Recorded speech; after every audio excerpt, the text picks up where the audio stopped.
Tantor Audio, a division of Recorded Books, presents Fortune's Ashes by Helen Harper, narrated by Ruth Urquhart.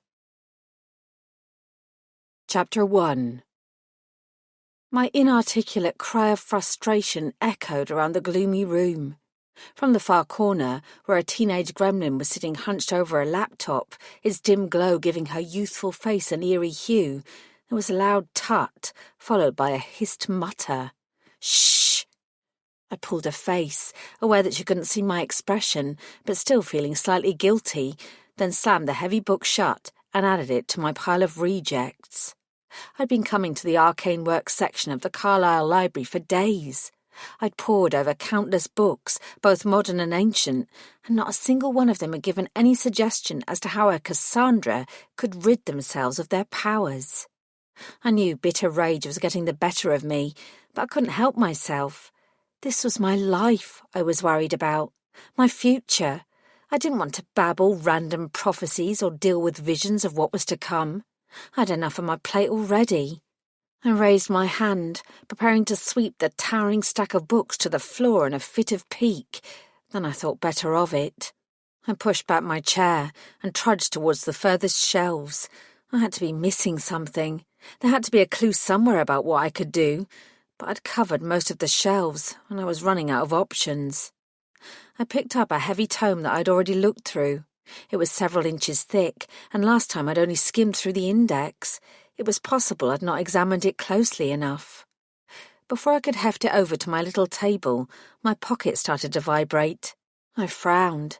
Mobile reception down here was patchy at best, so it was a wonder that any calls made it through. I returned the book to its original position and stood out my phone to check the caller ID. Detective Chief Inspector Lucinda Barnes. That didn't bode well. I pressed the little green button with the base of my thumb, genuinely intending to answer it in a professional tone of voice, with a smooth greeting. Barnes was my boss, after all, and I truly respected her. "What is it?" I snapped. Then I winced at myself. The line crackled. "Bellamy. Get problem. Man." There was an annoyed tut from the studious gremlin. I ignored her and scowled at the phone, holding it up in the air to try and get a better signal. "Come, headquarters. Best." For fuck's sake. I rolled my eyes. "This isn't a good line," I said loudly. "I can't hear you properly, and I'm busy right now. You'd better contact DS Grace and ask him instead." The only answer I received was a spit of static. I looked at the phone again, realised I'd been cut off, and sighed heavily. Damn it all to hell. I ought to go and see what Barnes wanted. Soup Squad had been quiet for what seemed like endless days, with little more to deal with than a stolen bicycle last week, which turned out only to have been misplaced, and some misguided graffiti that had pissed off a few pixies. I needed something to focus on beyond my own woes, and, despite my best efforts, the Carlisle Library clearly wasn't going to yield any helpful secrets. I grunted to myself and tidied away the books, preparing to head out. When I reached for my bag and looked up, the young gremlin was glaring at me. "I'm sorry about the noise," I said. Her nose twitched. "I am trying to study." The youth of today. "Sorry," I repeated. I meant it. I knew I had to get a grip on myself and my emotions. I just wasn't quite sure how to do it. I nodded at her to emphasise my apology and silently vowed to do better. Then I left. I had to accept that I wasn't going to find the answer to my problems in books. Not this time. Once I was outside in the warm air of the early summer, I tried calling Barnes back, but she didn't pick up. I'd worked out enough from the stuttering phone call to know that she wanted me to go to the Met headquarters. New Scotland Yard wasn't too far away, so I grudgingly set off in that direction. I ignored the 3 vamps who peeled away from the wall of the Carlisle Library and followed me. If they were all I had to worry about, then I'd cope. Unfortunately, before I'd even crossed the busy road to retrieve Tallulah and make the short drive to see Barnes, I was joined by another vamp. "Good afternoon, Detective," she said. I didn't look at Scarlett, and I didn't ask her why she was there. Instead, I shoved my hands in my pockets and marched ahead. Despite her extraordinary stilettos, she kept pace with me. Unless I decided to break into a sprint to escape her, I wasn't going to avoid this chat. I scowled and waited for the inevitable. "We've been told," she said in a mellifluous drawl that set my teeth on edge, "not to approach you." "And yet here you are," I replied. I jerked my thumb at the trio of trailing vamps. "And there they are." "They won't come near you," Scarlett said cheerfully. "They're only following to keep you safe." Lucas knew I could look after myself. I didn't need babysitters, but there was no point arguing with Scarlett. None of this was her fault. To be fair, none of it was Lucas's either. "Aren't you worried that they'll rat you out for chatting to me?" I asked. "I am completely loyal to my lord," she replied. "But sometimes he doesn't know what's good for him. Apparently neither do you. He's been storming around for weeks now, yelling at anyone who puts a foot wrong, and plenty who don't. It's time somebody put a stop to it." "My relationship with Lucas Horvath is none of your business." My tone was icy.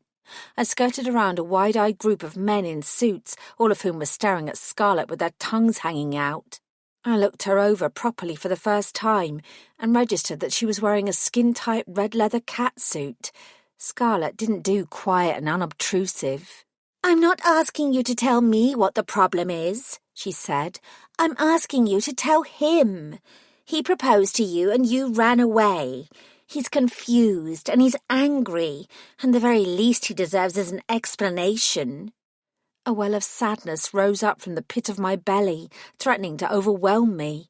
I swallowed it with an effort, but the stabbing pain in my heart refused to let go.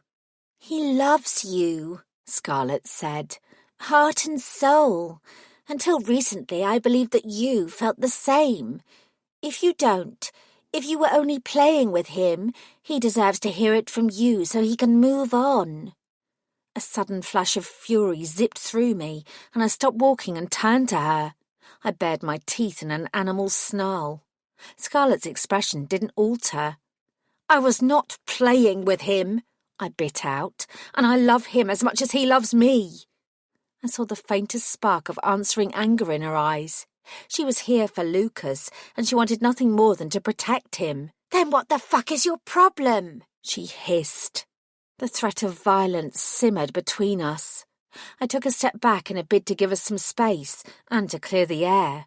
"He told me that he gave you £5 million to buy a ring that allowed the wearer to see into the future, and that once you'd gotten the ring for him, he had it destroyed." The tiniest frown appeared between her eyes. "Is this about money?" she asked disbelievingly. "Don't be ridiculous," I snapped. "It's about power.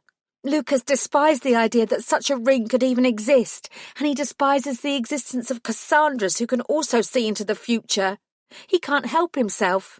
He knows it's blind prejudice and it's not their fault, but he still hates them." Scarlett shrugged. "So?"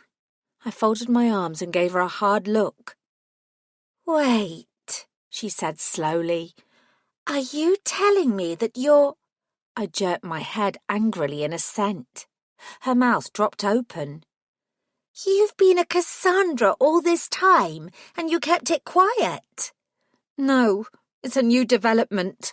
I muttered an expletive under my breath. I had no idea why I was telling Scarlett all this, because I hadn't told anyone else. Maybe it was because I thought she was the only person who might understand. After all, she knew Lucas. She probably knew him better than I did. "Look," I said, "I know Lucas loves me. I have no doubts on that score. But I'm now a Cassandra, and I know how much he hates them. If I tell him what's happened to me, if I tell him what I've become, he'll hug and kiss me and tell me everything will be all right. He'll tell himself the same thing. He'll believe he can still love me and that we'll be fine." Scarlett watched me with dull horror. "And then," I continued bitterly, "I'll get to spend the next months or years or however bloody long it takes watching the love in his eyes turn to disgust. It'll be a slow death rather than a quick one. He deserves better than that." I sniffed. "So do I." So it has to be this way. Scarlett didn't say anything. I'd appreciate it if you didn't tell him any of this, I said stiffly. She still didn't utter a word. Scarlett, I warned. She held up her hands. I won't tell him. It's not my place to do that. But you're kidding yourself if you think you can keep this from him. He's not going to slink away into the shadows, not where you're concerned. Sooner or later, you'll have to tell him the truth. I looked away.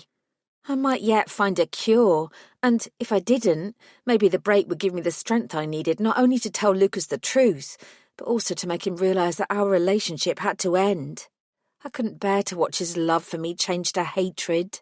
I wasn't strong enough to deal with that. Who else knows? Scarlett asked, her voice much softer now.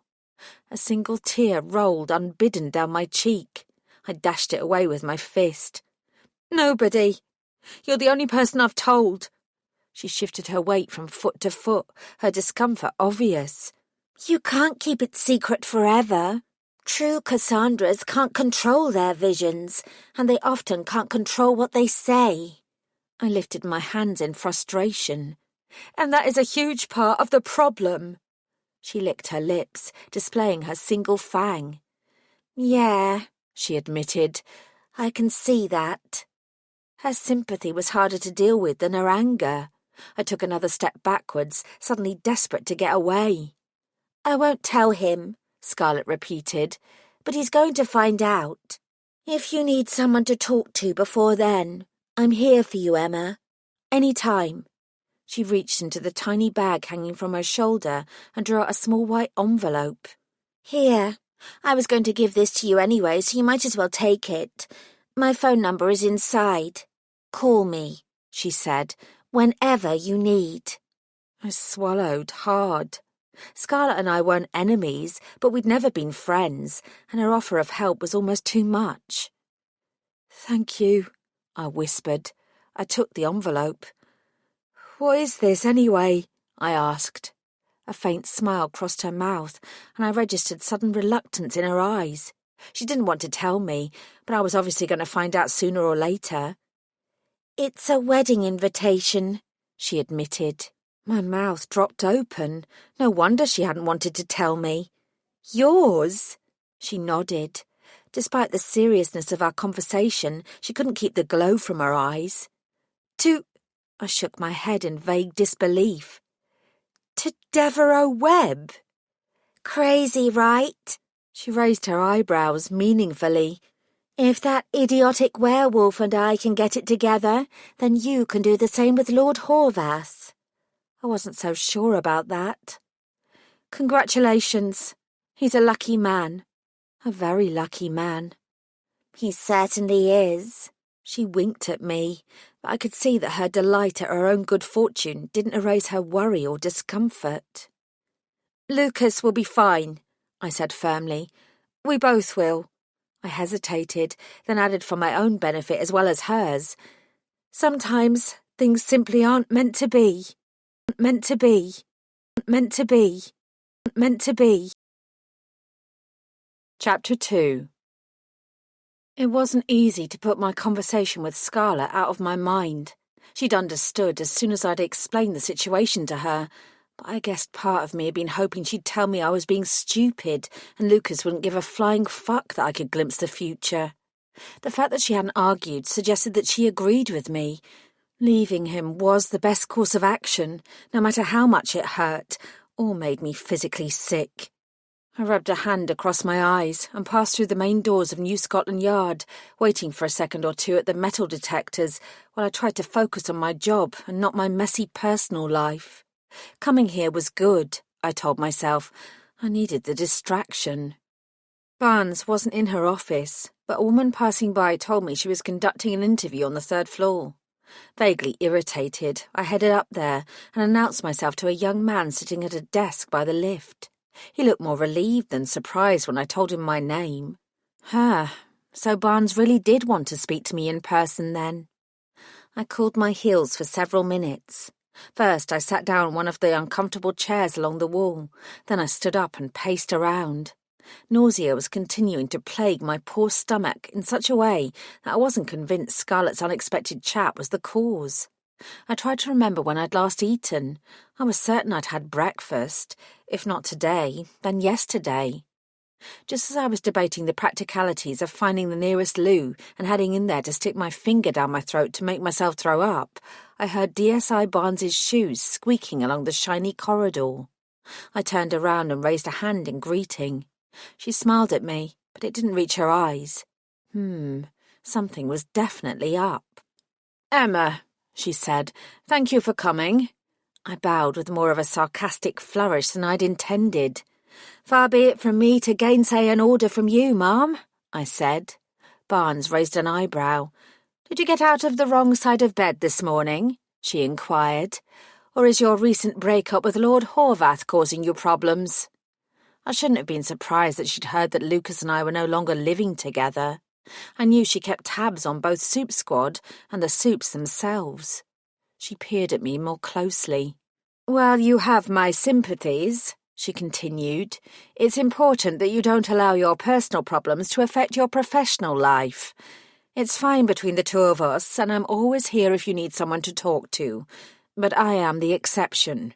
You need to leave your home life at the door." "I'm not on shift yet," I said.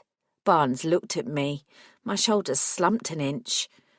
"I'll do better," I mumbled. Her expression wasn't judgmental. "I often find that immersing oneself in work can help. Are there any interesting developments at Soup Squad? Any cases to help focus your thoughts?" I was certain she already knew the answer to that. "Not really." Well, I'm sure something will come up soon enough," she said. "Not that I'm wishing for any crimes to be committed just to keep you busy, you understand." I nodded, then I lifted my chin. "I couldn't catch much on the phone. You kept breaking up. Why did you ask me to come in?" She pursed her lips. "We've received a complaint." "Uh-oh. Against Soup Squad?" Barnes met my eyes. "Against you." My stomach lurched with even greater force. Bugger. Although I was well aware that my attitude in recent weeks hadn't been perfect, I didn't think I'd done anything to warrant a formal complaint. I'd certainly not done anything that justified a summons like this. "Okay," I said warily. "What have I done?" "It's not what you've done that's the problem, Emma," Barnes told me. "It's who you are." DSI Barnes led me into an empty room and gestured at a chair beside the table. Exhaling loudly, I sat down. The strong smell of disinfectant in the room wasn't doing me any favours. I spotted the water cooler in the corner and stood up, grabbed a cup of water and gulped it down. Barnes was watching me. "Are you all right? You look a bit ill and rather tired." In other words, I looked like shit. I pasted on a smile. "I'm fine," I told her. "You don't look fine. You look as if you're about to throw up." "It's the cleaning fluids in here. They're a bit too strong for me." I sat down once more. "It's not a problem. Tell me what's going on." Barnes looked as if she were going to say something else, then shrugged and leaned forward. "Have you heard of the name Alan Cobain?" I frowned. It didn't ring any bells. "I don't think so. Is he the person who's complained about me? What's the basis for his complaint?" "Mr. Cobain is claiming identity theft." Barnes paused. "Of a sort?" I shook my head. "I don't understand." "He says that he's the Phoenix." She scrutinised me carefully. I scratched my head. "But all the literature states that there's only ever one Phoenix." Barnes nodded. "That's what he says." I warmed to my topic. "I mean, there's nothing anywhere that suggests there can ever be more than one." She nodded again. "Yep. And I'm the Phoenix." I jabbed at my chest. "I die. I have died. Several times, in fact. Then I'm reborn 12 hours later with some smelly fire and annoying scorch marks. It's happened more than once." "I'm well aware of that fact, Emma." "Other people have witnessed my resurrection," I said. "I know." "There's video footage." "I know." I couldn't keep the exasperation out of my voice. Then why are we talking about this? Does Cobain have proof that he's the Phoenix? He's got video. If it's a fake, it's a good fake, she said. Maybe he's related to you in some way. I'm not the Phoenix by birth, I reminded her. It was a spell of sorts that a druid put on me when I was a baby. I'm not like this by virtue of blood. Barnes didn't take her eyes off me. Is there any chance that the ritual that was enacted to make you the Phoenix inadvertently drew on Alan Cobain's power, so there are now two of you? I stared at her. As it seems to bear repeating, I was a baby when it happened. I have no idea how the power works or where it came from. It's not, I said pointedly, something I have any control over. I folded my arms over my chest, unsure why I was feeling defensive. Look, I don't understand why this is an issue.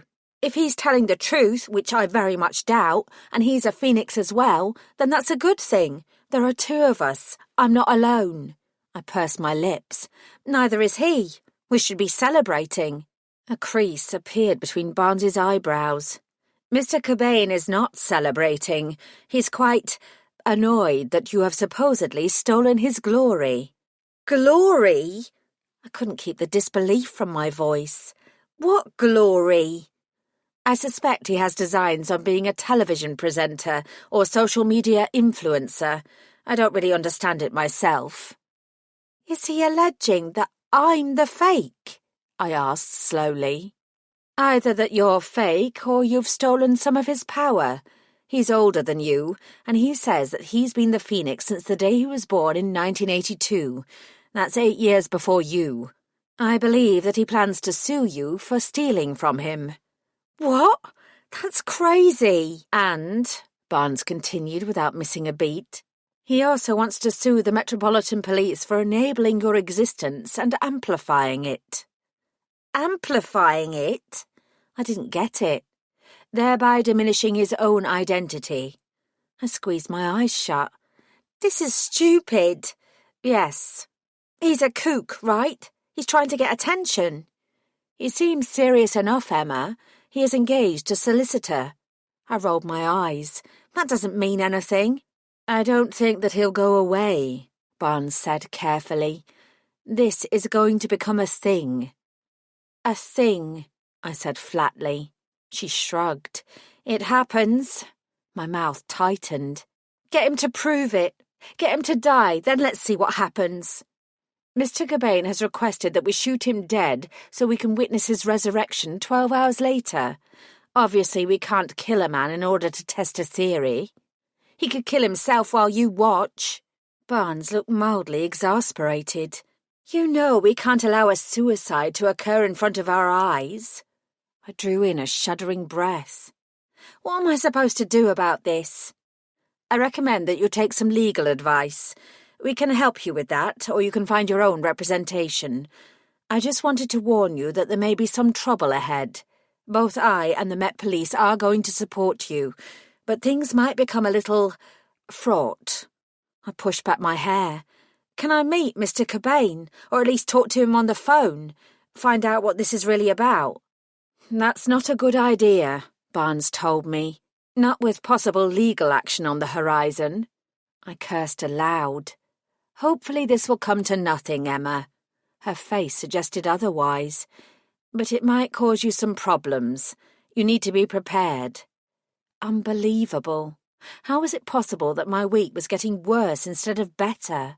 It wasn't wholly unexpected that somebody like Cobain would eventually crawl out of the woodwork, but I wished he hadn't chosen to do it now.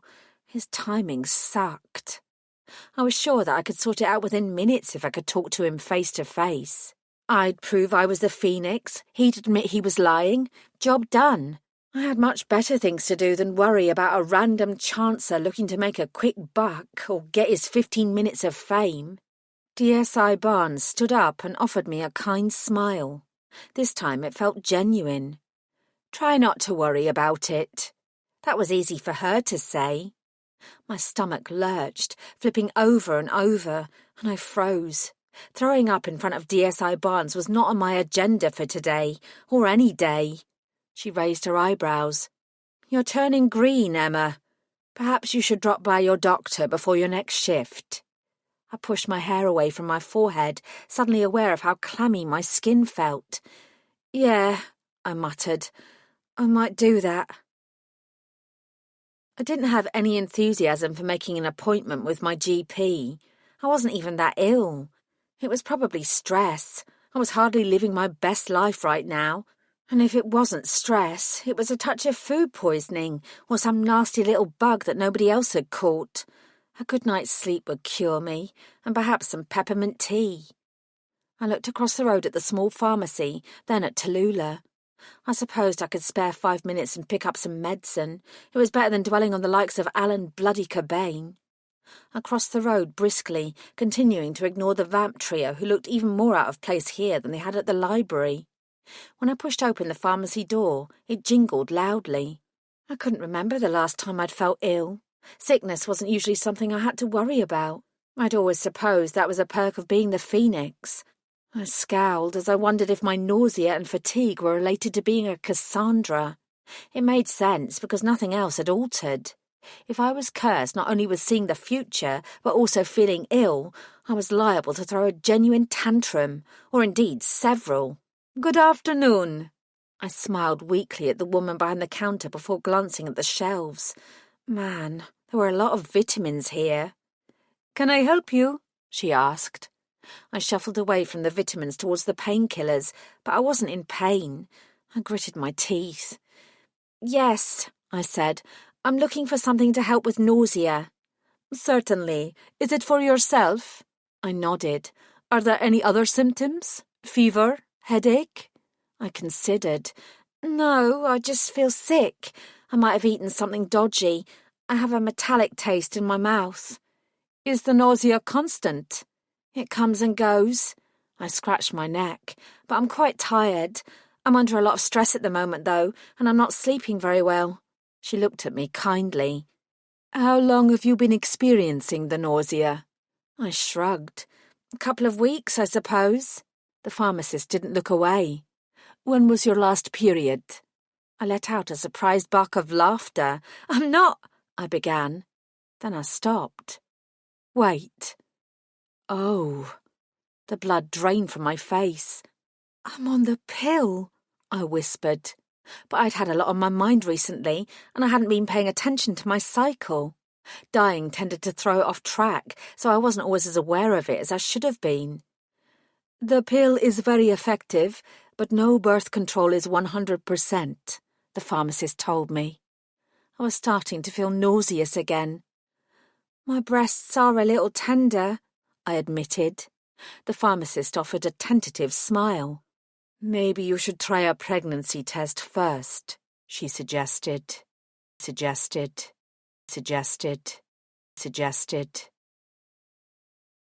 Chapter 3. I pushed my sweat-dampened hair away from my forehead and stared at the vomit-speckled ceramic. Carrots. Why were there always carrots in puke? "You know," Laura said, appearing at the door and handing me a cool cloth and a glass of water, "it's harder to extract DNA from someone's barf than you might think." I dabbed at my skin and gulped down the water before wiping my mouth with the back of my hand and looking up at her. "Is that your way of telling me it won't matter if I throw up over the next corpse I come across?" "Oh no, it'll absolutely matter," she said cheerfully. "Don't do it." Easier said than done. Right now I had more control over my chaotic life than I did over the contents of my stomach, and that was saying something. "But," she continued, "it's not as evidentially helpful as other bodily fluids, and it's not found at crime scenes as often as you'd think." She added after a thoughtful pause, "I've heard that it's a positive thing in pregnancy, though. Morning sickness is a good indicator that there's less chance of miscarriage." I met her eyes. It was less than a day than I'd taken the test, and I hadn't mentioned my impending motherhood to anyone. But she wasn't stupid, and she was a doctor of pathology rather than obstetrics, but still a doctor. I sighed, flushed the toilet, and got to my feet. "It's that obvious." She shrugged, but I saw the concern in her eyes. "Lord Horvath," she began, "does—" I shook my head. He doesn't know, and it's not why I left him. I only just found out myself. I dropped my gaze. I'd been staying with Laura since the day Lucas had proposed to me, and I'd realised I was a Cassandra. Until now, she hadn't asked any awkward questions and had simply welcomed me into her home. Frankly, she'd been extraordinarily good to me over the last few weeks, but I didn't want to outstay my welcome. If I'm in the way here, let me know. I won't take it personally, and there are other places I can go. Laura's eyes widened. Piss off. You can stay as long as you want to. I enjoy the company. You know you're going to have to face him sooner or later, though. She paused. Right? Lucas's dark features flashed into my head, and I felt a heart-rending stab of pain. Yeah, a baby meant I had to speak to him. I couldn't avoid him now, although it helped that I knew that he'd be the most amazing father, no matter what else was going on with me. Even so, I wanted nothing more than to go back to bed, pull the duvet over my head, and wish for the rest of the world to go away. I cricked my neck. I'm late for work, I muttered. I ought to go. At least Soup Squad would give me enough to do that I could forget my current situation for a few hours. I reminded myself that I had to find a solicitor too. The baby news had put Alan Cobain on the back burner, but I doubted he was a problem that would go away. Laura patted my shoulder. I'm always here when you're ready to talk. Feeling very small and very pathetic, I looked down at my feet. There was a drop of orange vomit on my shoe. My mouth tightened. Thanks, I mumbled. Laura gave me a reassuring smile. Take care, Emma. I brushed my teeth, cleaned my shoe, and headed out of Laura's homely flat. The 3 vamps from the day before had been replaced by another hapless trio. I stared at them from across the street, then with shaky hands I took out my phone. Lucas answered on the first ring. D'Artagnan.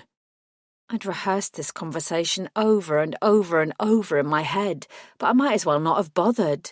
The sound of Lucas's voice sent my brain into meltdown, and instead of saying something, I stood there, breathing silence into the receiver like a deranged stalker. His tone altered. Are you all right? He asked roughly. I swallowed hard. Yes. The word was little more than a whisper. You don't sound all right. Stay there. I'm on my way over to you now. That did it. I wasn't ready for a face-to-face conversation. I needed more time. I licked my lips and found the words I needed. No! I pulled a face, realising how I sounded. I mean, not yet. I'm fine, Lucas. Honest. Emma. Please, Lucas. Not yet. It was his turn to descend into pained silence. Several beats passed before he growled again. It's been 23 days. My shoulders sagged. I know. 23 days, Emma. I know. I whispered again. I realise that my proposal came out of the blue. I'm sorry if it shocked you, and you're not ready for that yet. I've tried to give you space. And I appreciate that. I really do. I took the plunge. It's not the proposal, Lucas. That's not why I left. Then what? Why did you run away? He didn't hide the pain in his voice, but I couldn't answer his question over the phone. We need to meet in person, and I'll tell you all of it. I'll get my car. No. I had work to do, and so did Lucas. It would be better to wait until the evening, when we were both free and there wouldn't be any interruptions. This was already going to be hard enough. Tonight. Let's talk tonight. You'll come to Hart. I couldn't face his club and all those curious, prying eyes. Not there. Home, then. I shook my head. I didn't want to meet him there, either. The graveyard, at Knight's Church. Lucas was silent for a moment. You want to meet on neutral ground? You think I'm going to do something and you need us to meet somewhere safe? No, of course not. It's just... I couldn't put it into words. That graveyard was where I'd literally experienced death. It seemed apt that it would also be the place where I'd experienced metaphorical death. It felt right. If we could just meet there, I finished lamely. Fine. 10 o'clock? I'll be there and waiting. I exhaled. Thank you. can you call off your goons? Their presence is getting annoying. I'm not going to run away, and I don't need their protection. You know that." His response was curt. "As you wish." He paused. "I love you, Emma." I squeezed my eyes shut and pressed the button to end the call. Only then did I whisper back, "I love you too." A warm breeze picked up, rattling a few errant scraps of litter and brushing through my hair. I replaced the phone in my pocket with a heavy heart and watched as one of the vamps answered his phone. A moment later, all three of them peeled away. Their disappearance didn't make me feel any better. The burden that had settled on my shoulders the moment I'd realised I was a Cassandra only seemed heavier. I wasn't going to be able to escape it. There was no way out. And with a child involved, now I wouldn't be able to give Lucas an escape from it either. I kicked a nearby lamppost and walked stiffly away. There weren't many parking spots near to Laura's home, so I had to walk half a mile or so to reach Tallulah. It should have been a pleasant stroll. The weather was warm, and the sun was already shining despite the early hour, and for once I wasn't being trailed by any vampires. But the beautiful day didn't lift my spirits, it only made me more depressed. I trudged past a tree and scowled at a little blue tit perched on one of the lower branches as it sang its pretty heart out. I'd shake off my angry fugue by the time I reached the office, but I would allow myself 20 minutes to wallow in my misery before I plastered on a smiley facade that would get me through the rest of the day. "What's that poor birdie ever done to you?" I stiffened at the sound of Buffy's lilting voice and stopped, turning to glare at her as she appeared from the other side of the tree. She either didn't notice or didn't care that her presence was ruining my glum start to the day. "What are you doing here?" I said through gritted teeth. Her bubblegum pink lipsticked mouth stretched into an even wider smile. "It's wonderful to see you too, DC Bellamy." I mentally cursed the day I was born, the day Buffy was born, and the existence of the entire planet. "How did you know I was here?" I demanded. "And what the fuck do you want?" "I knew you were here because I came looking, and what I want is some advice." She dipped into a mock curtsy and fluttered her eyelashes. "You want advice?" I said flatly. "From me?" She nodded enthusiastically. "Yep." "Are you planning to commit a crime?" "No." "Have you committed a crime?" She pretended to consider the question. "I stole a Mars bar from a corner shop when I was 10 years old." "Buffy?" She beamed. "Emma?" I counted to 10 in my head. Buffy might not be planning anything illegal, but I was beginning to think that I'd happily murder her if she didn't get to the point. Fortunately, for both our sakes, she seemed to realise that. "Okay," she said. "The thing is, I need some romantic advice, and you're the perfect person to give it." I stared at her. For one long, unusual moment, words failed me. Buffy continued to grin. "Buffy," I said finally, "this isn't a Lonely Hearts column, and I'm the last person who should be doling out advice on anything to do with love." She frowned prettily and wagged her finger. "Romance," she said. "Not love. Not yet, anyway." She fluttered her eyelashes. "Please? I can hardly speak to Lady Sullivan about this sort of thing, and I don't have many friends who can help." "I can't begin to imagine why," I said sarcastically. She pasted on a doleful expression, but I didn't care. I was beyond falling for any of Buffy's tricks. I turned up the collar on my coat and started to walk away. "Find somebody else," I said. "I'm not the person you want for this." "But, Detective, you are," she wheedled. "You truly, truly are." Even if I'd wanted to answer her, I didn't get the chance. Before I'd taken another step, a wash of extraordinary dizziness assailed me. There was a loud whooshing in my ears, and the sky seemed to darken and slip sideways. My mouth opened, and I heard my own words coming at me as if from a long way off, while a series of images flashed with nauseating speed through my head. "Elementary, elementary, elementary. Innocent blood will run." As soon as I'd finished speaking, I doubled over and threw up again. No carrots this time, there was only bright yellow bile. Ew! I couldn't deal with Buffy's disgust right now. I retched for a final time and straightened up, pressing my fingertips to my temples. What had I seen? A splash of blood on a grubby pavement for certain. There had been a glint of something metallic, maybe a knife, and, confusingly, a small flag trodden underfoot by a heavy boot, followed by another flash of sharp metal, as a concealed blade slid out from the toe of the boot and slashed upwards. Elementary, I muttered to myself. What did that mean? What's going on with you? She inquired. Is being preggers making you crazy? Is this what baby brain is? I squinted at her in horror, and my stomach dropped to my shoes. What? I'm a werewolf. I can smell your hormones from a mile away. She tapped her ear. I can hear the extra heartbeat too. Any wolf could. Is the baby why you've left the luscious Lord Horvath? Was there anyone in London who didn't know I was pregnant? I hissed in irritation and made a mental note to avoid all werewolves for as long as I possibly could. It was even more imperative that I spoke to Lucas tonight. I wouldn't put it past any of the clans to break the good news to him, allegedly by accident. In fact, if I knew the clan alphas, they'd positively relish the thought. If you tell a single soul, I said, including Lady Sullivan, then I will— Buffy put her hands up. Whoa! I won't breathe a word. Promise. Your condition doesn't affect Clan Sullivan, so I have no reason to spill the beans. She grinned happily. By staying quiet, does that mean you'll help me with that advice in return? I glared at her, spun around, and took off down the street. Wait! Buffy called after me. Where are you going? Baker Street. Eh? Elementary, I whispered. My dear Watson.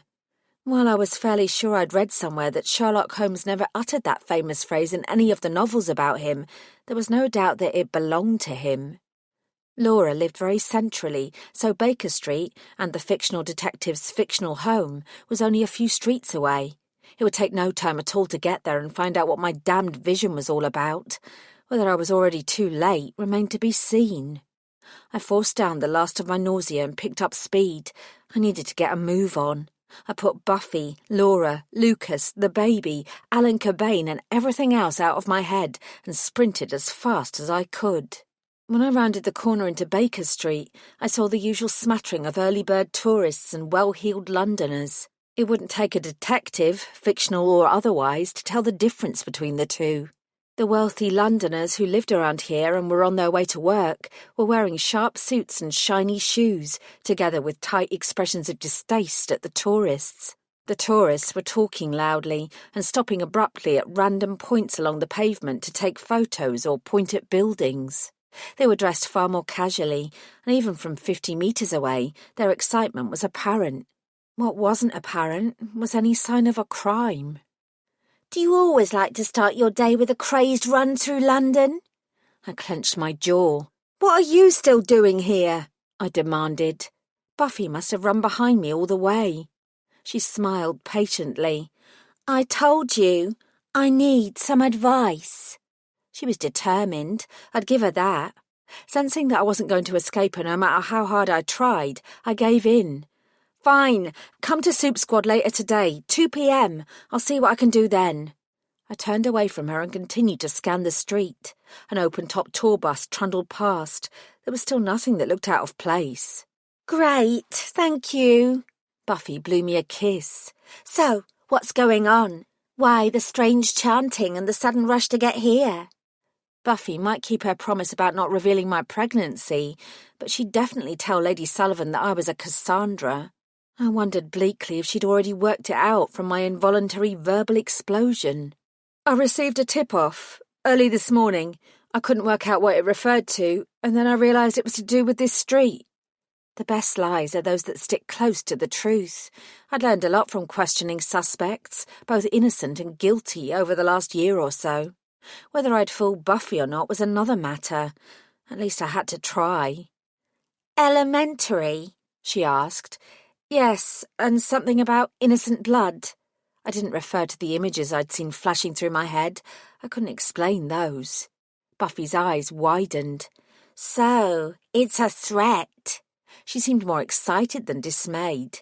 Well, what are we waiting for? Let's go and check things out. There's a man over there wearing a very suspicious hat. We should interrogate him. I hated myself for following her gaze. The man in question was wearing a deerstalker hat and carrying a magnifying glass. He's dressed up like Sherlock Holmes, Buffy. Sherlock who? I pressed my lips together very hard.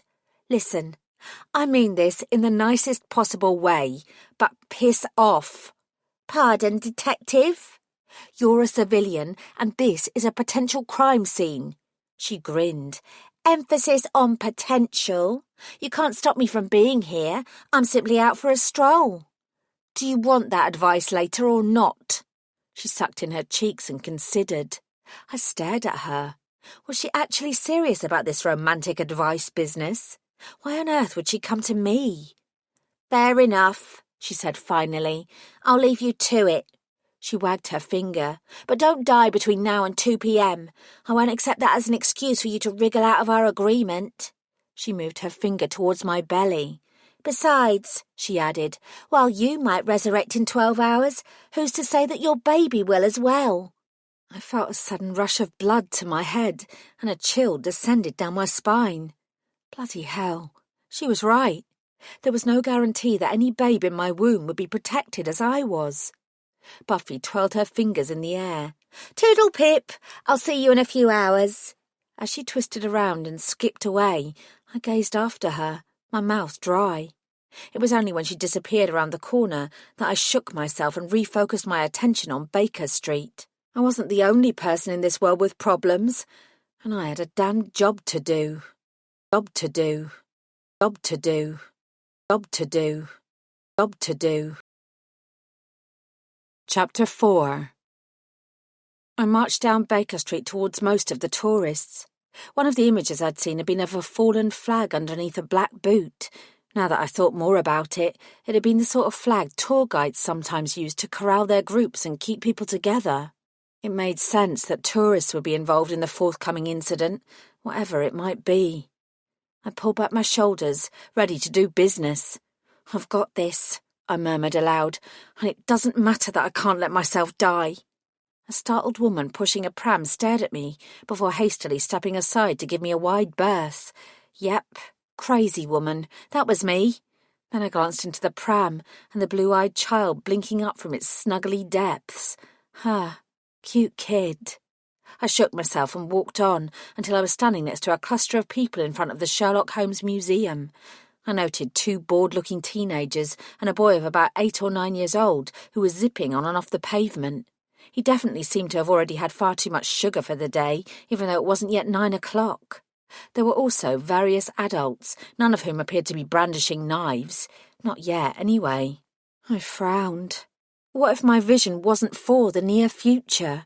What if it was for an event due to take place tomorrow, or next week, or next sodding year?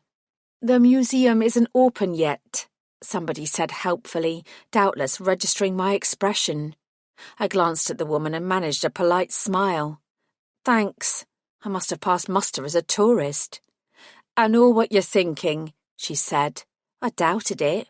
I leaned to my left, checking for anyone suspicious. There was an older man wearing a trench coat that looked like overkill, given the relatively warm weather. I looked him up and down. He could be concealing a weapon. You're thinking that Sherlock Holmes lived at 221B Baker Street, but this museum is at a different number, the woman continued. When Arthur Conan Doyle wrote those books, this part of the street didn't exist. It was added later. And when 221 was added, it was a bank, not a house. She pointed. See? I ignored her, my attention still on Mr. Trenchcoat. He slowly raised his hands towards the top button of his coat, and I stiffened. The woman either didn't notice that I wasn't interested in what she had to say, or she didn't care. She stepped in front of me, blocking my view of Mr. Trenchcoat. There's more to Baker Street than Sherlock Holmes, she said. I tried to move past her, but a cyclist was blocking the way. The first Madame Tussauds Museum was located here. I pushed myself up on my tiptoes. The man was undoing his coat. Dusty Springfield lived here in the 1960s. Was he reaching inside his coat? Was he going to pull out a knife? I lurched forward, knocking into the woman. She let out a surprised cry, stumbled, and dropped her bag. I finally had a clear line of sight to Mr. Trenchcoat and began moving towards him with grim intent. He shrugged off his coat, folded it over his arm, and raised his arm to hail a taxi that was slowly driving past. God damn it. "If you didn't want to listen to what I had to say, you could have just told me," the woman muttered behind me. "You didn't need to be so rude." I turned towards her. She was scooping up a few strewn belongings from her bag. "I'm sorry," I said. "I thought—" I shook my head. "It doesn't matter. Let me help you." I knelt down. Then I froze. A few feet away, alongside a half-finished packet of mints and a compact mirror, there was a small flag. "That's yours?" I asked in a strained voice. "You're going to make fun of me for having it," she snapped defensively. "It's a very useful tool of my trade." She raised her head long enough to glare at me before reaching for the flag. Before she could grab it, a heavy black boot stepped onto it. It was a mirror of what I'd seen in my mind less than 30 minutes ago. My gaze flicked to the mud-encrusted seam between the rubber sole and the leather upper section of the boot, and I immediately spied the glint of metal. The boot had a concealed blade controlled by some sort of spring-loaded mechanism. Oh, shit. Here we go. I wasted no more time. Springing upwards, I barked, "Police! Stay where you are, sir, and do not move!" I glanced at his deerstalker hat and realised with dim horror that it was the very same man that Buffy had pointed out. Unbelievable. The man bared his teeth in a snarl. With one swift movement, he drew out a knife with a lethal-looking edge from the bag slung on his shoulder. A few people nearby spotted the danger, screamed, and darted away for cover. "Drop the weapon!" I shouted. The man raised the knife and waved it in front of my face. "Make me!" All right, then. I reached forward, preparing to grab his wrist, but before I could, the woman at my feet stood up and swung her bag. She hit him on the side of his head, and he let out a loud roar before turning and swiping the knife at her. The edge of the blade sliced into her cheek, and blood welled up. He shifted his weight and pressed down on his toes. The concealed blade in his boot snapped forward. It looked even more lethal in real life than it had in my vision. I rushed at him and knocked him down before he could do the woman any more damage. Although he fell, he didn't give up. He raised his leg with the boot blade extended towards me and kicked me on my thigh. I twisted and managed to block the worst of the attack, but the blade still slashed through my trousers and scored my flesh. I hissed with pain. The man aimed his foot higher, and I felt a flash of fear. He was going to kick and pierce my belly. I sprang back to avoid the second blow, but as soon as I did, he pulled himself to his feet and turned on the tour guide again. She was frozen, her bag by her feet and her hands at the wound on her face. The man roared. Brandishing the knife in his hand, he threw himself at her. I knew the instant the blade slammed into her chest. There were more screams from the terrified onlookers. I lunged forward yet again, grabbed the man's right arm and hauled him back. While he stared with shock or exultation, or perhaps both, at his bleeding victim and the knife embedded in her body, I threw him to the ground. Staying well away from his feet and the blade that still protruded from the toe of his boot, I flipped him onto his front. I snagged his wrists, ignoring his attempts to free himself, and reached into my pocket for the zip ties I always kept there. Once I had secured his wrists, I hauled him upright and looked over his shoulder at the woman. The knife in her chest had been plunged in almost to the hilt. Her eyes were wide open and staring up at the sky. Oh, no. Oh, God, no. But then she blinked once and gurgled a long, difficult breath. She was still alive. She might still make it. "Call an ambulance!" shouted. At least 2 people close by were ahead of me and had their ears pressed to their phones. "She's going to die," the man muttered. "She's going to die. I did it. I killed her." I looked at him coldly. "I am arresting you for attempted murder," I said. "You do not have to say anything, but it may harm your defence if you do not mention when questioned something which you later rely on in court." "Let me go!" he shrieked in my ear, almost drowning out the squeal of the siren from the police car that was hurtling towards us. About fucking time. A man came running out of the museum door with a first aid kit. He dropped by the woman's side and started tending to her wounds. Her lips moved as she tried to say something. I could do little more than watch as I held on to the man. I was aware that it was my presence that had led to her involvement. If I had not been here, she might not have been hurt. Her little tour flag had fallen to the ground because of me, and that same flag had been part of my Cassandra vision. Had I inadvertently caused this attack? He hadn't pulled the knife until I'd announced myself. Would she have been fine if it weren't for me? I grimaced. I'd probably never know the answer. What I did know was that almost everything about this soothsaying business was absolute, utter shit. "Is it trouble that finds you, or do you find trouble all on your own?" D.S. Grace inquired when he found me in the waiting room at the nearest accident and emergency unit. He wasn't expecting an answer, but even so, his question sent flares of horror through my body. I must have looked stricken, because he patted my shoulder and offered a sympathetic smile. "It wasn't your fault, Emma." He didn't know that. It might well have been my fault. It probably was. No, strike that. It definitely was. My presence in Baker Street had involved the tour guide. My request to Lucas to call off the vampires who were following me had meant that I was alone, and because of my pregnancy, I'd pulled away and given the attacker enough time to stab the tour guide in the chest. It was all my fucking fault. "The good thing," Grace said with forced cheeriness, "is that you get the rest of the week off." My eyes widened in alarm. Oh no, absolutely not. I rose to my feet. "I'm not taking any time off. I appreciate that you've been given the all-clear by the doctor, but you've been through a traumatic experience." "I'm not the one who was stabbed," I said through gritted teeth. "I've given my statement, and the attacker is in custody. I'm told the victim is in a stable condition and will probably recover. I don't need a holiday." The last thing I wanted to do was to go back to Laura's house and spend the next minutes, hours and days alone with my damned thoughts. I needed to keep busy. I needed to do something. "You've been on edge for days, Emma. Some time off will do you good." What Grace left unspoken was that it would probably do everyone in the Soup Squad office some good too if I was away for a while. I guessed I wasn't doing as good a job at maintaining my smiley, everything-is-fine face as I'd thought. "Owen," I said softly, "I need to work. Put me on desk duty. I'll keep away from people. I'll file papers or something. Anything. I want to keep busy." He gave me a long look, then he sighed. "There are those cold cases we've been meaning to look into." I nodded vigorously. Yes, I'll look at those. Thank you." I smiled as brilliantly as I could. When Grace pulled back and frowned slightly instead of returning my smile, I realised that I probably looked more scary than reassuring. I stood up and removed my forced expression. "I'll retrieve Tallulah and meet you back at the office." He peered at me. "You're okay to drive?" "I am." I met his eyes.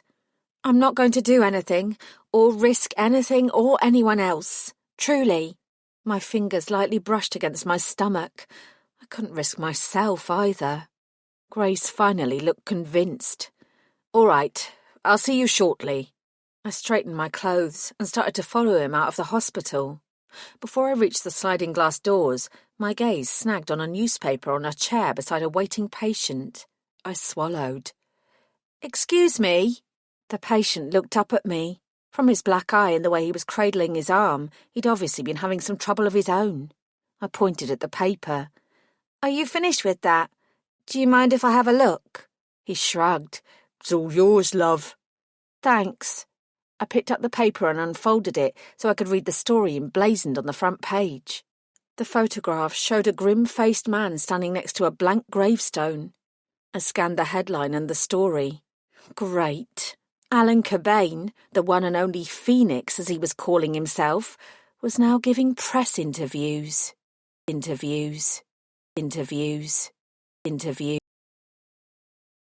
Chapter 5. I parked Tallulah in front of the Soup Squad building and patted her purple bonnet as I left her. I nodded at Max Wagman, the friendly bellman at the hotel next door, and he grinned at me. "I hear you've had a busy morning, DC Bellamy."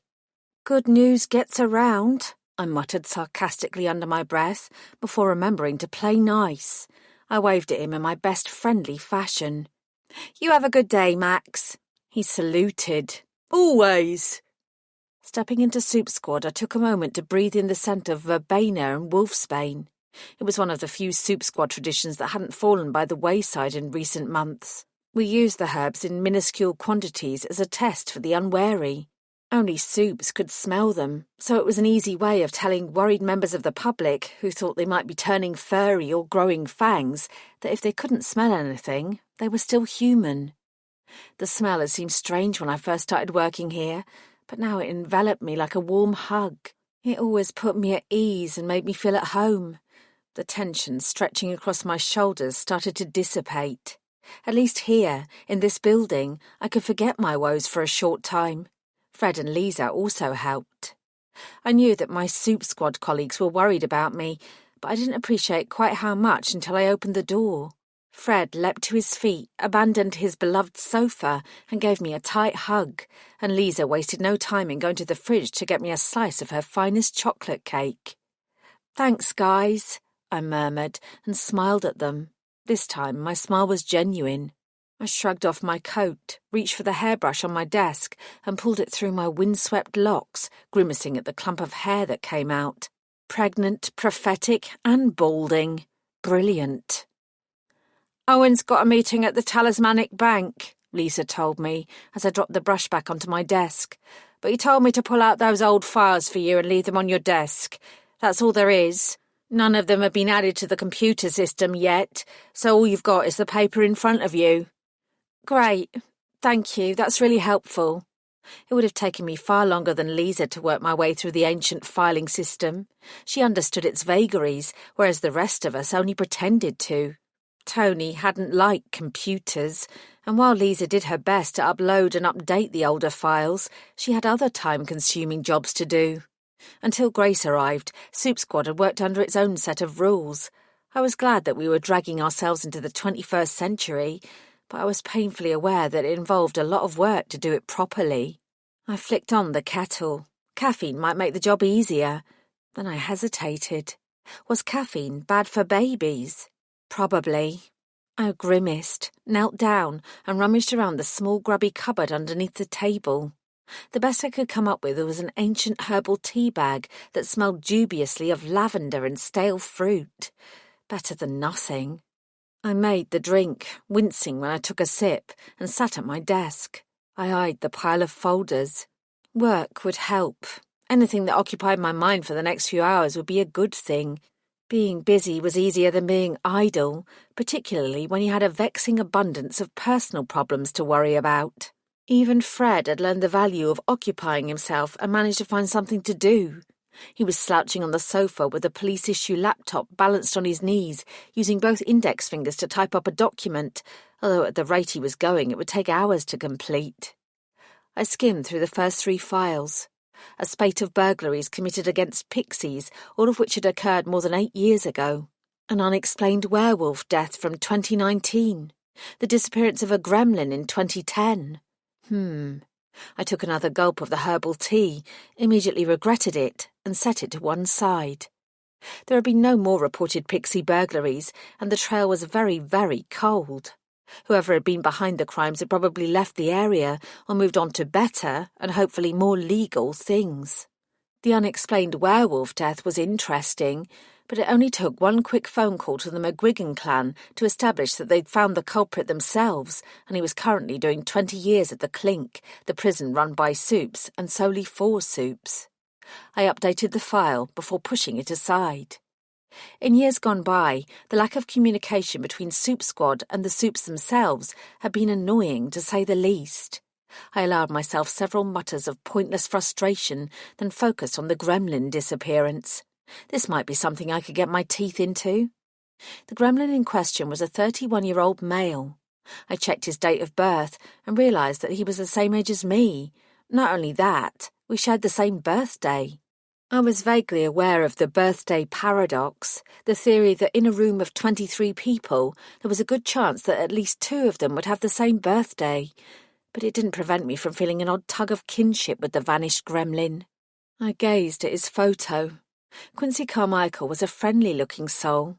His eyes twinkled, and his hair, although tousled, had a rakish, fun air about it. He had the look of someone who'd be a good person to have at a party. His last name put me in mind of Phileas Carmichael Esquire, the gremlin solicitor with whom I'd often tangled in the past. There was nothing in the file to suggest they were related, but it was likely. I turned towards Lisa, who was chewing on a biro and frowning at her own pile of papers, and cleared my throat. "Lisa, how many gremlins are there in London?" 233, she said without looking up. Wait, no, 232. Ma Higgins passed away last month. Lisa was a wealth of useful information, and I had no clue how she retained it all. I nibbled my bottom lip. With so few gremlins in the city, it seemed even more likely that Phileas and Quincy were related. I made a note to check it out and moved on. According to the files, Quincy had been something of a Jack the Lad, starting and ending different businesses in quick succession. He'd opened a laundrette in Lisson Grove that had lasted almost 8 months, until problems with the washers getting clogged with werewolf fur were too much for him to deal with. He'd sold the operation to a Zeta in the Fairfax clan. He'd then tried his hand at running tours around various soup haunts, no doubt aiming to make a quick buck from curious humans. He was assaulted several times when he tried to take groups of humans into some of the quieter soup establishments where they weren't welcome, so in the end he'd abandoned that idea and moved on to a dating agency specifically for soups. That hadn't been a bad move. Until recently, it had been incredibly difficult for a soup to get a serious date from any of the usual dating websites. However, soup numbers were limited, so poor Quincy had struggled to get enough customers to make his business viable. At the time he disappeared, he'd been dipping his toe into the fake blood business. He'd been searching not only for ways to provide non-human blood products that offered sustenance to vamps, but also for other fake blood products that would give humans a similar sort of experience.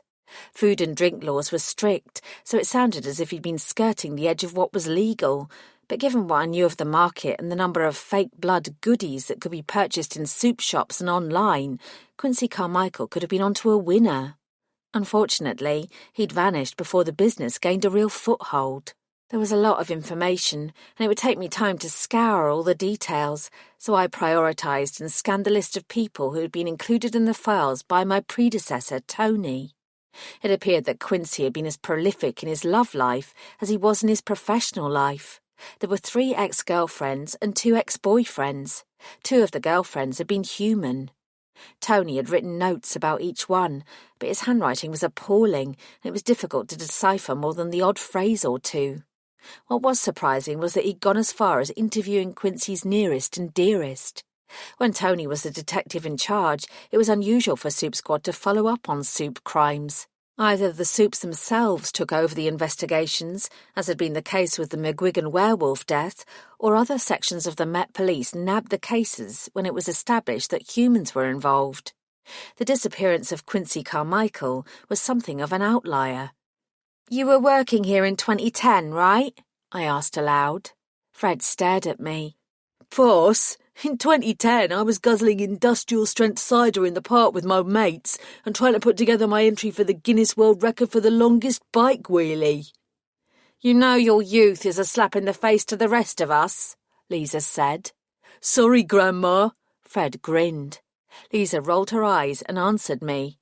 "Yes, Emma, I was here in 2010. Do you remember Quincy Carmichael?" She gave a mild snort.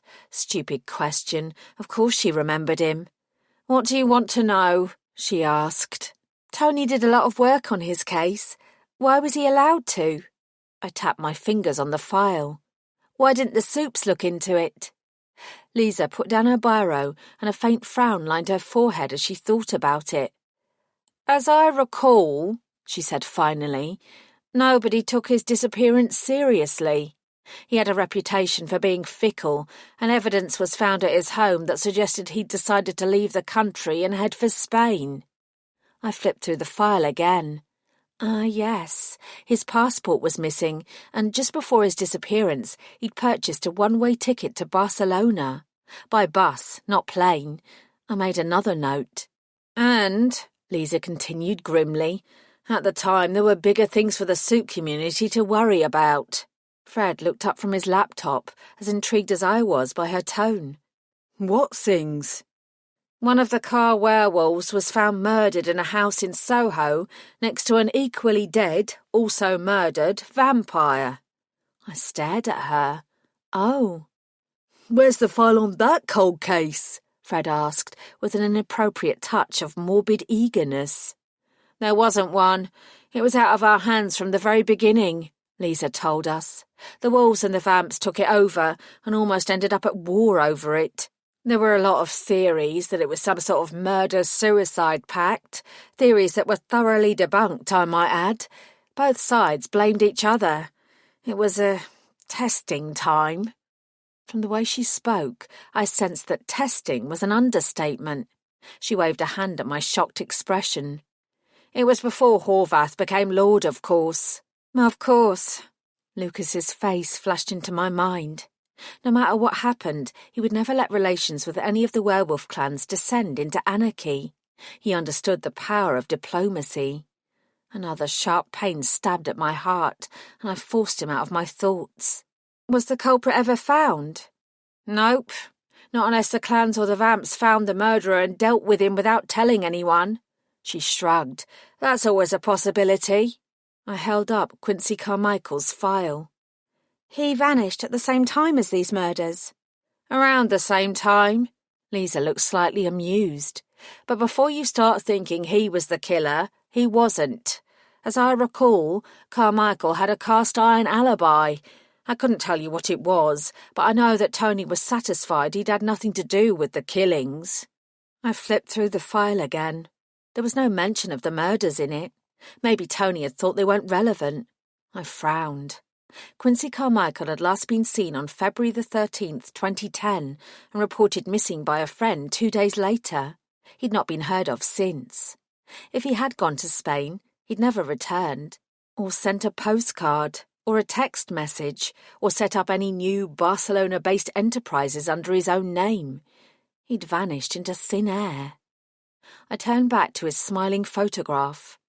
All right, I admitted to myself. I was intrigued.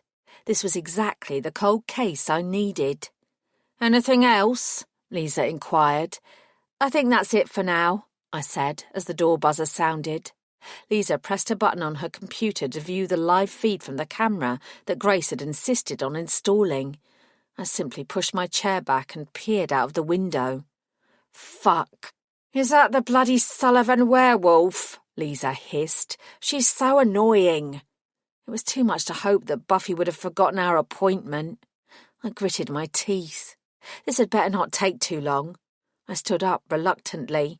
Romantic advice, my arse. That canny werewolf was up to something. She always was.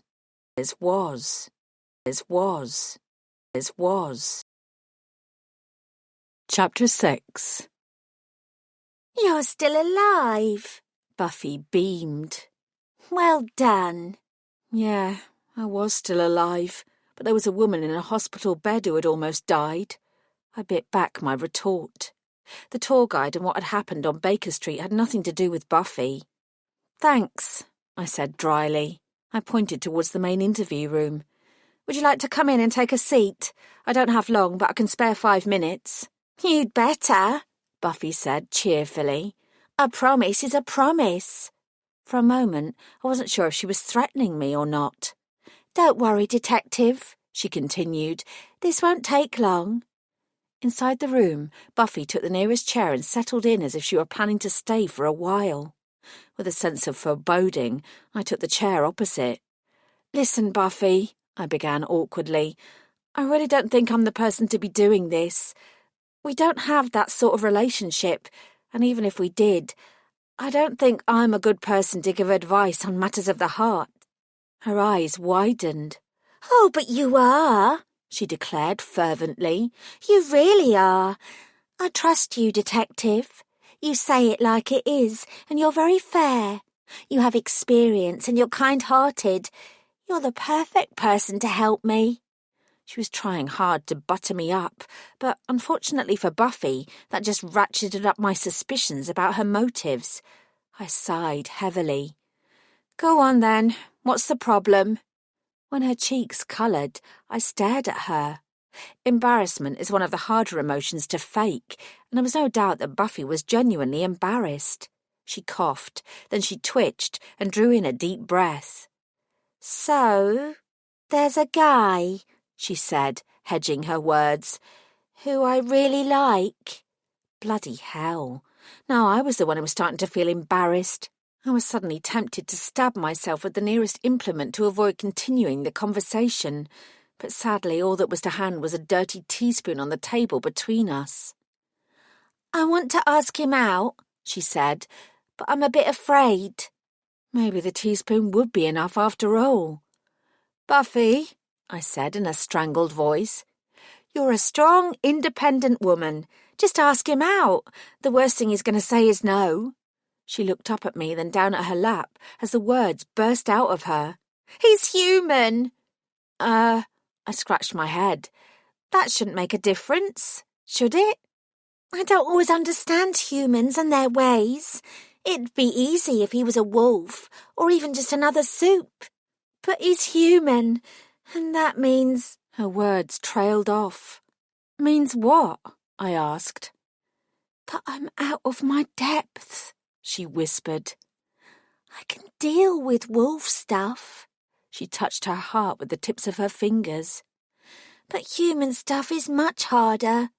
I know it sounds silly, but I really like him, and I really want him to like me too. I pushed aside my earlier reservations and did my best to be kind. Treat him in the same way as you would a wolf, I said. Ask him out in the same way you'd ask out a wolf. Honestly, Buffy, humans are not to be feared. She twisted her hands together. The thing is, there's another woman to consider, she muttered. Uh-oh. A girlfriend? No. My heart sank further. A wife? Buffy? No, it's nothing like that. At my look, her expression altered. Honest, she's more like his... mother. Now I was thoroughly confused. I don't understand. He looks up to her, trusts her. She's like his matriarch or something. She sought the right words to explain. Kind of like how Lady Sullivan is to me. I want to know if I should ask her permission before I ask him out. My astonishment was difficult to conceal. Ask her permission? You know, like how in the olden days a man asked a woman's father for permission to court her. I feel like I should ask this woman for permission to court him. Is he an adult? Yeah, of course. Is he single? Yeah. Then you don't need this woman's permission, Buffy. Just ask him out. What if she doesn't approve of me? She asked in a small voice. You're not going to be dating her, I said firmly. You're going to be dating him. So I should ask him out and not worry about her? Exactly. I already pitied this poor nameless man and his matriarch or whatever she was. They didn't stand a chance with Buffy. She breathed out. Okay. She gave me another worried look. But what if she tells him that he can't date me? I felt a sudden surge of sympathy for her. Why would she tell him that? She bit her lip. Because I'm a wolf. Screw her, I said. It's not up to her. And if this man is worthy of you, he won't care what she thinks. She started to nod. Okay. Yes, you're right. I should ask him out. I can do it now. You go, girl. She beamed. Thank you. You're welcome. Let's never do this again. I stood up as the door opened and Fred popped his head through. Hey, boss. I'm heading out for an hour or two, if that's okay. It's fine by me, Fred. He smiled and started to withdraw.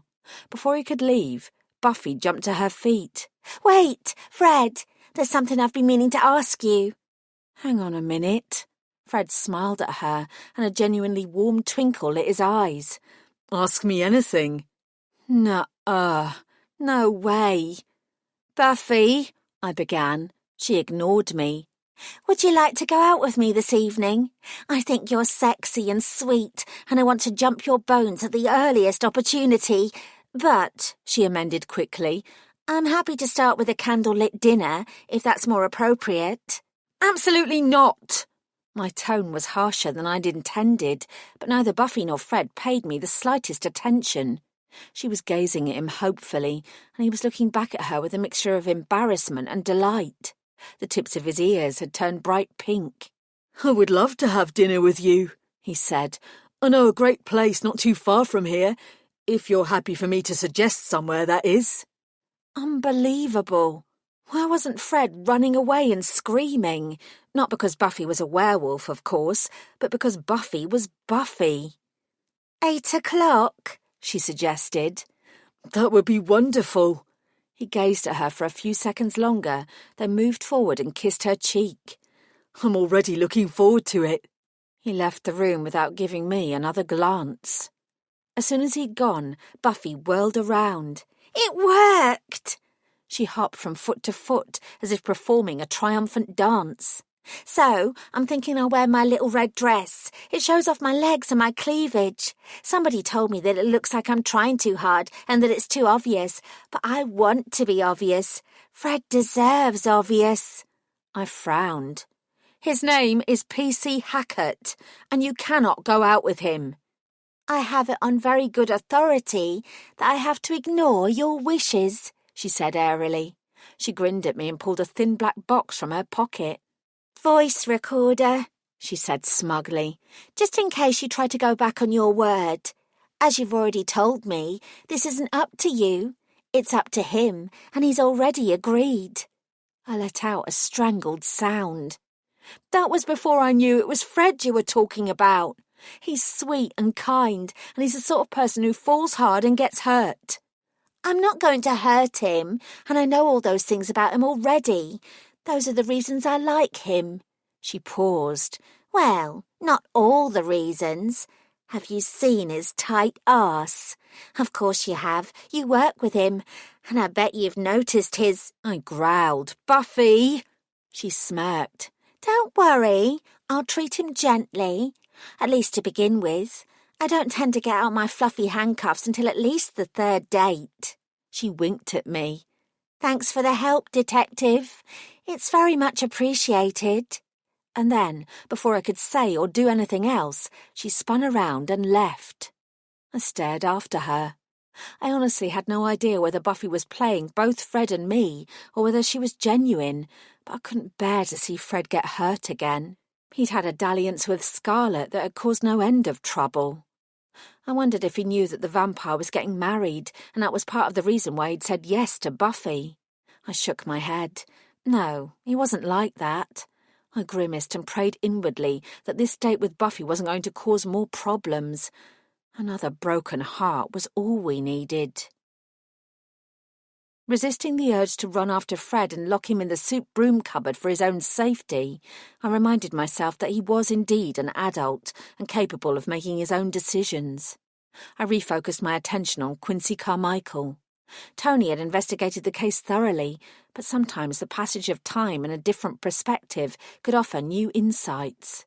Deciding that my best approach was to avoid any more details from the old file and to look into Quincy's disappearance from a fresh angle, I put the folder into my desk drawer and grabbed my coat. The missing gremlin might well be perfectly fine and desperate not to be found, but I was going to find him anyway, to ensure both his safety and my peace of mind. It was colder than before, and I paused outside the Soup Squad building to fasten the buttons on my coat. Max called out a greeting, and in the interests of maintaining a good relationship with our neighbours, I returned it. "How's your day going, Max?" "I can't complain, Detective. I can't complain at all." He touched the rim of his black top hat and nodded. "And when I clock off this evening, I've got an evening out with friends to enjoy. I'm leaving work early for it." "Special occasion?" He suddenly looked a little embarrassed. "It's my birthday." I brightened. "Happy birthday." "Thanks." He smiled at me. "It looks like you're having a busy day too. Are you on a case?" "A cold case," I told him. It's good to get the time to look into historic crimes. The passage of time doesn't mean that the bad guys should get away. With you after them, they should already be running, Max said warmly. Is it a bad one? The case? So far it's a missing person, but there may be more to it. Sounds intriguing. We shall see, Max. We shall see. I glanced across the street as somebody hurried past with their head down. Well, well, well, I murmured to myself. That's handy. Max lifted a curious eyebrow. I nodded to indicate that I had to go, then crossed over to intercept the hurrying gremlin. Speaking to Phileas Carmichael had been low on my list of priorities, but this was too fortuitous an opportunity to pass up, and it probably wouldn't take long. Mr. Carmichael! The solicitor ignored me. In fact, he seemed to pick up speed and do his best to move away from me at a faster pace. That was weird. Phileas! I ran after him. I wasn't in the mood to let him get away, even if I only wanted to ask him if he was related to Quincy. Wait! He moved faster. Determined to catch up to him, and curious as to why he didn't want to speak to me, I put on an extra spurt of speed. Realising that I wasn't going to allow him to get away, he finally slowed and turned around. D.C. Bellamy, he said reluctantly. I'm not ready to speak to you yet. What did that mean? I frowned at him. I am still preparing the relevant documents, and I'll be in touch shortly. Documents? He squinted at me. Pertaining to my client. Mr. Carmichael, I said, what client are you talking about? His eyes took on a touch of impatience. Mr. Cobain, of course. My mouth dropped open. Barnes had told me that Alan Cobain had sought legal representation, but it hadn't occurred to me that he might be using a soup lawyer. You're working with Cobain? Why? He answered stiffly. Identity theft is a serious matter, Detective. My astonishment only grew. You're suggesting that I've stolen Alan Cobain's identity? Seriously? Phileas Carmichael raised his finger and wagged it at me as if I were a naughty child. You know as well as I do that there is only one phoenix at any time. Yes, it's me, for fuck's sake. According to you. I couldn't stop myself. There's more than enough evidence to prove I'm the phoenix, as I'm sure you know. The gremlin solicitor didn't so much as blink. There's no legal precedent for someone who has stolen the powers of another supernatural being. He intoned the words, as if he'd been practicing them. But that doesn't mean such an action is acceptable. I threw my hands up. Bloody hell, Phileas! He looked at me owlishly. If you wish to communicate further with me or my client, please do so through your own solicitor. He moved away again. I hissed under my breath. This was ridiculous, more than ridiculous. I went after him. I didn't approach you because of Alan Cobain. I didn't even know you were his solicitor. Well, you know now. He sniffed. I gritted my teeth. I guess so. I want to ask you about another matter. Carmichael sighed heavily and stopped again. What is it? He looked over his shoulder at me with an expression that suggested he was certain that I was using diversionary tactics to learn more about Cobain. 2 words for you, I said, tamping down my irritation. Quincy, Carmichael. Phileas jerked and faced me. The name of the long-missing gremlin was clearly the last thing he'd expected me to mention. What about him? I straightened my back. You know him, then? I did know him, but he's been gone for a long time. He folded his arms across his chest, creasing his pinstripe suit and messing up his perfectly folded pocket handkerchief. He was my nephew. Bingo. You're talking about him as if he were dead. As I said, Detective, Quincy has been gone for many years. His mother, my sister, passed away 4 years ago. He didn't attend the funeral, and he didn't get in touch. If he is alive, he'd do best to stay away. He gave a derisive snort. We don't need him. Why not? He chose to leave and not return. He didn't leave a note or any word about what he'd done, and I strongly believe that his disappearance hastened my sister's death. Quincy is no longer welcome. Families are messy things. However, I wasn't going to leave it at that. Did you know Quincy was going to leave before he did so? Did he give any indication that he wanted to go away? I could see that Phileas's impatience was growing. Not that I recall, but the boy was always flighty. He could never stick to one thing. He glanced at his watch and frowned. I persisted. When was the last time you saw him? The family had Sunday dinner the weekend before he vanished. Carmichael stepped back. Now, I really do have to go. The press conference is due to begin any moment, and I have to be there. Press conference? Goodbye, DC Bellamy, he said firmly. He turned away again and marched off. This time I let him go, but my eyes followed his stiff back and swinging arms. Then my stomach lurched, and I leaned over, certain I was about to be sick again. I heaved once, twice, before the moment passed. When I straightened up, I saw Max watching me with concern from across the street. I waved at him, pretending that everything was fine, then turned on my heel to retrieve Tallulah. Leave Tallulah. Leave Tallulah. Leave Tallulah. Leave Tallulah. Chapter 7.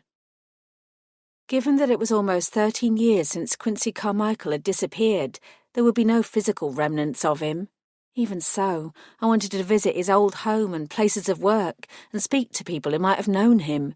It was possible that I might unearth some useful details.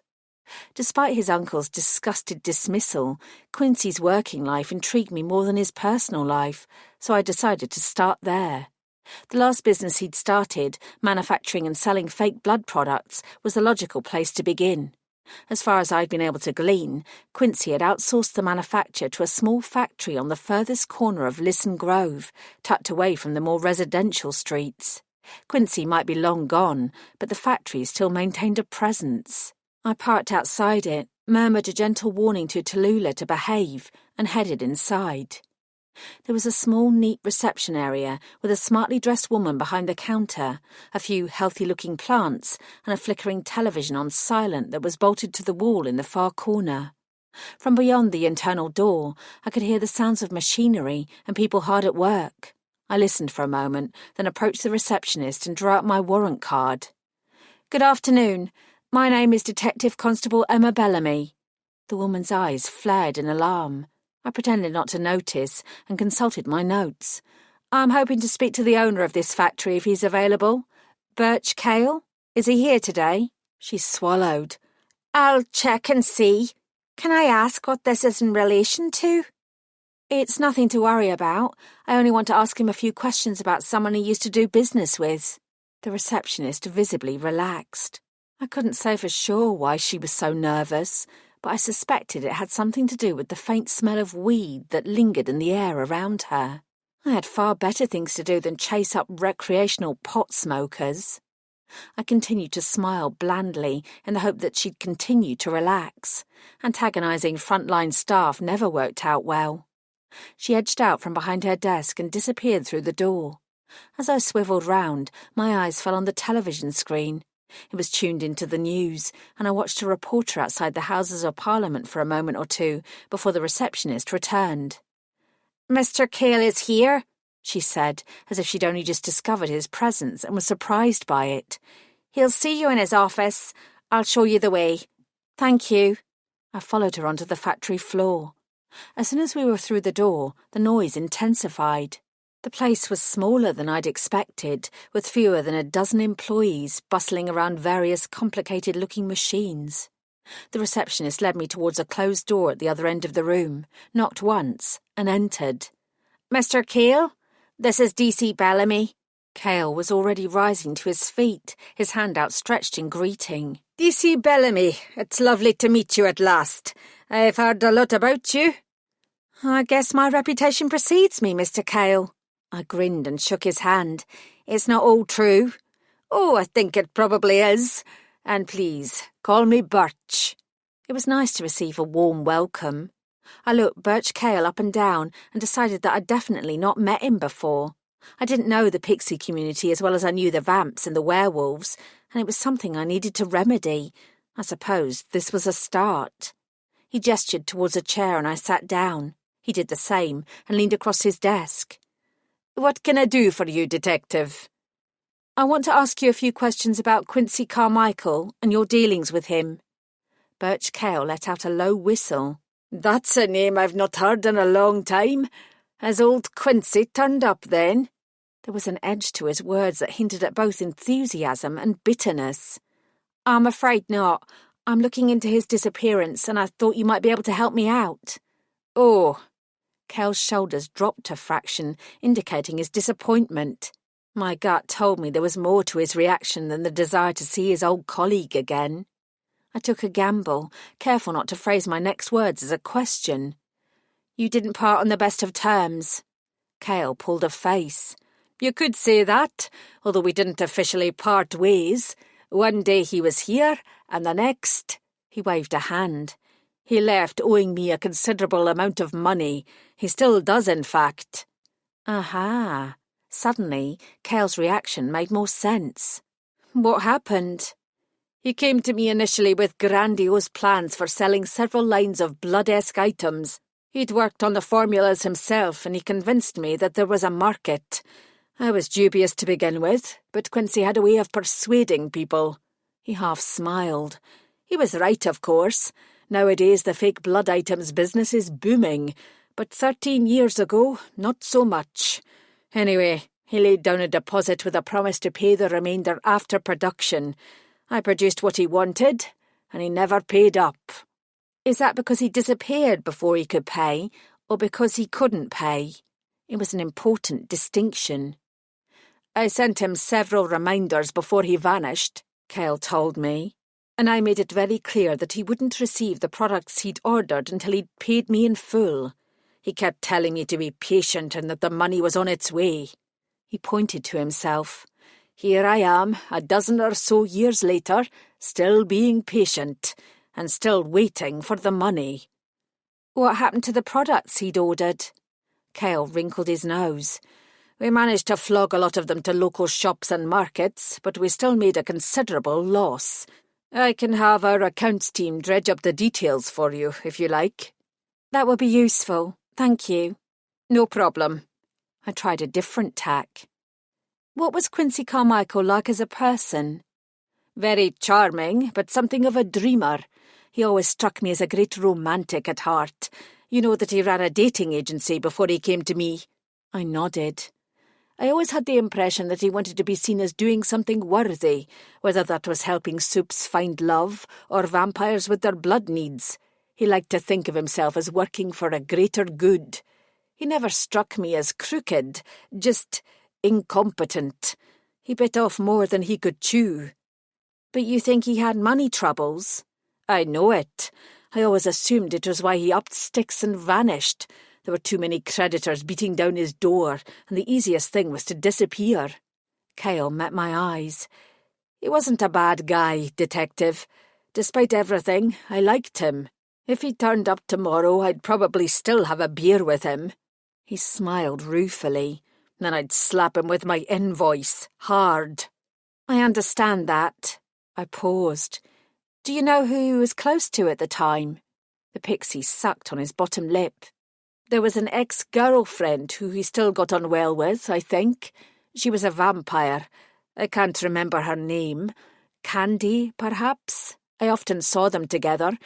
And of course, there was poor Simon Carr." I registered the last name. "A werewolf?" "Yes. Sadly, he was murdered around the same time that Quincy disappeared, together with another vampire." Kale had to be talking about the case that Lisa had mentioned. Interesting. I sat a little bit straighter. "They were friends, Simon Carr and Quincy Carmichael?" "As far as I knew. I saw them together a few times. Quincy said it was a business thing, but I kind of assumed there was more to it. They seemed more like friends than business partners." "Did you mention this at the time? Did it come up in the investigation into the murders?" Kale eyed me shrewdly. "Where Simon Carr's death was concerned, everything came up. Those murders caused a lot of problems." "So I've been hearing," I murmured. I asked Birch Cales several more questions, but nothing of note emerged. He remained helpful and friendly throughout, and when we were done, he walked me out to reception before shaking my hand. I smiled at the anxious receptionist, who had sprayed herself liberally with some very potent perfume, no doubt to disguise the smell of weed, and reached for the door. As I did so, the flickering television caught my eye. "Fucking hell," I muttered under my breath. I gazed at the image of Phileas Carmichael standing next to a large man in a cheap grey suit. Both of them were behind a podium in a room that I immediately recognised as one of the larger meeting rooms at the Devane Hotel. No doubt the large man was Alan Cobain, and this was his damned press conference. It must have been a slow news day, and that was why it was being televised. I ought to have strode out of the building and ignored it, but sometimes I'm my own worst enemy. I asked the receptionist to turn up the volume. She picked up the remote control, eager to do anything that would keep my attention away from her. Phileas Carmichael's voice boomed from the television screen. "My client," he intoned, "is the Phoenix. He has provided video footage to attest to that fact and will demonstrate his abilities if anyone doubts him. This is why we have serious concerns about the Metropolitan Police detective who also claims she is the Phoenix. She is in a position of power and authority and is abusing that position by taking Alan's identity away from him." One of the off-screen journalists shouted a question. "Are you saying that this detective is lying about who she is?" "That is not for me to say at this point," Carmichael replied. "It may be the case that there is now more than one Phoenix in the world, but it may also be the case that the detective in question somehow took a portion of my client's powers away from him.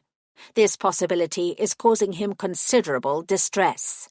We must remember that nobody is above the law, no matter what their position is. This matter must be investigated further, not only for Alan Cobain's sake, but for the public at large." I curled my hands into fists. The most frustrating thing was that Phileas Carmichael was right on many counts, especially when it came to my role in the police. I was well aware that many police officers abused their positions in horrifying ways.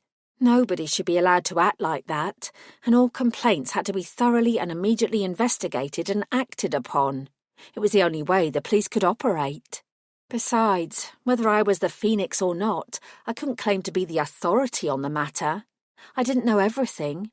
What if my transformation into the Phoenix as a baby had indeed taken power from Alan Cobain? It wouldn't be anyone's fault if that had happened. My parents' druid friend Miranda had called upon the power without thought or control when she'd found the three of us dead in our home. Maybe her actions had affected Alan Cobain. I couldn't say for sure either way, but if it were true, I didn't know what to do about it. I couldn't give the power back. It definitely didn't work that way. On the screen, Cobain raised his hand to indicate that he wished to speak. He looked anxious as he cleared his throat. "I'm not trying to cause anyone any trouble," he said in a quiet voice that belied his height. "I just feel as if part of myself and my identity has been ripped away and my integrity has been called into question. It's costing me my health and my standing in the community. All I want to do is sit down with the detective so we can talk about this and find out what's really going on. I want to get my life back," he said sadly. "I wish she'd let me speak to her." My eyes narrowed. He was implying that I'd refused to meet him. I'd spoken to his own damned lawyer an hour or two ago, for goodness sake.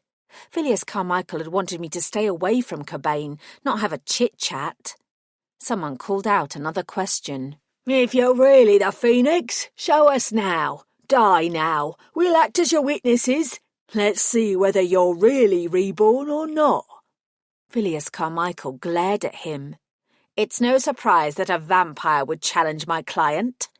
The detective who's claiming to be the Phoenix is in a serious relationship with Lord Lucas Horvath, the vampire's leader.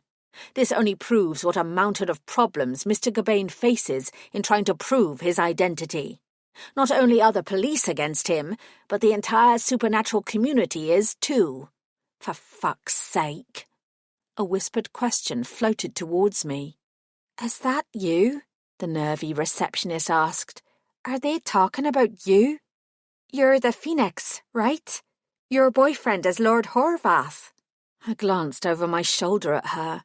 Her eyes carried a definite glint of morbid fascination at the scene unfolding in front of her. My back stiffened.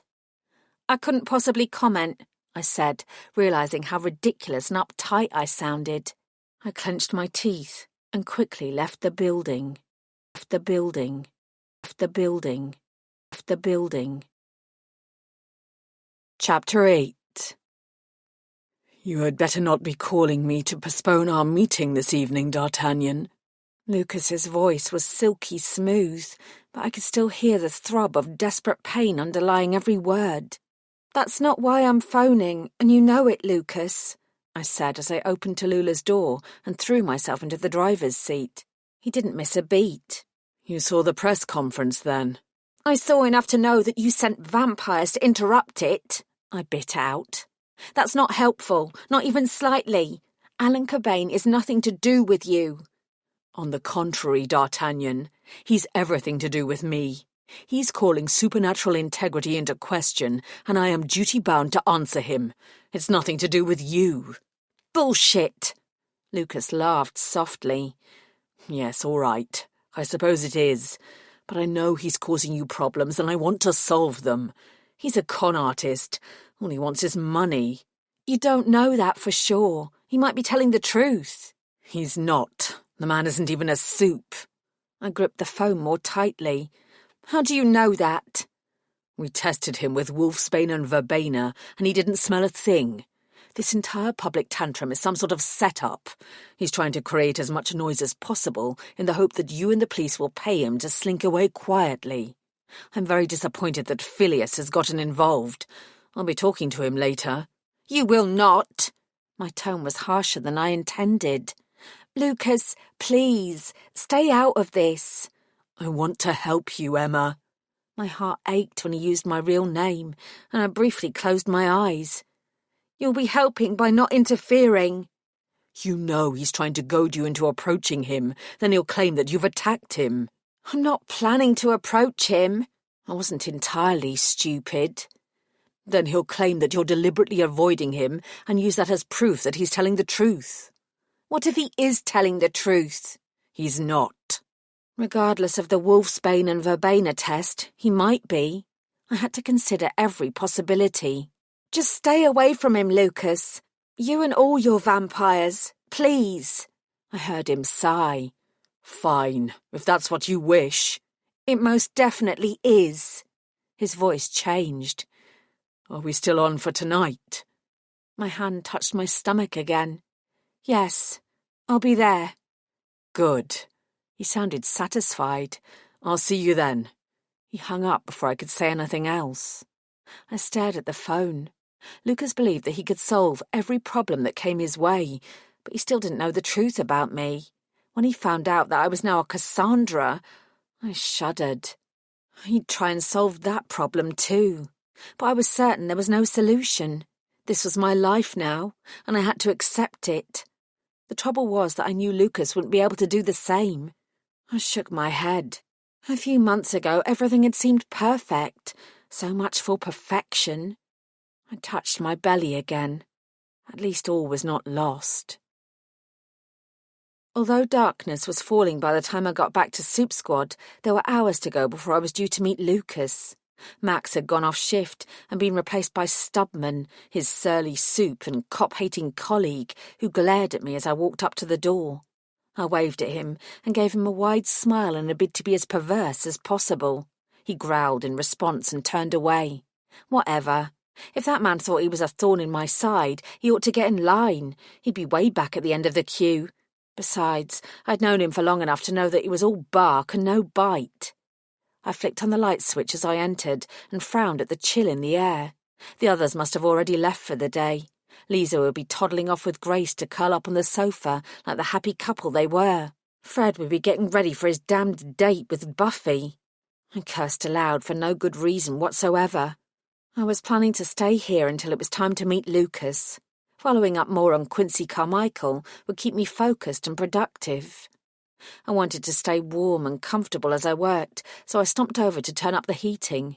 Then I noted the draft coming from the back of the building, so I stomped even more loudly towards the back room, hissing in annoyance when I saw the window was open. That was careless. I slammed it shut and stomped some more until I reached my desk and sat down. Instead of immediately turning on my computer, I took a moment to sit very still and breathe deeply. Maybe it was hormones, maybe it was stress. Either way, I had to calm down and stop acting like a toddler throwing a tantrum. I was Emma bloody Bellamy. I could deal with this.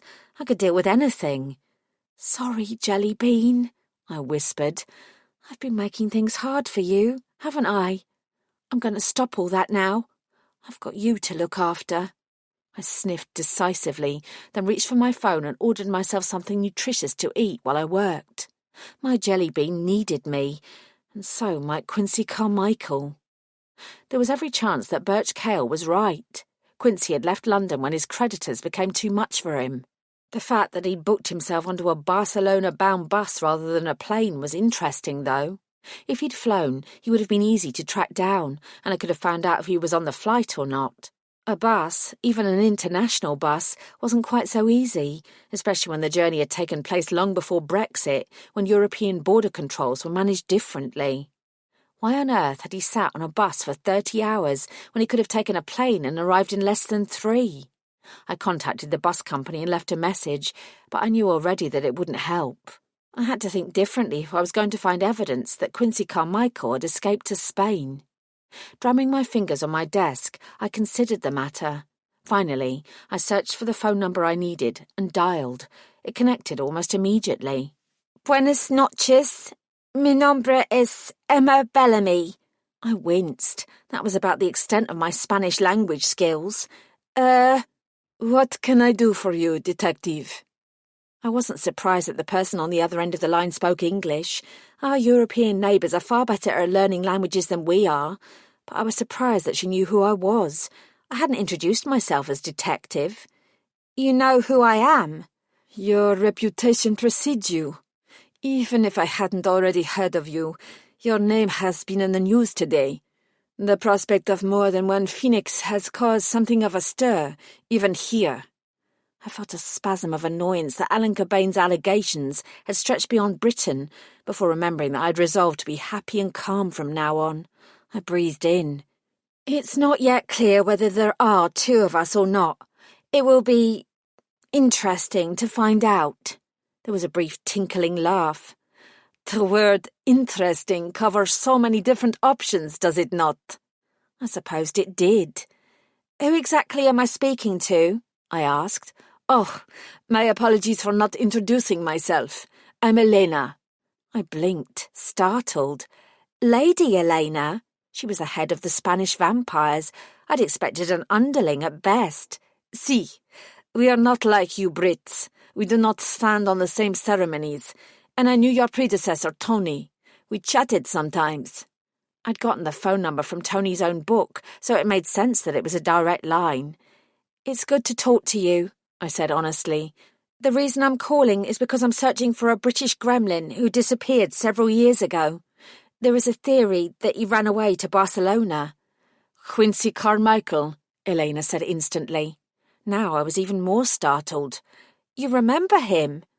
"I remember looking for him. It was an unusual situation. Tony asked me to keep a lookout for any English gremlins who landed on Spanish soil.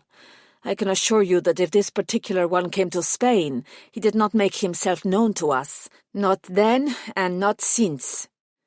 "It was a long time ago. I'm surprised that your memory is so clear." "I remember it because I already knew him. Before I became head of the vampires here, I used Quincy's services a couple of times when I was visiting London." I straightened up. "His services?" "Dating services." Elena sounded rueful. "Such a thing did not exist in Spain, and it was useful to connect with like-minded soups when I travelled." Her voice took on a more cautious note. "I dated your Lord Horvath. Thanks to Quincy. He was definitely one of the more suitable men on Quincy's books. I enjoyed his company." "You went out with Lucas?" She laughed again. I'm not surprised he didn't mention me to you. Although our time together was pleasant, it was never serious. I always knew he was waiting for his alma gemela. I am happy that he found you. Alma gemela? His soulmate, she answered simply.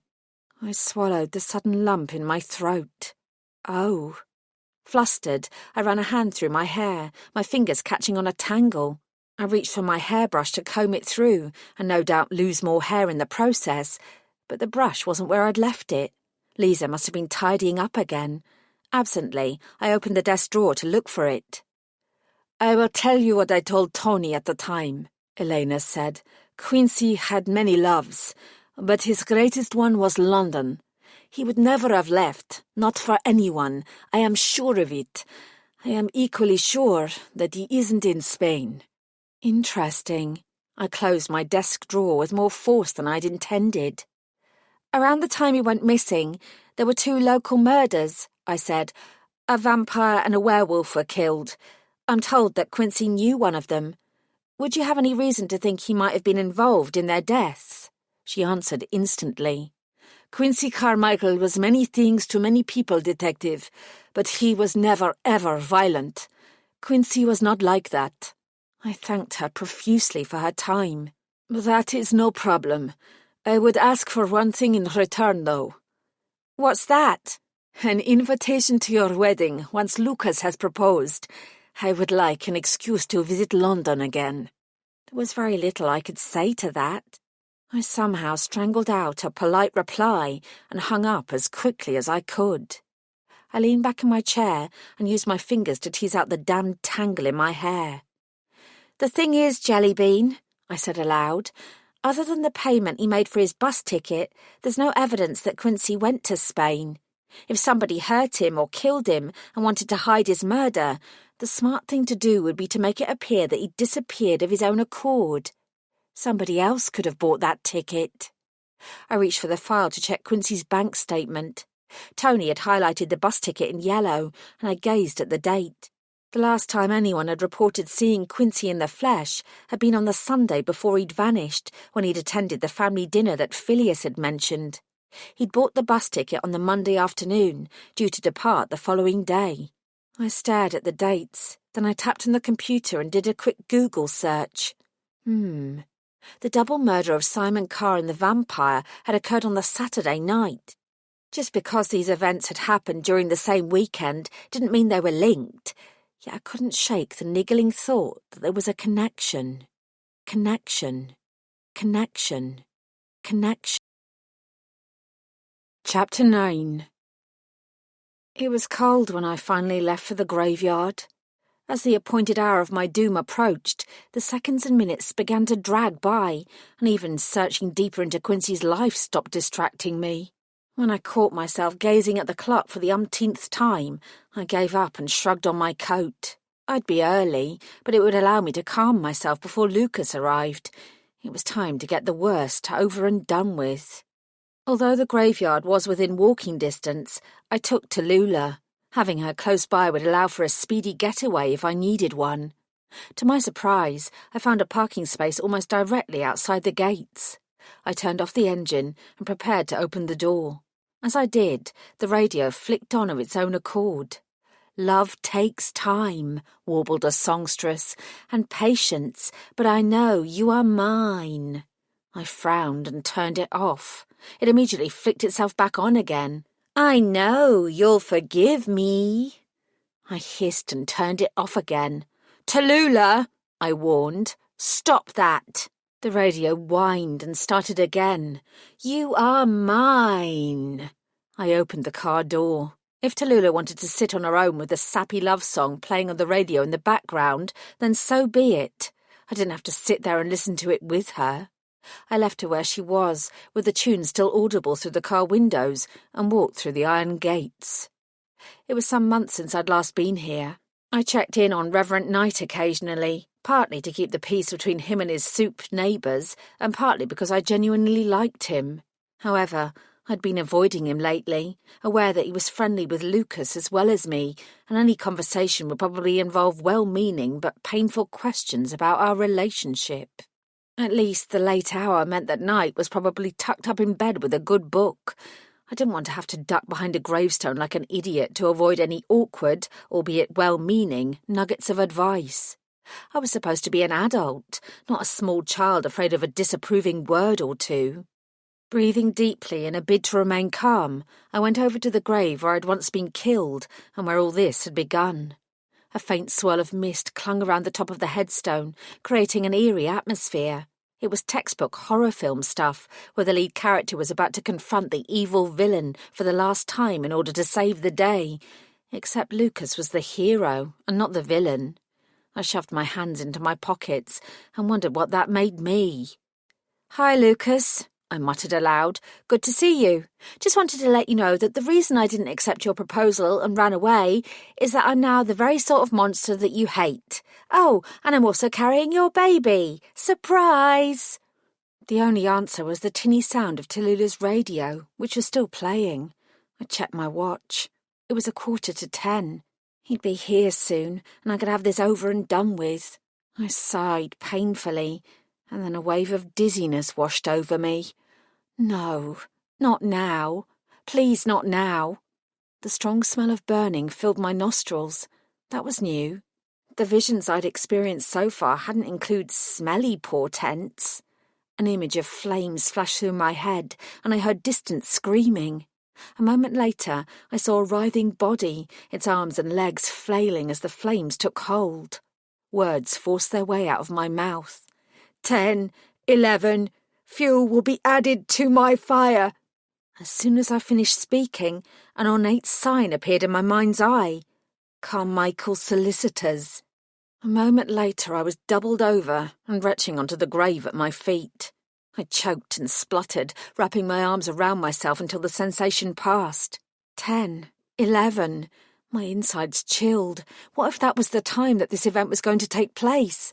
What if it was only minutes away from happening? I spat on the ground.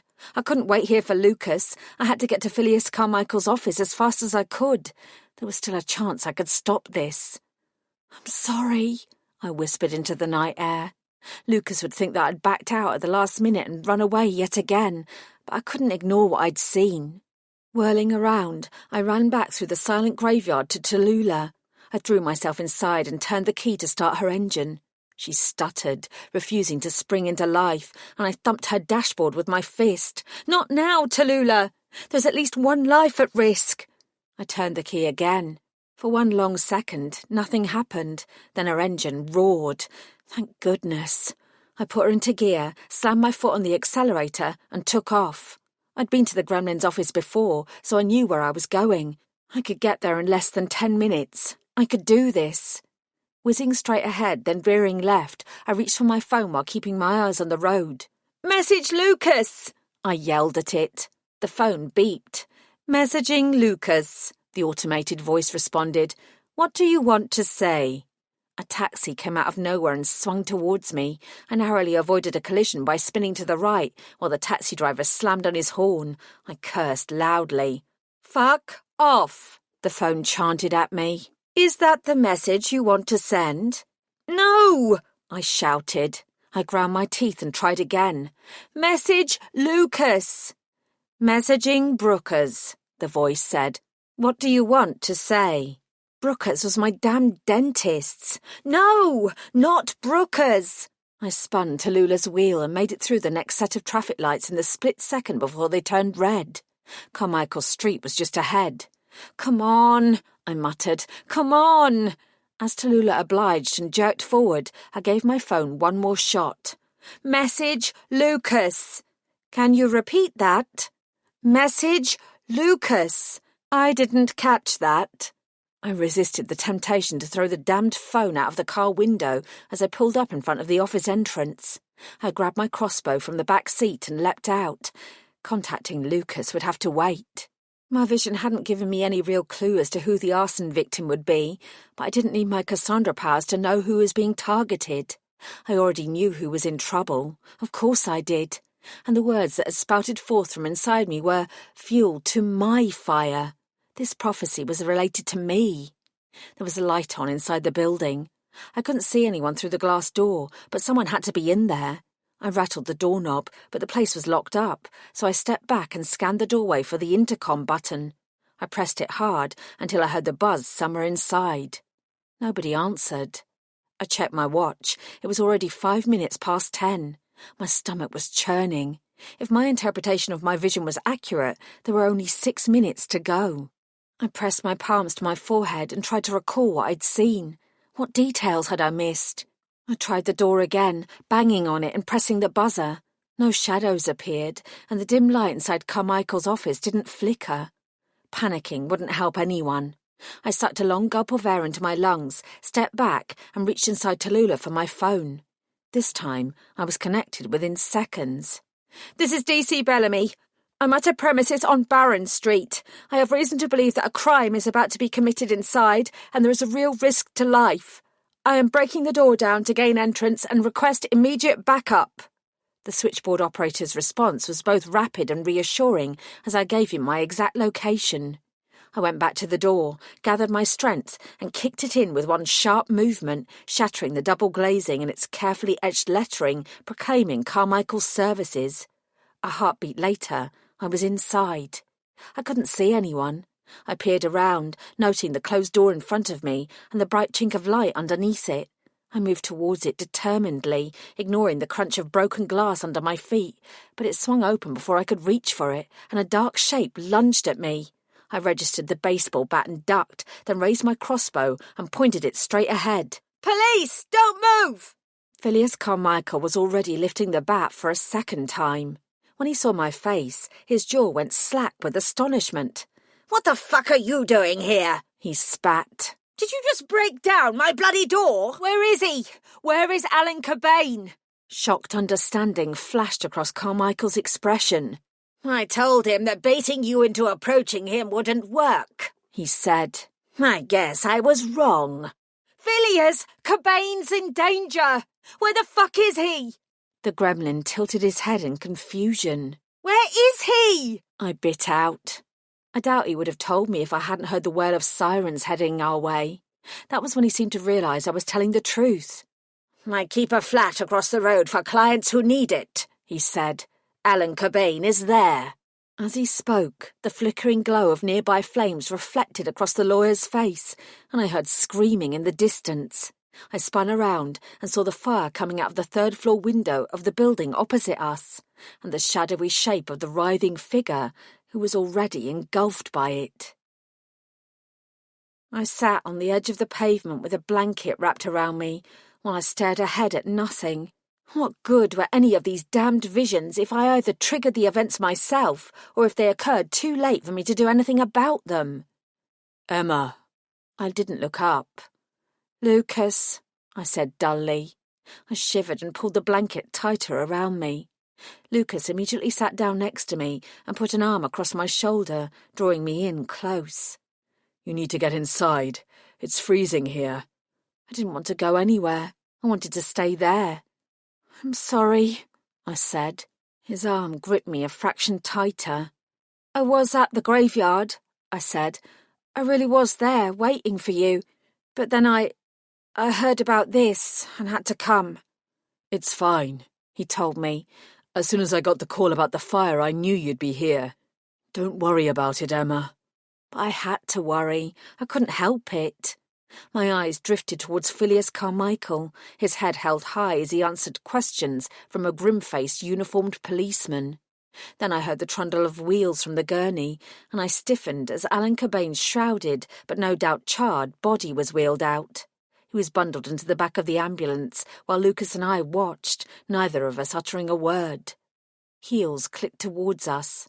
I didn't need to look up to know who was approaching, but I couldn't help raising my head to check her expression.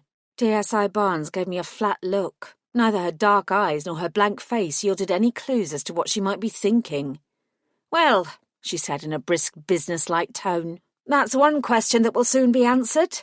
In 12 hours we'll know if Alan Cobain is a phoenix." I strongly suspected that Alan Cobain was merely dead. I should have saved him. I should have realised that the image of Carmichael's sign in my prophetic vision had come at an angle. It would have been what Cobain, or his killer, saw from the flat's window in the seconds before the fire was lit. Next to me, Lucas snorted. He's not going to resurrect DSI Barnes, and you know it. Barnes's eyes flicked to him, then back to me. I need to speak to you alone, DC Bellamy. My stomach tightened. I knew what was coming. Lucas didn't move an inch. I'm not going anywhere. Barnes didn't say anything. She simply waited. I sighed. It's fine, Lucas. Give us 5 minutes. I knew he wanted to argue, but I also knew he wouldn't do so in front of DSI Barnes. You're sure? He asked roughly. I smiled slightly and touched his arm. I'm sure. This won't take long. A muscle throbbed in his cheek as he stared at me. Then he nodded reluctantly and stood up. He stalked across the street to give us some space. As I watched him go, I was aware that his enhanced vampiric senses meant that he could still hear everything Barnes said. I wondered if she realised it too. What a shitstorm! Barnes shook her head, sat down next to me, and reached into her pocket to pull out a packet of mints. She offered me one, but I shook my head. She popped one into her mouth and began to chew slowly. The solicitor says that you smashed in his door before the fire became obvious. Here we go. Yes, I said. I wasn't going to deny it. How did you know Cobain was in danger? I looked away from Barnes and towards Lucas. His head was tilted an inch to one side, and when a serious-looking vamp approached him, he waved him away. Then his glittering eyes met mine. Lucas wasn't even pretending not to eavesdrop, but that alone wasn't why I suddenly lied. I received a tip-off. Barnes's eyebrows rose. From? An anonymous source. I see. How did they contact you? Phone. I didn't recognise the voice. Male? Female? I'd only just begun. I was already losing myself in a quagmire of bad lies. It was an automated voice, I muttered. Computerised. It could have been either. And where were you when you received this call? That part was easier. I was in the graveyard of St. Urbin's Church, in Soho. I was supposed to meet Lucas there at 10 o'clock. Did you meet him? Will he corroborate that? No, I was early and he hadn't arrived. Did anyone else see you there? My shoulders dropped an inch. No. Barnes grimaced. You understand why I'm asking these questions? I do. And you understand what needs to happen now? I nodded. I didn't kill Alan Cobain. She held up her hands. Save it for your official statement. She gave me a pointed look. I sighed, pulled out my warrant card and handed it over, followed by my crossbow. I'm going to need your phone as well to verify the tip-off you received, Barnes said. Shit. I hadn't thought that part through very carefully. I'd make a terrible criminal. Is there a problem, DC Bellamy? I handed over my phone and tried to explain. The tip-off didn't come through on this phone. Barnes didn't blink. Which phone was it then? I met her eyes. I can't explain that right now. Oh dear. I couldn't disagree. Barnes stood up and dusted herself off. We'll need to save this for the actual interview. For now, Detective Constable Bellamy, you are suspended from your duties while the investigation into Alan Cobain's death is ongoing. Okay. I glanced at her face, wondering if she believed I could have murdered him, though I didn't ask the question. She wouldn't have answered it. Besides, we both knew that anyone was capable of anything under certain circumstances. I'll take you to New Scotland Yard myself, she said. I wasn't sure if that was a good or a bad thing. I heaved myself to my feet and looked awkwardly at my wrists.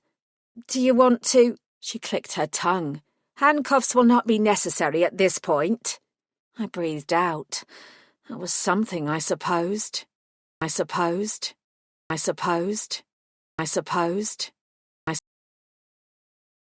Chapter 10. Lucas tailed us, his sleek black car less than 2 meters away at any given time. If he involved himself more directly, there would be serious problems. I made sure he realised that when we finally pulled up outside the police headquarters and got out of Barnes's car. He parked behind us and also stepped out. Go home, I told him. He folded his arms, leaned against his car and watched me with hooded eyes. This is just procedure, Lucas. It's what has to happen. He still didn't react. The only way you can help is by staying out of it. He could have been a damned statue. He wasn't even blinking. I tried again. It could take a long time. Finally, he spoke. I'll be here and waiting until you're done. Barnes frowned. Your relationship with Emma Bellamy is over, Mr. Horvath. This smacks of stalking and coercive control. It's Lord Horvath to you, he said. Then he looked at me. Is our relationship over, Emma? Bloody hell. How was I supposed to answer that? Not officially, no. For Barnes's sake, I added, I don't mind if you wait, but don't do anything. Just wait. Lucas bared his fangs. I've already proved that I can be very patient. I can have him removed, Barnes said. I don't care who he is. I can make sure he doesn't bother you again. Leave him be. Emma. I was going to have to be more specific. I cleared my throat. I want him here. Barnes nodded reluctantly, while Lucas's eyes gleamed with sudden satisfaction. All I could do was run my hands through my hair and sigh. This was a bloody mess. And Alan Cobain was still dead, at least for now. I'd never been on this side of the interview desk before. Other than my awkward lie to Barnes, I'd done nothing wrong, but my palms still felt sweaty, and there was a discomforting twist to my stomach. I hoped I wasn't going to start throwing up again. I nudged John Barber, the human duty solicitor who'd been assigned to me. I'm going to need some water, I said. He nodded, stood up, and knocked on the door until somebody answered. Can we get a jug of water in here? And 2 cups? He waited until they were passed through, then sat down and poured me some. I took several small sips while he waited. My stomach didn't settle, however, so I swallowed hard and kept a hold of the plastic cup. I might vomit any minute now, I told him. It's been known to happen lately. Barber didn't miss a beat. Are you ill? He asked. Have you taken any drugs? I'm pregnant. I met his eyes, but I'd prefer it if you kept that to yourself. I'm your solicitor, D.C. Bellamy. You know how this works. I won't tell anyone, though it might be wise of you to inform the lead investigator. I shook my head. No, not unless I have to. Very well. He linked his hands together. Barber projected a calm and reassuring exterior. If circumstances had been different, I might have requested Phileas to be by my side, but as that wasn't possible, I was happy enough with John Barber for now, even if his human ethnicity might cause some problems when he found out the truth. DSI Barnes questioned me briefly at the scene, I told him. You should have waited before answering any questions. Yeah, hindsight was great. I lied to her. Barber winced slightly. It's going to come out that I wasn't telling the truth, I continued. Go on. I told her that I received an anonymous phone call that tipped me off about the risk to Alan Cobain's life. That wasn't true. A few weeks ago, I inadvertently gained a new supernatural power. I've started to receive prophetic visions of the future, and what's known as a Cassandra. I had a vision that Alan Cobain was going to burn alive. Barber stared at me. With shaking hands, he reached for his own glass. This was why a soup solicitor might have been better. Ah, he said. He managed to take a drink without spilling any water. When he finally returned the glass to the table, he eyed me. Why didn't you tell her this? It's not something I want to broadcast. I leaned forward. I have no control over the visions. When they come, they're not always easy to interpret. Plus, I don't know if I can alter what I see, or if it's already set in stone. I took a deep breath. I'm a police detective, and this is a supernatural power that not even soups understand. If it becomes generally known, it will affect my entire career. I'll never receive credit for any work that I do in stopping crimes, because people will think I did it through magic and not hard graft. And if I don't manage to stop crimes, they'll think that I'm keeping the visions to myself for my own reasons. My mouth twisted. There's also every chance that some bigwig in the Met Police or in the government will decide that the best way to use my new power is to lock me permanently in a room and wait for my visions to come, regardless of what prophecies they might involve. Barber took a moment before answering. I decided I liked him for that. He wasn't leaping to easy conclusions. "Most people," he said carefully, "would think that a detective who can see the future is a good thing. Your visions might not prevent any crimes from occurring, but equally they might do." "Uh-huh," I nodded. Then I told him what had happened earlier that day on Baker Street. "You think it was your interference that caused the woman to be stabbed?" "I do. If I hadn't been there and revealed my identity, it might never have happened." "I see. Do you wish to continue keeping this Cassandra Power secret?" Once Barnes knew about it, I could never take the knowledge back, and I still hadn't told Lucas. I wanted more time to think about it first. "I'd like to keep it to myself, unless I absolutely have to divulge it." "That may prove problematic." "No shit." I shrugged to show that I accepted that. "But I didn't hurt Alan Cobain," I said earnestly. "I've never met the man, and I've never spoken to him." Barber checked his watch. "Will he resurrect in 9.5 hours?" "Honestly," I said, "I have no idea." There was a knock at the door, and DSI Barnes appeared with another detective whose face I vaguely recognised. "Are you ready?" she inquired. Barbara and I nodded. Barnes sniffed and took one of the chairs opposite us. The other detective did the same and introduced himself as Detective Inspector Michael Catling. From the hard look in his eyes and the way he held himself away from me, it was clear that he wasn't fond of soups. It wouldn't be my first time dealing with a soup-phobic detective, but even so, I sighed inwardly. Barnes started the recording, introducing herself and everyone else in the room. She gave me a small smile. "You have had a long and difficult day, Detective. You shouldn't have been on duty after what happened this morning on Baker Street, but I must commend you first for your actions in stopping a violent criminal. If you hadn't been there, it would have been much worse." So Barnes was going to play good cop. It wasn't a surprise. "Thank you," I said. "I can assure you that what happened this morning doesn't relate in any way to what happened tonight." Barbara shot me a side glance. I ignored it. Catling regarded me without blinking. "What did Alan Cobain say to you the last time he spoke to you?" "Idiot." "I have never spoken to Alan Cobain." "He was compiling a case against you. In fact, over the last 24 hours, he has made vigorous efforts to bring his case to light." I remained calm. "I'm aware of that, but it doesn't change the fact that I have never spoken to the man." "His solicitor states that you approached him earlier today." "I saw Phileas Carmichael in the street and I went to speak to him on another matter.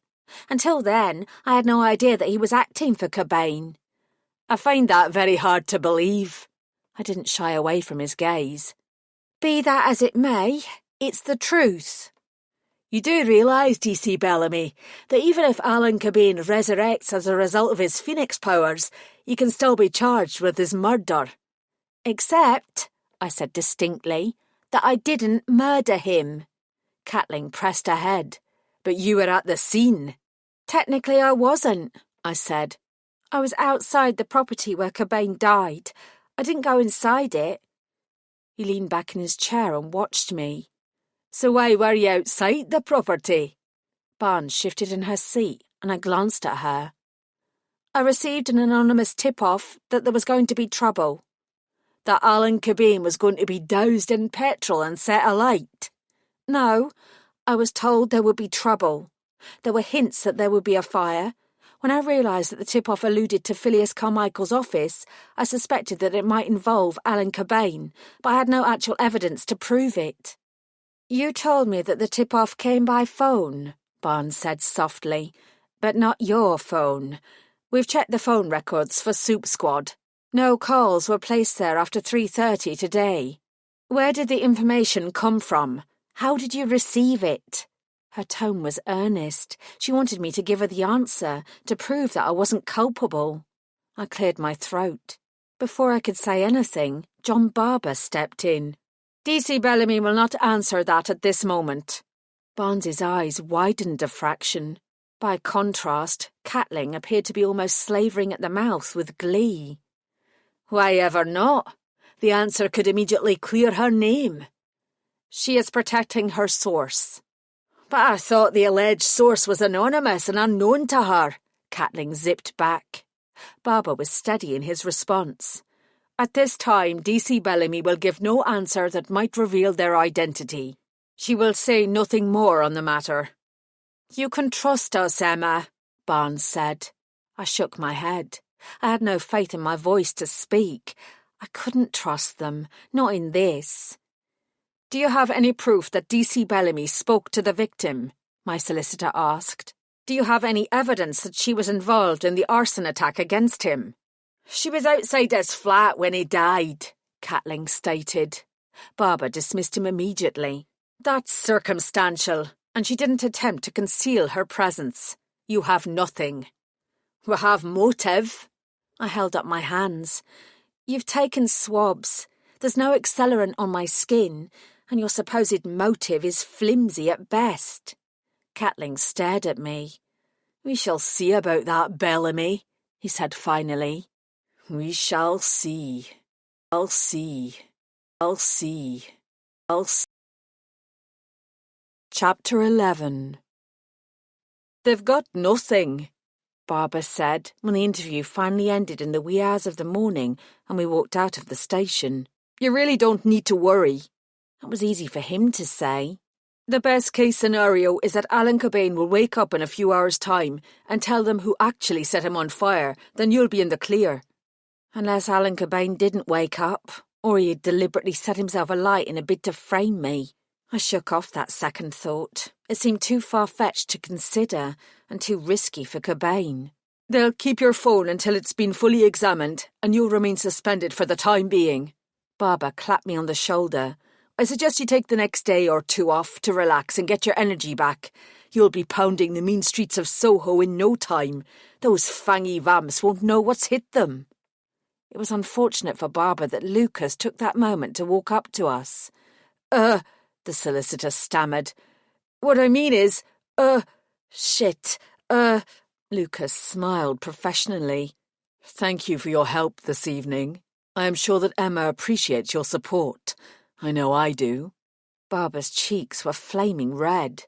You're welcome. He glanced at me. I'll be in touch as soon as I hear anything more. He spun on his heel and all but sprinted away. You scared him, I said to Lucas. He shrugged. It wasn't my intention. He gazed after the fleeing solicitor. He seems very young and not particularly capable. I can engage another lawyer for you. Villiers Carmichael isn't the only soup solicitor in town. Actually, I like Barber, I said. He did a good job. I think I'll keep him around. Lucas's black eyes grew sharp. Are you going to need him around? I bit my lip. That remains to be seen. An awkward squirm flashed through me. Thanks for waiting. His gaze held mine. I'll always wait for you, D'Artagnan. It didn't take a police detective, suspended or otherwise, to understand the double meaning behind his words. I know we need to talk, Lucas. There's a great deal I have to explain. That can wait, he said gruffly. You've been up half the night and you look dead on your feet. There will be time later. A sudden well of unexpected emotion rose up in my throat. What's wrong? He asked, not disguising his flicker of alarm. I sniffed. Nothing. Everything. Lucas spread his arms. Would you like a hug? So much. It was wrong and I shouldn't have done it, but I threw myself at him, allowing him to wrap his arms around me and hold me tight. I buried my face in his shoulder and for one long, glorious moment allowed myself to forget everything else. But as I stopped feeling so sorry for myself, inhaled his deep scent and revelled in the sensation of his hard body next to mine, I became aware of the danger. I pulled away and avoided his gaze. Thanks, I muttered. He nodded once. Come on, I'll give you a lift back to Laura's place. Can I borrow your phone? Mine has been taken into evidence. Lucas looked at me curiously, but dug it out and tossed it to me. I thanked him and dialed Grace's number. I'd hoped to leave a message, but with sleep waiting his every word, he answered quickly. This is Detective Sergeant Grace. Sorry for waking you, I said. Emma? Yeah, I'm calling you on Lucas's phone. You'll probably hear from DS Barnes soon, but I wanted to speak to you first. I heard Lisa murmur a sleepy question in the background. Grace replied before answering me. What's happened? I've been suspended. What? It was heartening that he sounded outraged, even though he didn't know what I might have done. You'll get all the gory details soon, I told him. I'm not sure how long I'll be out, but I wanted to tell you that I've been looking into one of those cold cases you left me, the missing gremlin. Lucas looked at me. From 2010? Grace asked. That's the one. There's a lot about his disappearance that doesn't add up. I really think you should look into it some more. I left my notes on my desk, but if you have questions about it, you can still call and ask me. I don't have my phone, but I'll pick up a cheap burner tomorrow and send you the number. Okay. What else can I do? What help do you need? I'm dealing with it, Owen. I'll be fine. Investigate the gremlin, though. His case deserves the attention. Emma? I knew he wanted to know more about my suspension, but I couldn't deal with a rehash of events just then. I said goodbye, hung up, and passed the phone back to Lucas. He returned it to his pocket as we climbed into his car. With a sigh, I settled into the passenger seat. The car smelled of him. It was glorious. You were talking about Quincy Carmichael, right? Lucas asked as he drove away from New Scotland Yard. Yes. He went missing the same weekend that there was a nasty double murder. Lucas nodded. I remember. What happened? With the murder, I mean. He sent me a side glance. You want to talk about that now? I might not get another chance. I shrugged. Lucas ran a hand through his inky black hair and sighed. It was brutal, both the murders and the aftermath. You saw the crime scene? His hands tightened on the steering wheel. I did. I wasn't Lord then, but I was highly placed, and I was tasked with looking into what happened. We thought we'd find the culprit easily. He grimaced. But nobody was ever found. We didn't even have any credible suspects. I know Simon Carr was the werewolf who was killed, but who was the vampire? Adele Cunningham. She hadn't been a vamp for very long. She was a baby by most standards, but she had a lot of skill for her age. She would have gone far. He didn't hide the regret or the pain in his voice. It was clear that, even before he'd become Lord, Lucas had taken the death of any vampire personally. How did... She was stabbed. They both were. So it must have been a soup, I said, thinking aloud. No human could have overpowered both a werewolf and a vampire, certainly not with a blade. That was the thinking at the time. I sensed a but. I waited. As far as we could tell, Lucas went on, Simon and Adele were sleeping together. They were in bed together when they were killed. So if they were asleep, it's not beyond the realms of possibility that a human attacked them and killed them before they could defend themselves. It could have happened that way, he said softly, but we couldn't find any human suspects. And Quincy Carmichael? Lucas was already shaking his head. It wasn't him. I know he disappeared right after the killings, but his alibi for the time of the murders was rock solid. He spent the afternoon getting drunk with Kennedy. I started. Our Kennedy? I asked, referring to the alcohol-sodden satyr who I counted as a real friend. Yep. They tore through Soho and Lisson Grove together. Eventually the pair of them ended up in a small bar usually frequented by the Sullivan clan. Kennedy annoyed the wrong werewolf, got into a fight. Quincy got involved, and all three of them ended up carted off to the Clink to sober up. When Simon Carr and Adele Cunningham were being stabbed to death, Quincy Carmichael was behind bars. That put a different spin on things. Were there any real leads into Simon and Adele's deaths? They'd kept their relationship secret, so none of us knew they were together. Given the bloody nature of their killings and the emotional energy their killer must have expended, it looked like a crime of passion. We were convinced that a jealous wolf had killed them when their liaison was discovered. The wolves believed it must have been a cuckolded vampire. There was a lot of finger-pointing, but absolutely no proof of anything. I was tempted to ask him if there was a murder file that I could borrow, but I was suspended from duty. Besides, I'd been tasked with looking for Quincy. A double murder was a totally different prospect, though that didn't mean I'd forget about it. Once I'm reinstated and I've found Quincy Carmichael, I'd like to look into their case, I said. Lucas laughed, genuinely amused. What? I asked, confused. You don't have any doubt that you'll find him, do you? Quincy, I mean. People don't simply vanish into thin air. I glanced at him. I was told it had an ex-girlfriend who was a vamp. Candy something? Candice. She's still around. I can ask her to contact you. She should speak to Grace, not me, at least until my suspension is lifted. From the way you're peppering me with questions, it doesn't sound as if you're going to let a suspension stop you from investigating. That was because I needed to fill the silence between us with something that didn't involve our doomed relationship. I shifted, discomfited again. Lucas seemed to realise what I was thinking. Anyway, he said with a wave of his hand, from what I remember of Quincy Carmichael and his proclivities, right about now, he's probably lying on a tropical beach somewhere with a fruit cocktail. All the more reason to find him, then. I could really do with a beach holiday. Lucas looked at me, allowing me to catch a glimpse of his very real vulnerability. To be honest, he said, so could I. I didn't get out of the car immediately when we arrived at Laura's flat. We sat there with the engine ticking over, neither of us saying a word, although both of us were desperate to speak. Finally, I fumbled with my seatbelt and released myself. I'll get some sleep, I said. If you want to come around later today, we can have that talk. The awkwardness that had started to dissipate during the journey had returned. If you want to, of course. You don't have to. Lucas growled. Of course I want to. I love you, Emma. That hasn't changed, and it never will.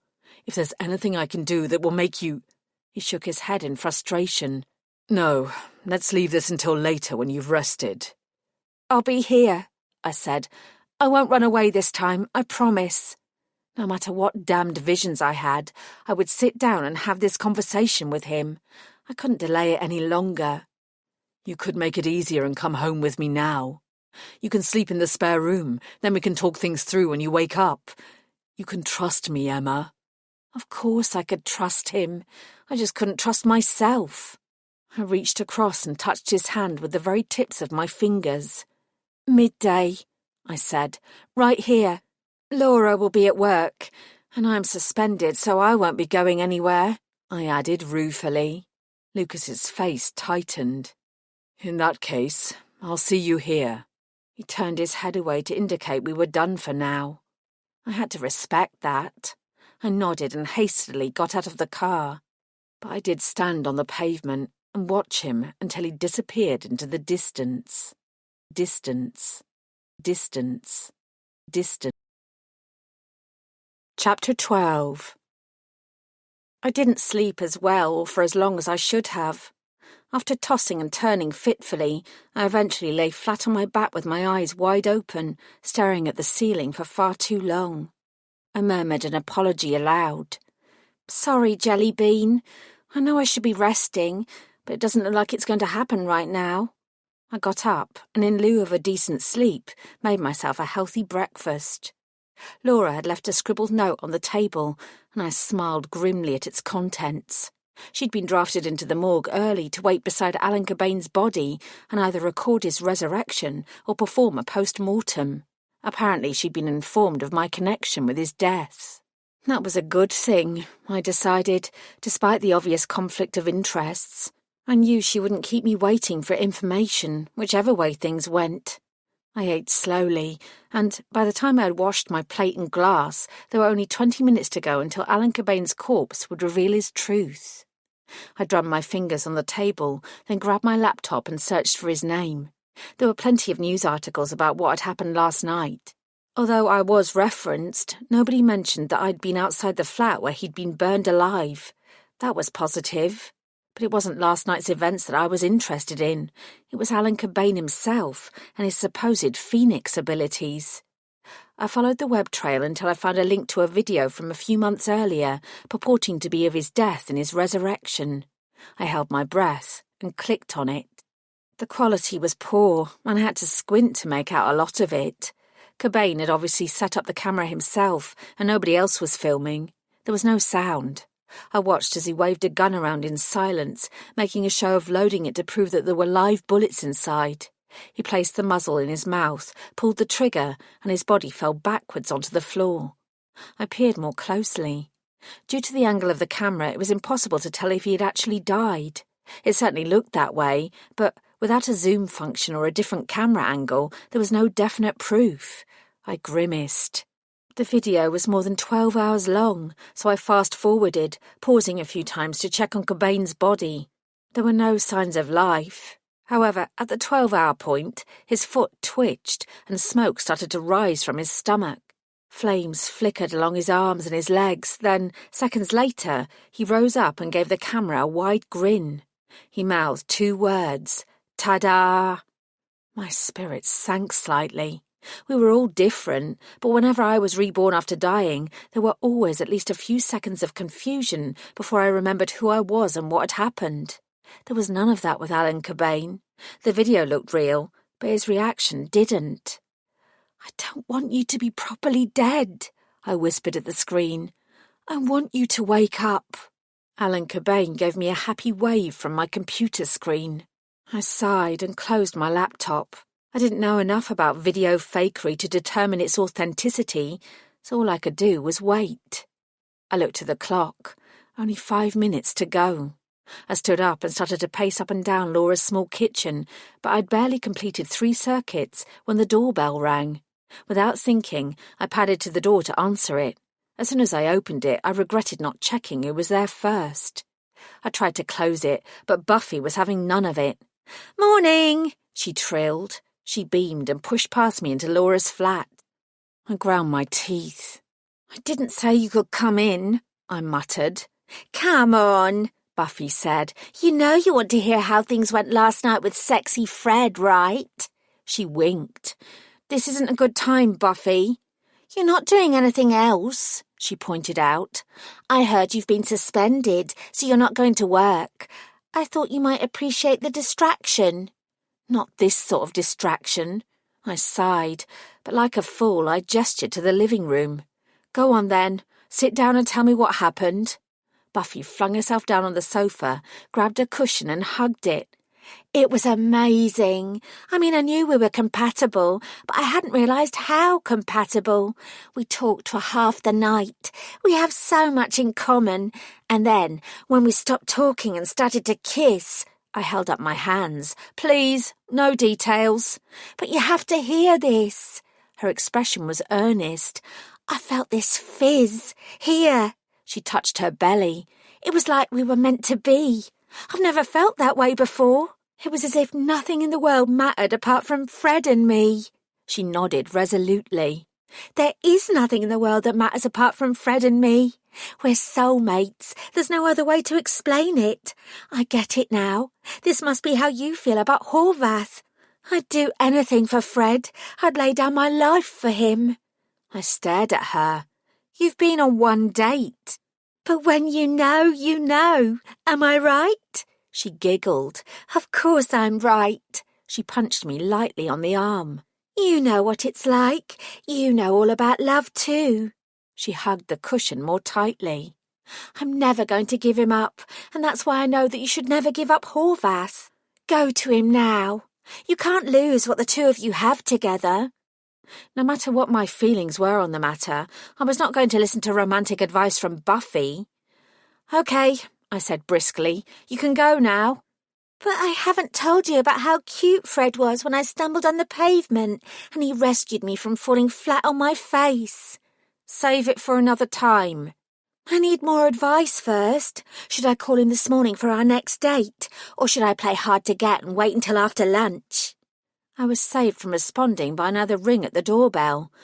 "I'm going to get that," I said. I pointed at her. "Don't touch anything."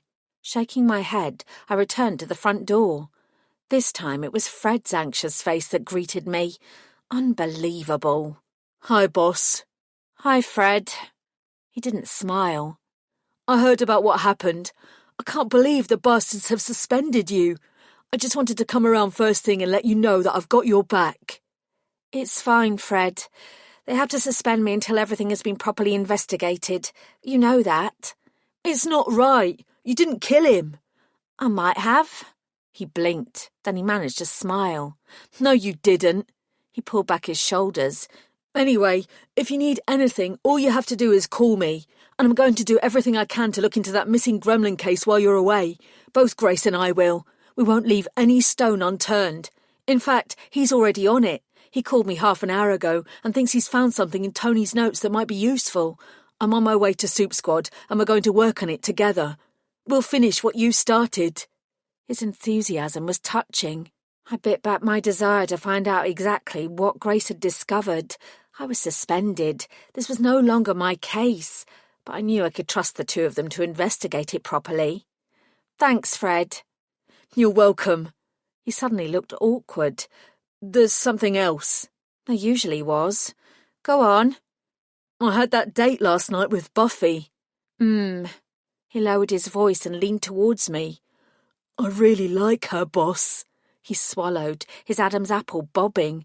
I mean, really like her. I want to spend more time with her, and I will, no matter what anyone says.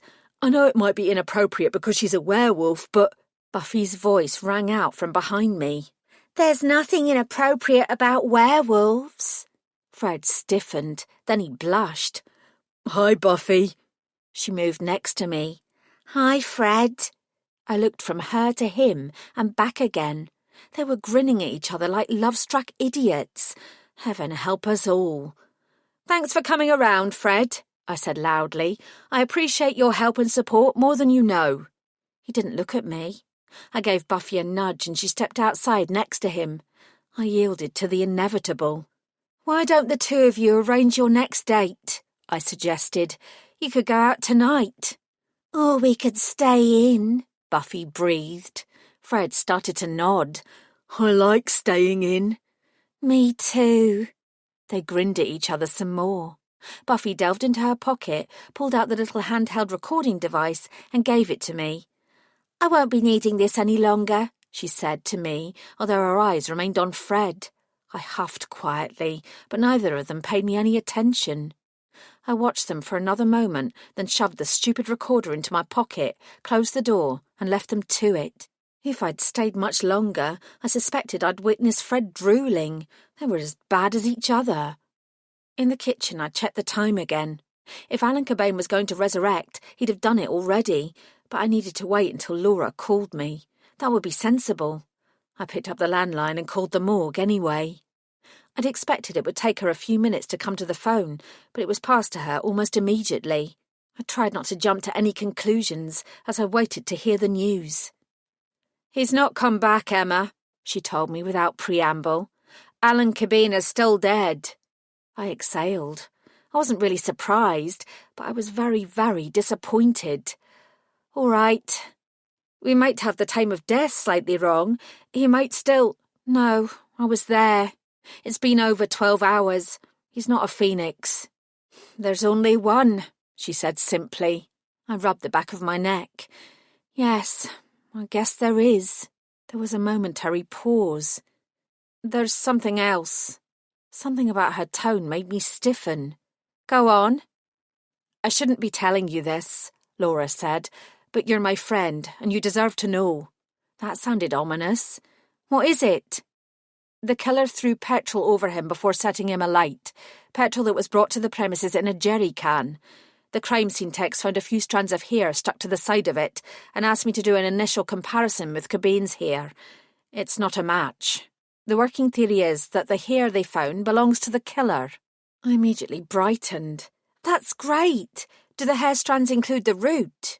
I knew that it would be incredibly difficult to test for DNA if they didn't. They do. Laura still didn't sound happy. And they've already gone for testing, so if they match any existing records, it shouldn't be too long until we know. As far as I was concerned, this was nothing but good news. So what's the problem?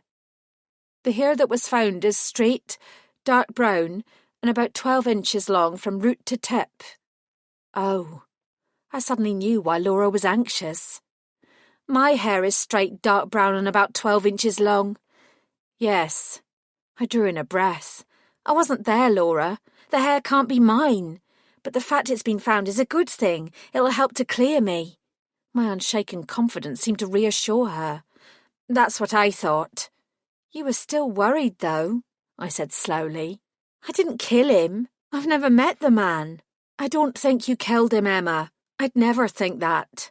She hesitated once again. But other people might jump to conclusions, you know? I shrugged. That was on them.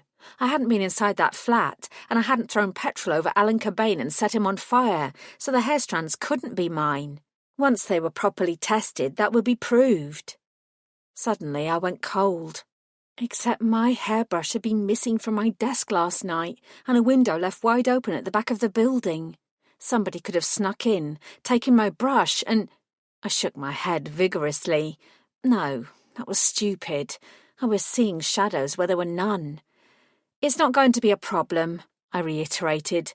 Thanks for telling me what's going on. I'll let you get back to work. Take care, she said, and make sure you eat a decent breakfast. You can't exist on nothing more than caffeine. Not now. Already done, I told her. I've got this. Most of it. Okay, some of it. I wrinkled my nose. At least a tiny part. Maybe.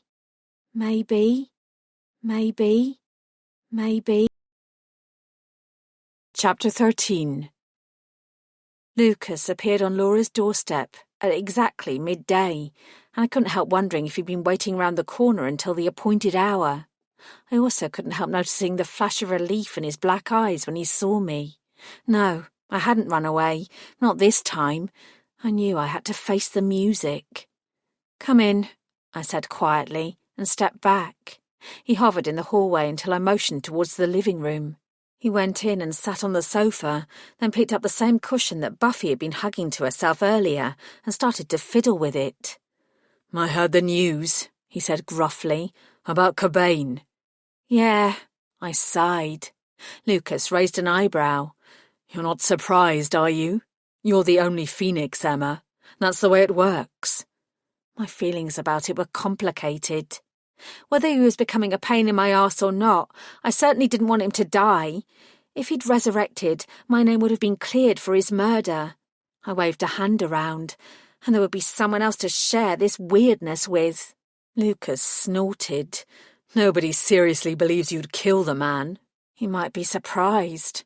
Besides, he added, from what we know of him, he wasn't the sharing type. He was a con artist. Nothing more, nothing less. I have no sympathy for him. I believed him, but that didn't make me feel any more relaxed about the conversation we were about to have. Swallowing hard, I met his eyes. I didn't plan to run away that night. The words burst out of me as if I couldn't control them. When you proposed, I mean, I'd learned something new that made me act like that.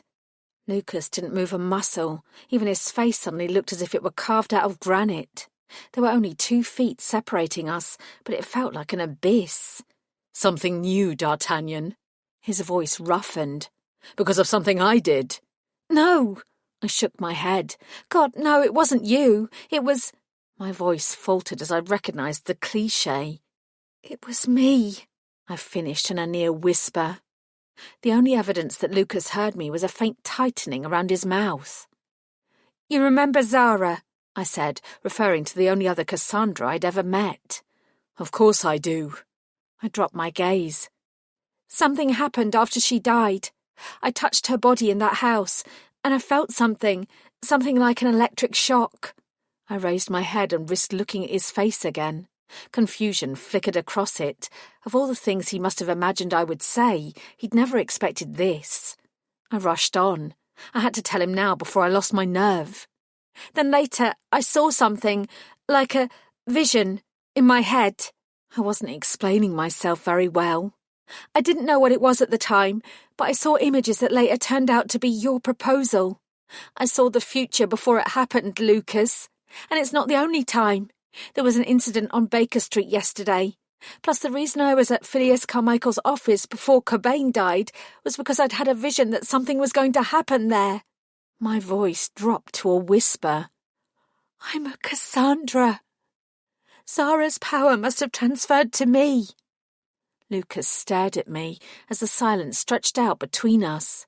I felt the familiar return of oily nausea, but this time it wasn't pregnancy-induced. Eventually, I couldn't stand the silence. Are you going to say anything? He slowly ran his tongue across his fangs and placed the cushion to one side. That's it. That's the reason you left me. I blinked, startled at his note of disbelief. Did you hear me? I'm a Cassandra. There's no doubt. I heard that part. My fingers twisted together. I'm sure those vamps you had trailing me told you how much time I spent at the Carlisle Library. I've been through every book I could find, and there's no cure. I'm going to be like this until the day I die. Properly die, I mean. He continued to watch me. You hate Cassandras, Lucas. You despise them. You've told me that more than once. In fact, you hate anything to do with prophetic visions of the future. Lucas leaned back and crossed his legs. A tiny smile lifted the corner of his mouth. D'Artagnan, he drawled, there's nothing you could do that would make me hate you. Ever. You say that now, but... Ever, he repeated. His smile widened. You're right that I don't like the power that Cassandra's wield, and yes, I told you that it terrifies me. But that's because it's the sort of power that can't be trusted unless it's in the right hands. I didn't know Zara, and I was genuinely frightened by the thought that someone whose motivations and morals I couldn't ever properly know possessed that sort of power. But I know you, and I can't think of anyone I'd trust more to be a Cassandra. You won't abuse it, and you won't use it for your own ends. I trust you, more than I trust myself. He gave me a satisfied look. In fact, I can foresee that you'll do an incredible amount of good with it. I can help you. He wasn't getting it. You hate what I can do. Sooner or later you'll end up hating me too. Hate is a very strong word. I don't hate anyone, or anything, except maybe gherkins. Unable to help myself, I hissed, This isn't the time for jokes. Contrition lit his face. I'm sorry, but I'm just relieved that this is all it is. I thought it was going to be much worse, that my proposal had made you realize that you didn't want to be with me, or I'd done something to scare you off for good. We can deal with this. We can turn it into a positive. His use of the word we almost undid me, and I choked back an involuntary sob. You told me once that nobody should wield that sort of power. His expression didn't change. Nobody should, but it's a fact of life that some people do. Knowing that you're one of those people actually makes me feel better, not worse. He raised his eyebrows. Remember, I was there after Zara died. Our roles could easily have been reversed. I could have been the person to receive her gift instead of you. He held my gaze. This is not going to be what ends us. His tone was implacable. He nodded decisively, then continued in a more relaxed manner. You know, when we first met, I really didn't like the police. I nodded. I was aware of that. I still don't like the police, he continued. But I love you. Your job is not you. A Cassandra isn't a job, I said quietly. I can't leave it. I can't turn it off. I can't bloody control it at all, Lucas. I'm a bloodsucker, Emma. I squinted. So? You don't like vampires. I started. Where did that come from? What? That's not true. Let me rephrase that. You don't like that we have to drink blood in order to survive. And you don't like that we're naturally more attractive in order to persuade humans to give us that blood. I opened my mouth to protest, then I closed it again. Shit, he was right. Do you love me? He asked roughly. Of course I love you, I snapped. That's not the problem. Lucas folded his arms across his chest, his eyes gleaming with satisfaction. I love you too. Nothing else matters. In fact, my love for you will help me overcome any prejudice I have against Cassandras. Everyone wins. It's already causing problems, Lucas. The incident on Baker Street that I mentioned? It might have gone better if I'd not been there. My presence is part of what created the problem in the first place. I saw Alan Cobain's death happening in a vision, but I still couldn't stop it. That sort of thing is going to keep happening.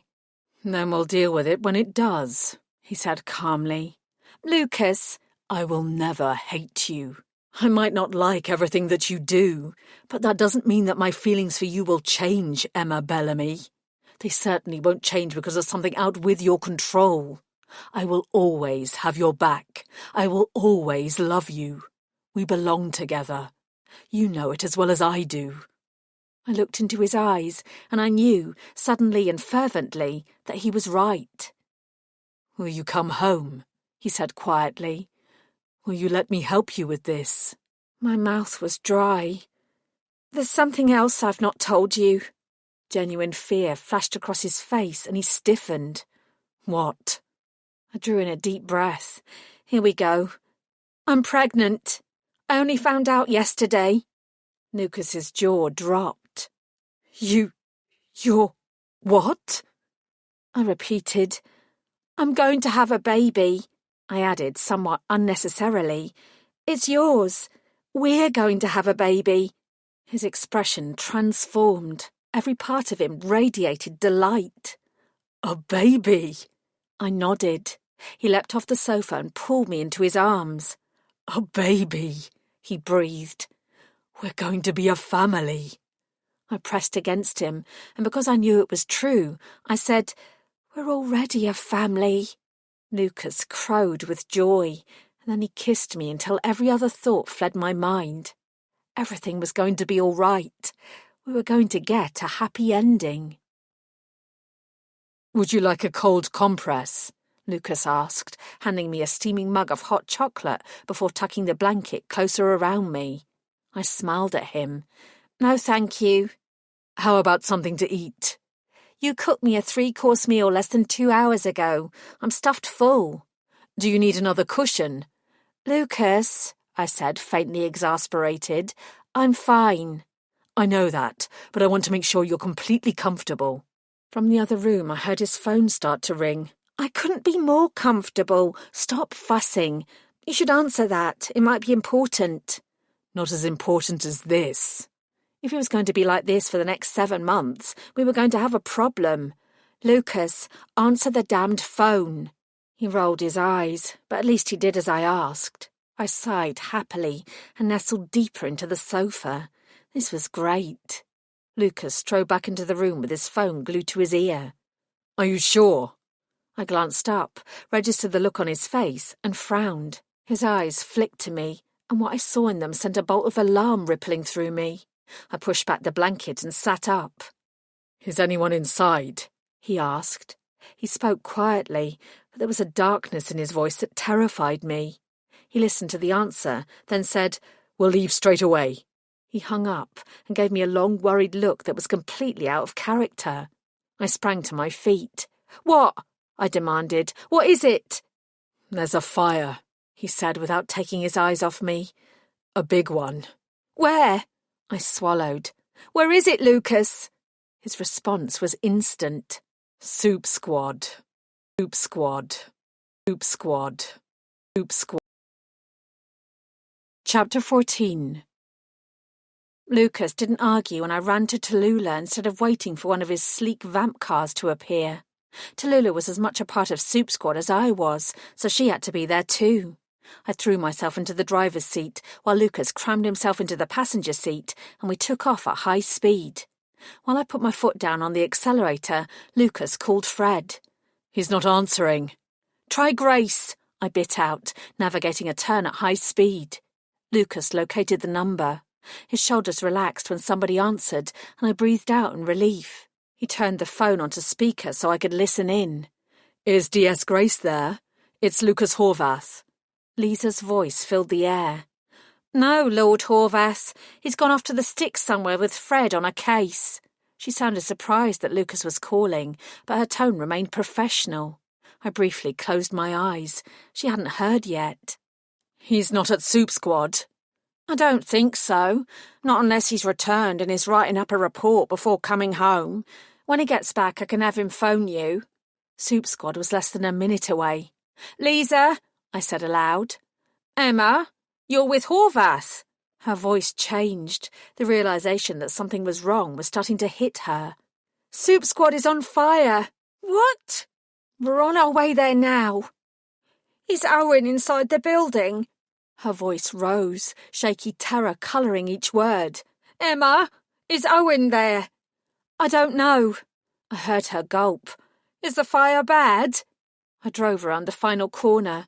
When I saw the scene that greeted us, my mouth dropped open in horror. Clanging sirens screamed from all directions. Emma! Is it bad? I whispered. Yes, it is. You should get here if you can. My eyes travelled across the blazing inferno that was engulfing the whole Soup Squad building. I counted 8 fire engines outside. All the buildings nearby, including the neighbouring hotel, had clearly been evacuated. A large crowd of gaping people were being held back by a cordon at the far end of the street, while dark smoke billowed to the north. Lucas's hand reached for mine and squeezed it tightly. Then we got out of Tallulah and ran towards the fire. We didn't get very far. You have to wait back here, a uniformed police officer told us as we elbowed our way through to reach the cordon. I'm DC Bellamy, I said. That's my building. ID? He asked. I reached for my warrant card, then remembered I no longer had it. I don't have it with me, I said through gritted teeth. I'm Lord Horvath, Lucas said. This area is under Soup control and we need to gain access. Whether the policeman recognised Lucas or not, he wasn't intimidated. You need to let the fire crews do their job. The building in question is run by humans and falls under the remit of the Met Police. You have to stay back, sir. You can't help. I looked beyond him and spotted 2 ambulances parked to the left of the fire engines. Is anyone in the building? We don't know that yet. Is it arson? Ma'am, I don't have any answers, he said firmly. Take a step back. Above the roar of the fire and the screech of the fire alarms and sirens, I heard a growl rumble in Lucas's chest. I placed a hand on his arm to calm him. That was when I heard a mild snort to my right. My tiny violin weeps for the loss of Supernatural Squad, a man's voice said, his sarcasm obvious. I whirled around and saw Stubman, Max's counterpart who worked the night shift at the hotel next door. Without thinking, I advanced towards him. People might be dying in there, I spat, and you're celebrating. The unlikely figure of Lady Sullivan stepped between us. Leave it, she told me. He's not worth it. I looked from her to the 3 other werewolf clan alphas who were also in attendance. News of the fire had spread fast, and, judging from their expressions, they were all concerned. Then I saw Buffy, white-faced and shaking. Fred could have been in there, she said. He's not, I asked urgently. He's out with Grace. He called me half an hour ago. He said he was on his way home from somewhere outside London, but he was going to be late. My shoulders sagged with relief. A moment later, Lisa appeared. Owen! She shrieked. She threw herself towards the cordon. Yet again, the policeman held up his hands, forcing her back. He's not there, Lisa, I told her. Buffy spoke to Fred 30 minutes ago. They're together. They're not in the city. He's not answering his fucking phone, Emma. He always answers his phone. Lisa was right. He always did. Maybe it needs charging. She threw me a scornful look. When was the last time he let his phone run out of battery? Never. Maybe there's no signal, I said weakly. I looked at Buffy. Have you tried calling Fred again? He's not picking up either, she muttered. Shit. Lucas's voice murmured in my ear. Emma?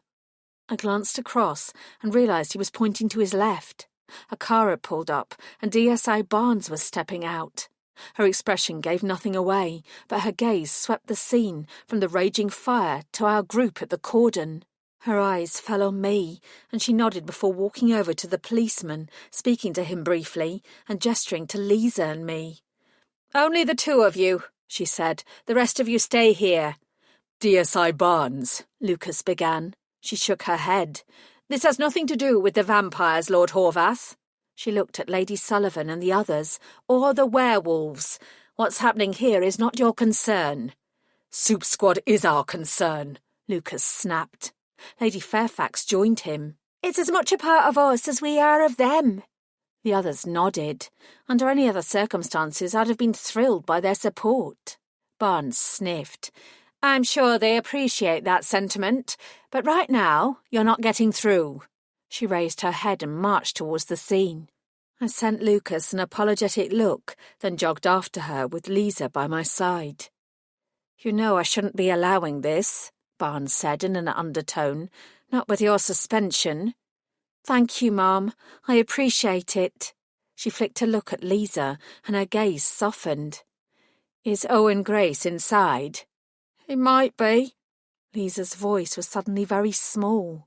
Barnes's mouth tightened. "Let's find out. Keep behind me at all times. The fire service have authority here." At that point, I was simply relieved to be past the cordon, and I'd have agreed to anything. I reached for Lisa's hand, and together we trailed after Barnes.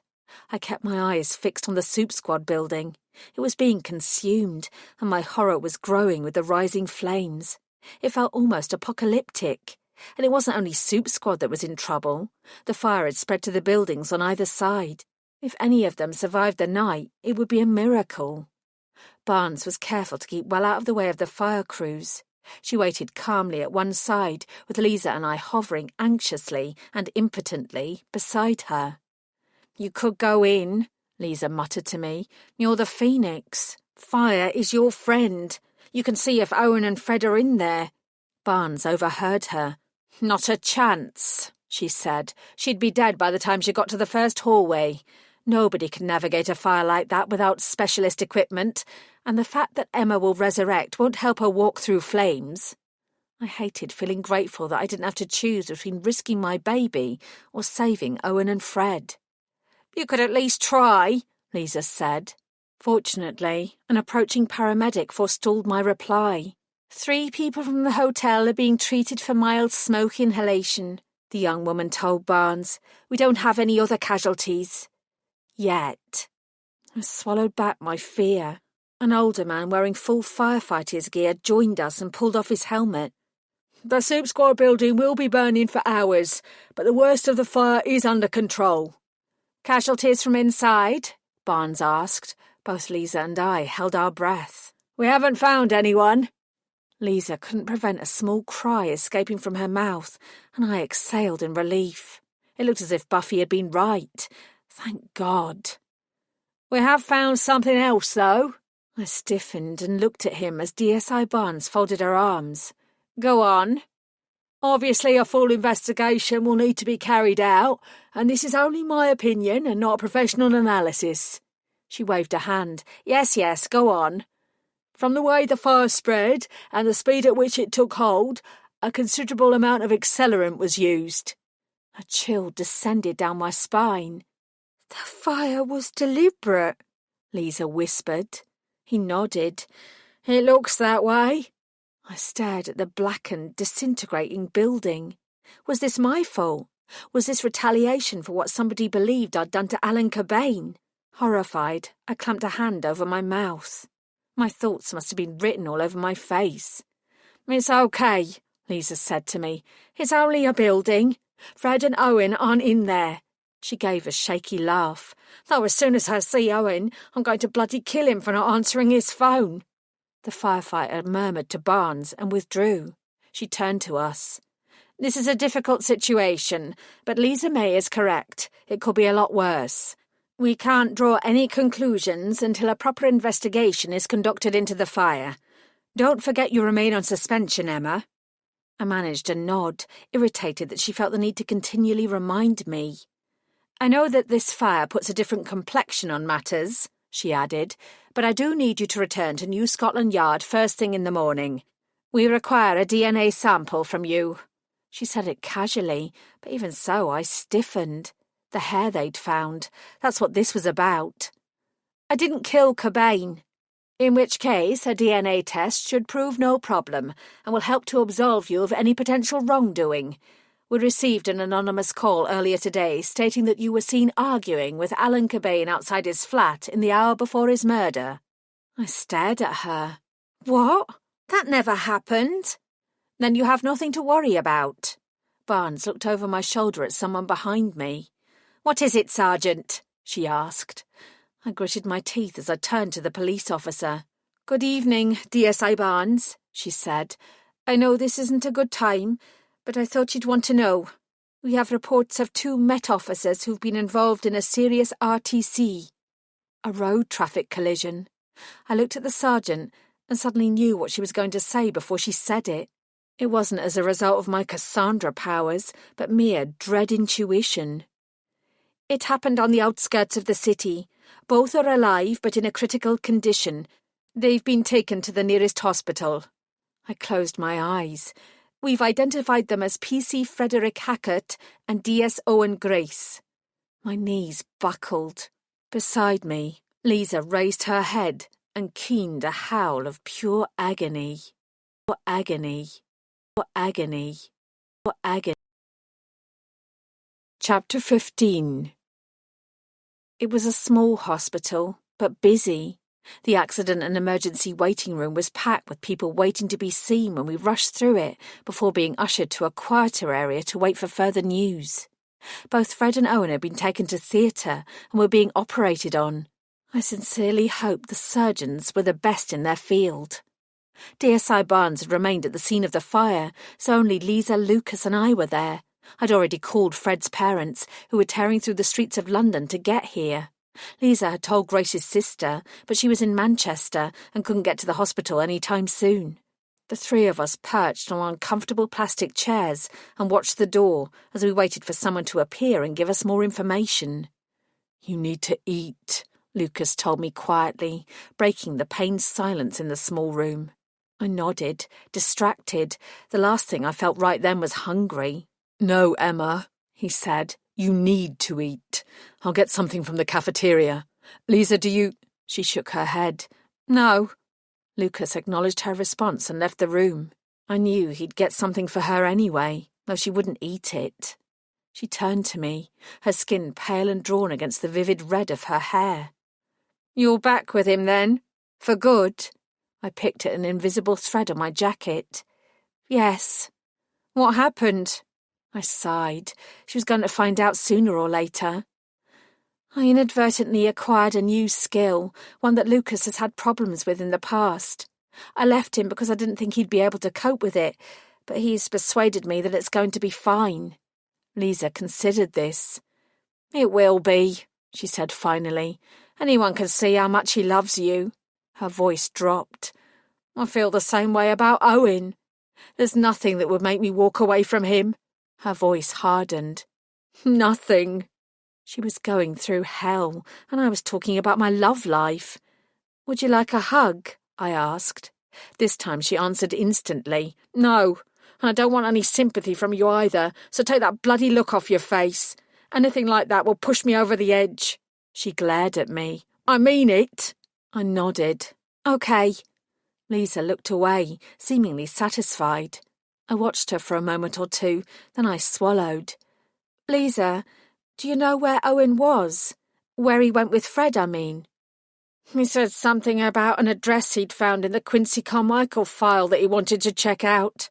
He said it was outside London and it would take him a while, but he was in a rush to get there and back before night time.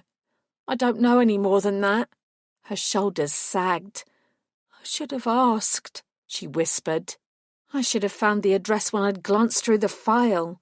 Shoulda, woulda, coulda. There was a lot of that going around. We lapsed into silence for several long seconds before Lisa raised her head. Why is Horvath so desperate for you to eat? He seems even more protective of you than usual. Given I'd been standing next to all 4 werewolf clan alphas at the fire, the entire supernatural world probably knew by now. Also, Lisa clearly wanted to talk about something else beyond the horror that Owen and Fred were currently facing. I'm pregnant, I told her. Her eyes flew to mine. Seriously? Congratulations. Then she grimaced and asked, Is it congratulations? I half smiled. It is. Then I'm thrilled for you both. She managed a smile of her own, though it didn't reach her eyes. This new power of yours, is it related to the baby? No, I sighed. I could trust her not to go blabbing. I'm now a Cassandra, I admitted. She started. You can see into the future. Occasionally. I don't have much control over it. Actually, I don't have any control over it. It's part of the reason why I'm in so much trouble over what happened to Alan Cobain. Although, given everything else, being a murder suspect seemed like the least of my worries. Lisa seemed to go even paler. Did you see this? Did you know this was going to happen to Fred and Owen? No. For the first time, I wished that I'd actually had a vision. Even if it was beyond me to change the future that I saw, at least I could have tried. The realisation shocked me. The door to the small room burst open, and Lisa and I leapt to our feet. But it wasn't a doctor with news. It was Buffy. Where's Fred? She snarled. Patches of fur were appearing across her face, and her eyes were flickering yellow. Damn it, the last thing we needed was a fully transformed werewolf wandering around the hospital. He's in surgery, I told her. We don't know anything more. Where are the operating theatres? She bared her teeth again. Never mind, I'll find them myself. She whirled away, but I grabbed her arm and hauled her back. You will do no such thing. You're going to wait here with us and calm down. Her breath quickened. Are you going to try and compel me, detective? She sneered. Sit the fuck down, Buffy, Lisa said. Let the doctors do their job. Buffy's narrowed gaze flicked from me to Lisa. I waited, preparing to stop her again if she didn't back down. Fortunately for us all, she tossed her head and allowed her emerging wolf to subside. Fine, she said. I'll wait. She paused. For now. She threw herself onto a chair, folded her arms, crossed her legs, and huffed loudly. The business of waiting and watching the seconds tick slowly into minutes and then hours began all over again. Dawn was breaking when we finally got some news. I'd been curled up against Lucas, my head on his shoulder, and the detritus of the meal he brought on the table in front of us. Lisa was hunched over, while Buffy had barely moved a muscle since she'd first sat down. Fred's parents had arrived some time earlier and were sitting together in the corner, clinging to each other's hands as if afraid to let go. Even Owen's sister, Catherine, had arrived to join our slumped, anxious vigil. When the tired-looking doctor appeared, we all straightened up and forgot our fatigue. I was taut with tension, but I had to know what was happening with Fred and Grace. We all did. Before the white-coated doctor could open his mouth, there was a loud roaring in my ears, and spots flashed in front of my eyes. I gasped and clutched at Lucas's arm, then words started spewing forth before I could stop them. Find a penny, wear it in your left shoe, and your wish will come true. Throw that penny into the well, and a revelation will be beheld. My vision swam, and my stomach lurched. I sucked in air, blinking hard. Don't be sick, Emma. Don't be sick. Don't be sick. Don't be sick. Are you all right? The doctor's voice seemed to come from far away. I tried to focus on him. He still looked blurry, but I was regaining control. I was aware of everyone else in the room staring at me.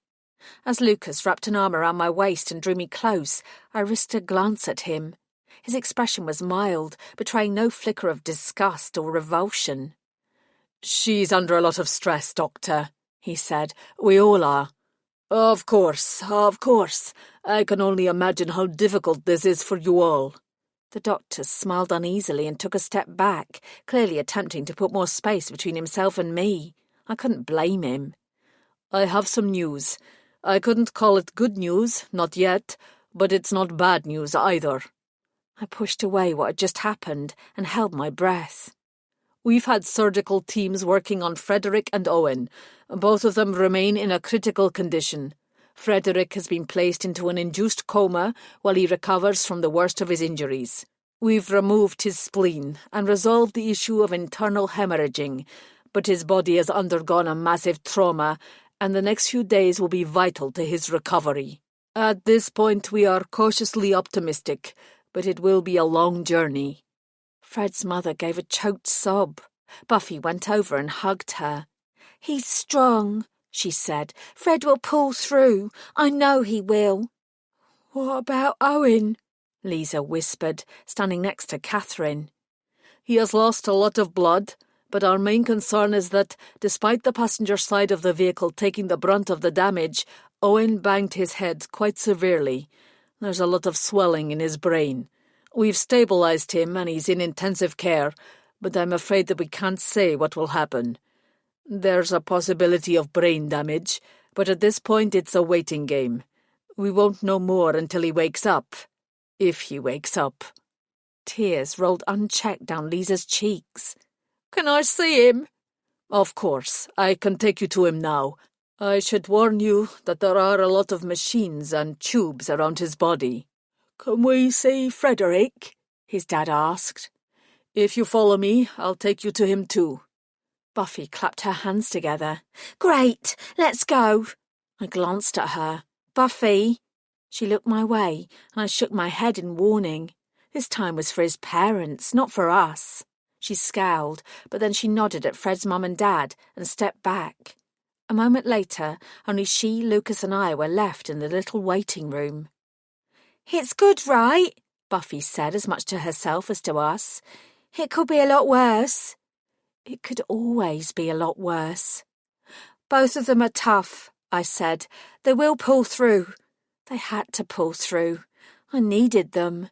She looked at me more closely. "What was that shit you were spouting when the doctor came in? Pennies? Wishes? You sounded like you did when you were harping on about that tip-off for Baker Street." I scratched my neck. Don't worry about that now," Lucas said. "We have bigger concerns." His tone was grim. "These events cannot be coincidental. Somebody is framing you for Alan Cobain's murder, and Supernatural Squad is a charged shell. Now the 2 remaining Soup Squad police officers are half dead. Soup Squad is being targeted." "Bad things come in threes," I said, then nudged Lucas sharply in the ribs.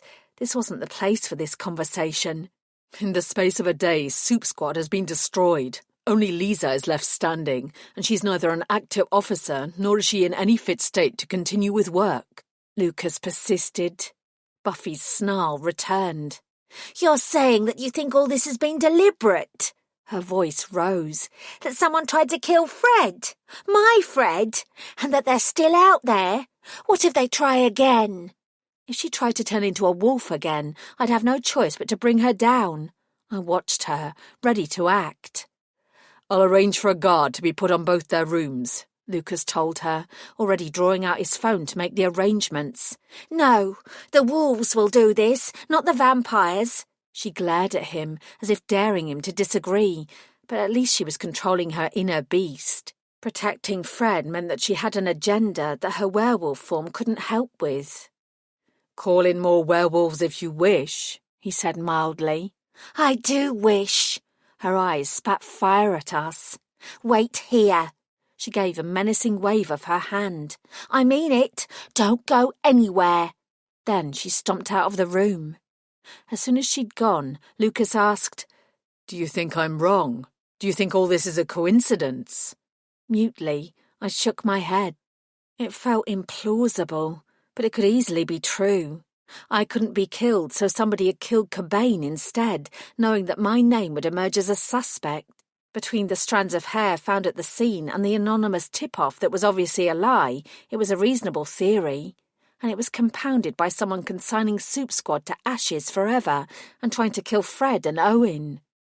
"It doesn't make sense," Lucas muttered. "You heard the Alphas earlier. They were as shocked by the fire as anyone else. Soups have come around to the idea of Soup Squad, and most humans have come to accept soups. Attacking you like this now seems strange timing." "Unless whoever did all this wanted to stop what we're doing now." "What are you doing, apart from the investigation into Quincy Carmichael?" "Nothing," I said. I met his eyes. "Quincy's disappearance is our only case at the moment." Lucas's expression grew darker. "What happened before? That was your Cassandra thing, right?" I nodded warily. "Yes." He reached for his wallet, opened the zip, and took out 2 pennies. "One for you," he said, "and one for me." He took off his left shoe and placed the penny inside it. "I'm not sure," I began. "What?" I sighed. I didn't know. I copied him and put my penny into my shoe. "I didn't see any visions. It was only the words. I have no idea what they mean." "I imagine we'll find out in due course." Lucas gave me a taut smile. "What do you want to do? They won't let us see Owen or Fred, and anyway, neither of them are awake. You're supposed to go back to New Scotland Yard, right?" I sucked my bottom lip and considered. There was the small matter of my impending DNA test. Until now, I'd been more than prepared to sit out my suspension and do as I was told like the good girl I usually was. But now that scenario wasn't going to work for me. Not since Fred and Owen had also been targeted. Things were different now. "I need to find out if your theory is correct, and then discover who's behind it." My tone darkened. "It's the least I can do for Fred and Owen." "In that case, let's get out of here and get started," Lucas said. "What about Buffy?" "Do you need her?" I shook my head. "Then she can stay here and help guard those 2 boys," Lucas said. "They'll be safe enough with the likes of Buffy outside their doors." Something tight and painful clenched at my heart. "They'd better be all right," I whispered. "They will be." He held out his hand. "Let's go. Let's go. Let's go. Let's go." Chapter 16. I took a moment to motion to Lisa through the tiny glass panel in the door to Grace's room, indicating that Lucas and I were leaving. She looked up from his pale, unmoving body and barely nodded. I'd never seen her look terrified before. I wanted to tell her that everything would be all right, but I couldn't. Instead, I reached for Lucas's hand and squeezed it hard. "I'll make sure she's looked after," he said gruffly. "I've got several vampires already on the way." I nodded, beyond grateful that I had him with me. As we trudged out of the hospital, I shook my head to clear my thoughts. Grace and Fred needed me to be focused. They were my people, and I was theirs. Although I was suspended from duties, I wasn't without resources or skills. I knew how the system worked, and that made it easy to find the answers I needed with only a few short calls from Lucas's phone. "The crash site isn't far from here," I told him as I returned his phone. "The road has already been reopened. We should head there first before the morning rush hour makes investigations too difficult. Grace is a careful driver, and there's nothing to suggest another vehicle was involved." My voice hardened. "But if that's the case, what caused the crash?" "Somebody might have run them off the road," Lucas suggested. "Did your contacts have any idea what happened?" I shook my head. "It's too early to tell. There'll be an investigation, but it'll probably be low priority. We need to go and see for ourselves." I switched on Tallulah's engine and patted her dashboard, murmuring to her briefly about the importance of our journey in case she decided this was a good time to be obstinate. There was no reluctance on her part, and thankfully her radio remained silent. This wasn't the time for tunes, and even Tallulah knew it. Less than 10 minutes later, we pulled into a narrow lay-by next to where I'd been told the crash had occurred. The sky was lightening as dawn approached. Although that meant there was now more traffic to contend with, it would make it easier to examine the scene. I hopped out of the car and looked around. "There aren't any skid marks." Lucas frowned. "Are you sure this is the spot?" "I think so." I stepped back, moving out of the path of a trundling lorry. Then I spotted tracks along the grassy verge at the bottom of the hill we were standing on. I pointed down. "There's something there." We nipped across the road and walked downhill. I saw one short skid mark beside a longer, deeper scratch on the surface of the road. I couldn't work out what had caused that mark. I narrowed my eyes and glanced towards the verge. Although most of the debris had been cleared away, there were a few remnants of the crash in the grass by the side of the road. I noted some shards of smashed glass and a broken wing mirror that had fallen into a clump of bushes and been missed by the police. I swiveled around, gazing at the slope we'd just jogged down. "They would have been driving towards this spot," I said, as much to myself as to Lucas. down the hill so they could join the main road that leads into the city centre. My gaze followed the flattened grass. Another vehicle could have nudged them onto the verge so that they crashed. I looked more closely, but Grace would have taken an evasive manoeuvre. The road is reasonably quiet now, and it would have been even quieter earlier. There are plenty of lampposts around, so it wouldn't have been pitch black. Were there any witnesses? No. Apparently someone in one of the houses nearby heard the crash and looked out of their window. They called 999. So there wasn't much of a delay before the emergency services arrived, Lucas said. There wouldn't have been much time for another vehicle to leave the scene. No. I knelt down and examined the marks in the scrub-like vegetation. I was certainly no crash scene expert, but it looked as if the car had flipped. Grace and Fred would have had to be moving at an incredible speed in a residential zone for that to happen. It was possible that somebody had phoned one of them and told them about the fire. Grace could have panicked, put his foot down, then lost control, but it seemed unlikely. I was all but certain that he would have been driving. I pulled a face. It didn't make sense. There wasn't any evidence that anyone else had been involved. Maybe it was merely human error. What about the car? Lucas asked. Can we see it? Check the damage for ourselves? I nodded. That's our next stop. I gave him a wan smile. You might not like the police, Lucas, but you would have made a great detective. I've learned from the best, D'Artagnan. His tone was light, but his expression was sombre. I recognised the emotion because I felt the same way, tenfold. At Lucas's insistence, we stopped at a shop to pick up some breakfast on our way to the car pound. I was still slowly chewing the last of a banana when we parked outside and telling myself that even if the fruit tasted like ash in my mouth, I had to eat and keep my strength up for all our sakes. As soon as I turned the key and Tallulah's engine fell silent, Lucas tilted his head and his brow furrowed. "What is it?" I asked. "Something's wrong," he muttered. I stiffened. Before I could speak, he had opened the passenger door and was loping towards the entrance of the pound. My hearing wasn't as good as Lucas's, but when I got out to follow him, I heard what had raised his hackles. Beyond the high walls of the police pound, there was the definite sound of growling. Werewolf growling. Hissing under my breath, I ran after Lucas. The gates were firmly closed, and the barbed wire strung across the top of them wouldn't make them an easy climb. It was too early for the entrance to be manned, so there was no chance of persuading someone to let us in. I cursed and ran for the concrete wall, throwing myself upward until my fingertips curled around the top edge. There was no barbed wire there. The police probably assumed that the walls were too high for anyone to try and climb over them. They would be too high for anyone human, but it wasn't difficult for a soup. I hauled myself up and glanced at the CCTV camera that most definitely had me in view. There was nothing I could do about it now. I turned my head away before dropping down to the ground on the other side. Seconds later, Lucas joined me. "If you're going to say that I shouldn't be doing things like this when I'm pregnant," I began. He held up his hands. "I wouldn't dare. I trust you, remember? You know your limits." I sniffed, slightly mollified. Then there was another long growl. It didn't sound as menacing as before, but it was still worrying, and there was no doubt now that it came from a wolf. Lucas and I exchanged looks, then ran towards the noise.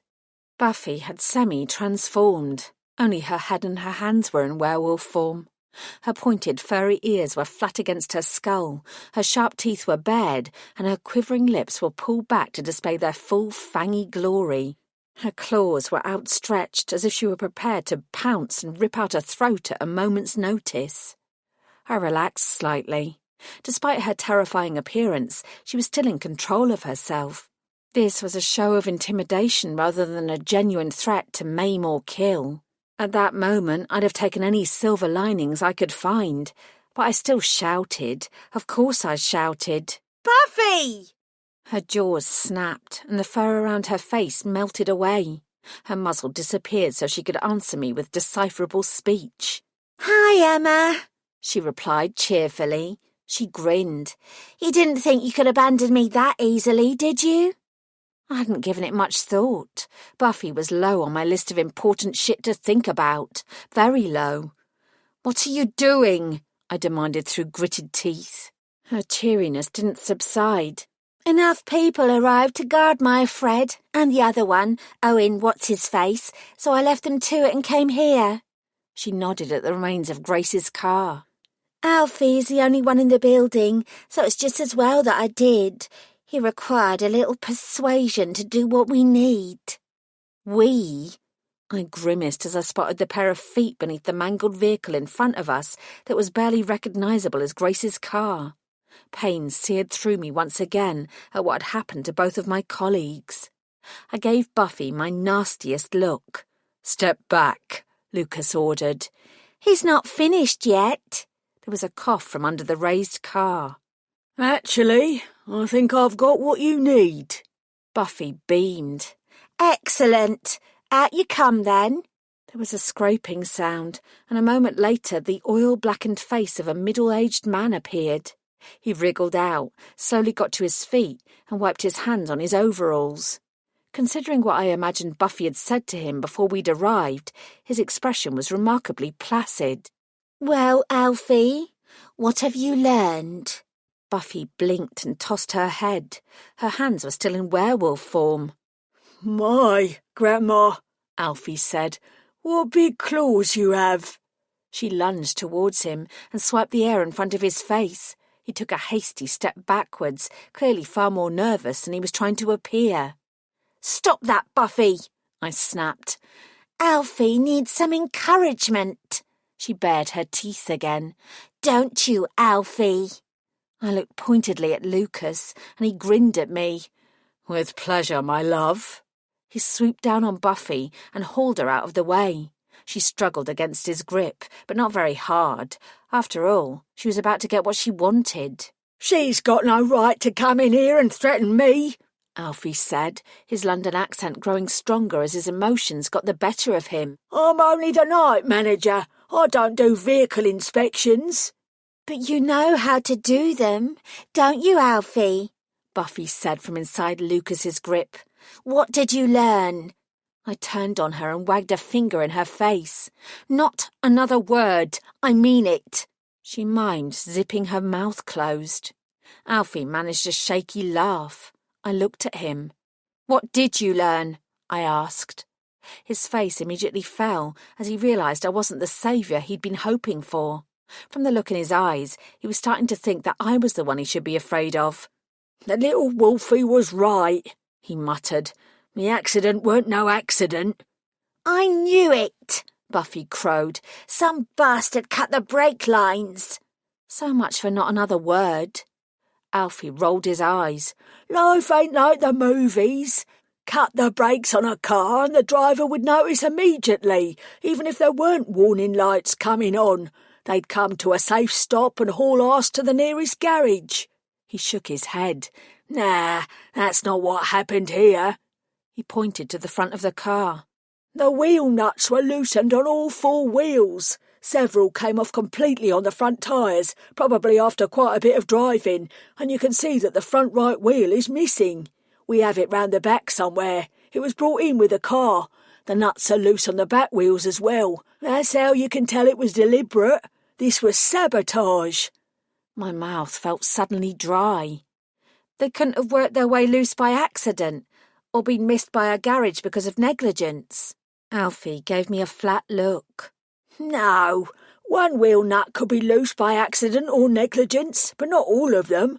Besides, these days it's difficult for most people to loosen nuts by themselves. They tend to be fastened on tight. You really need a motorised impact wrench to do it." I thought about the long deep scratch I'd seen on the road at the scene of the crash. That would have been made when the wheel came off. Lucas was right. Soup Squad had been deliberately targeted. Somebody was trying to kill us or put us out of the way for good. All of us. I swayed slightly. Alarmed, Lucas released Buffy and sprang to my side.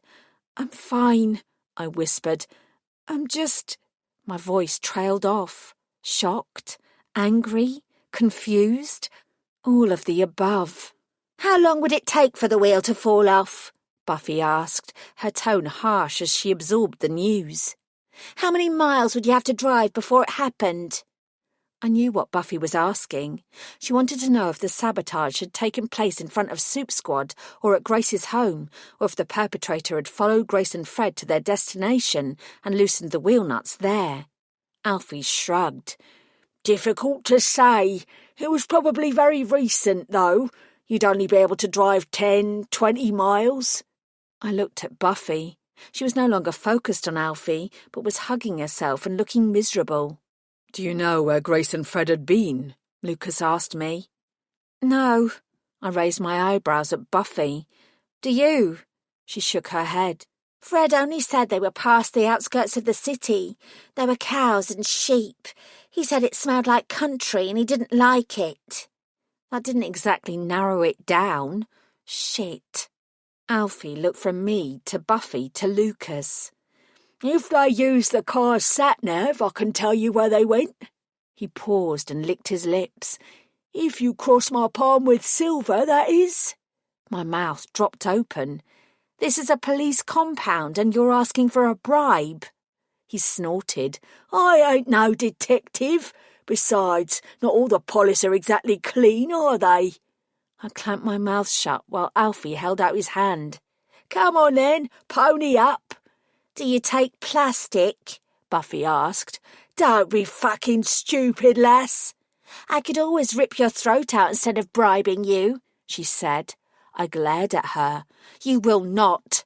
Lucas, do you have any money? Not cash.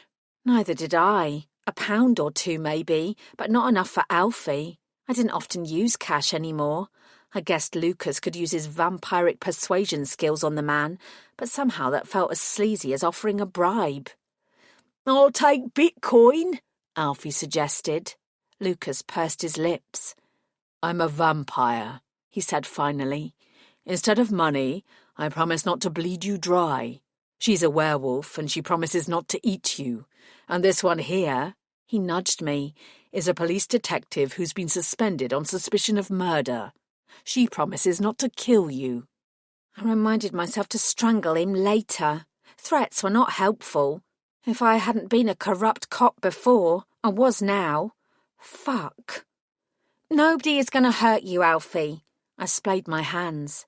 Please, can you help us find out who tried to kill our friends by telling us where they were before the accident? Not friends, Buffy said distinctly. Boyfriend. How do I know you weren't the ones trying to kill them in the first place? Alfie asked suspiciously. Because if we were, we wouldn't be here now doing this, Lucas said patiently. Alfie wiped his cheek, smearing the oil that was already there so that it made his skin look even more bruised. He grunted. Wait here. We watched him trot towards a porter cabin. Do you think that this is where he calls the real police? Buffy asked. I am the real police, I protested. Not now, you're not. You're suspended. And Soup Squad isn't the real police anyway. You're not helping in the slightest, I told her. She sniffed. I'm getting answers. Anyway, why did it take you so long to get here? There was a note of genuine anger in her voice, as if she believed Lucas and I had been slacking. A dozen irritated responses sprang to mind, none of them helpful. I bit every one of them back and looked at her. We were all on edge. We're going to find the bastard who did this, Buffy. I promise you that. I held her gaze. She stared back at me, and I knew she wanted the argument to escalate. She needed to lash out, and she was wrestling with her emotions, her fists clenching and unclenching. And something in her seemed to ease, and her shoulders relaxed. The moment passed, and I breathed out. Me, you and him? Buffy asked. I nodded. So did Lucas. Does that make us the 3 Musketeers, then? Lucas barked a laugh. I gave her an exasperated look, but I was glad that the danger had passed.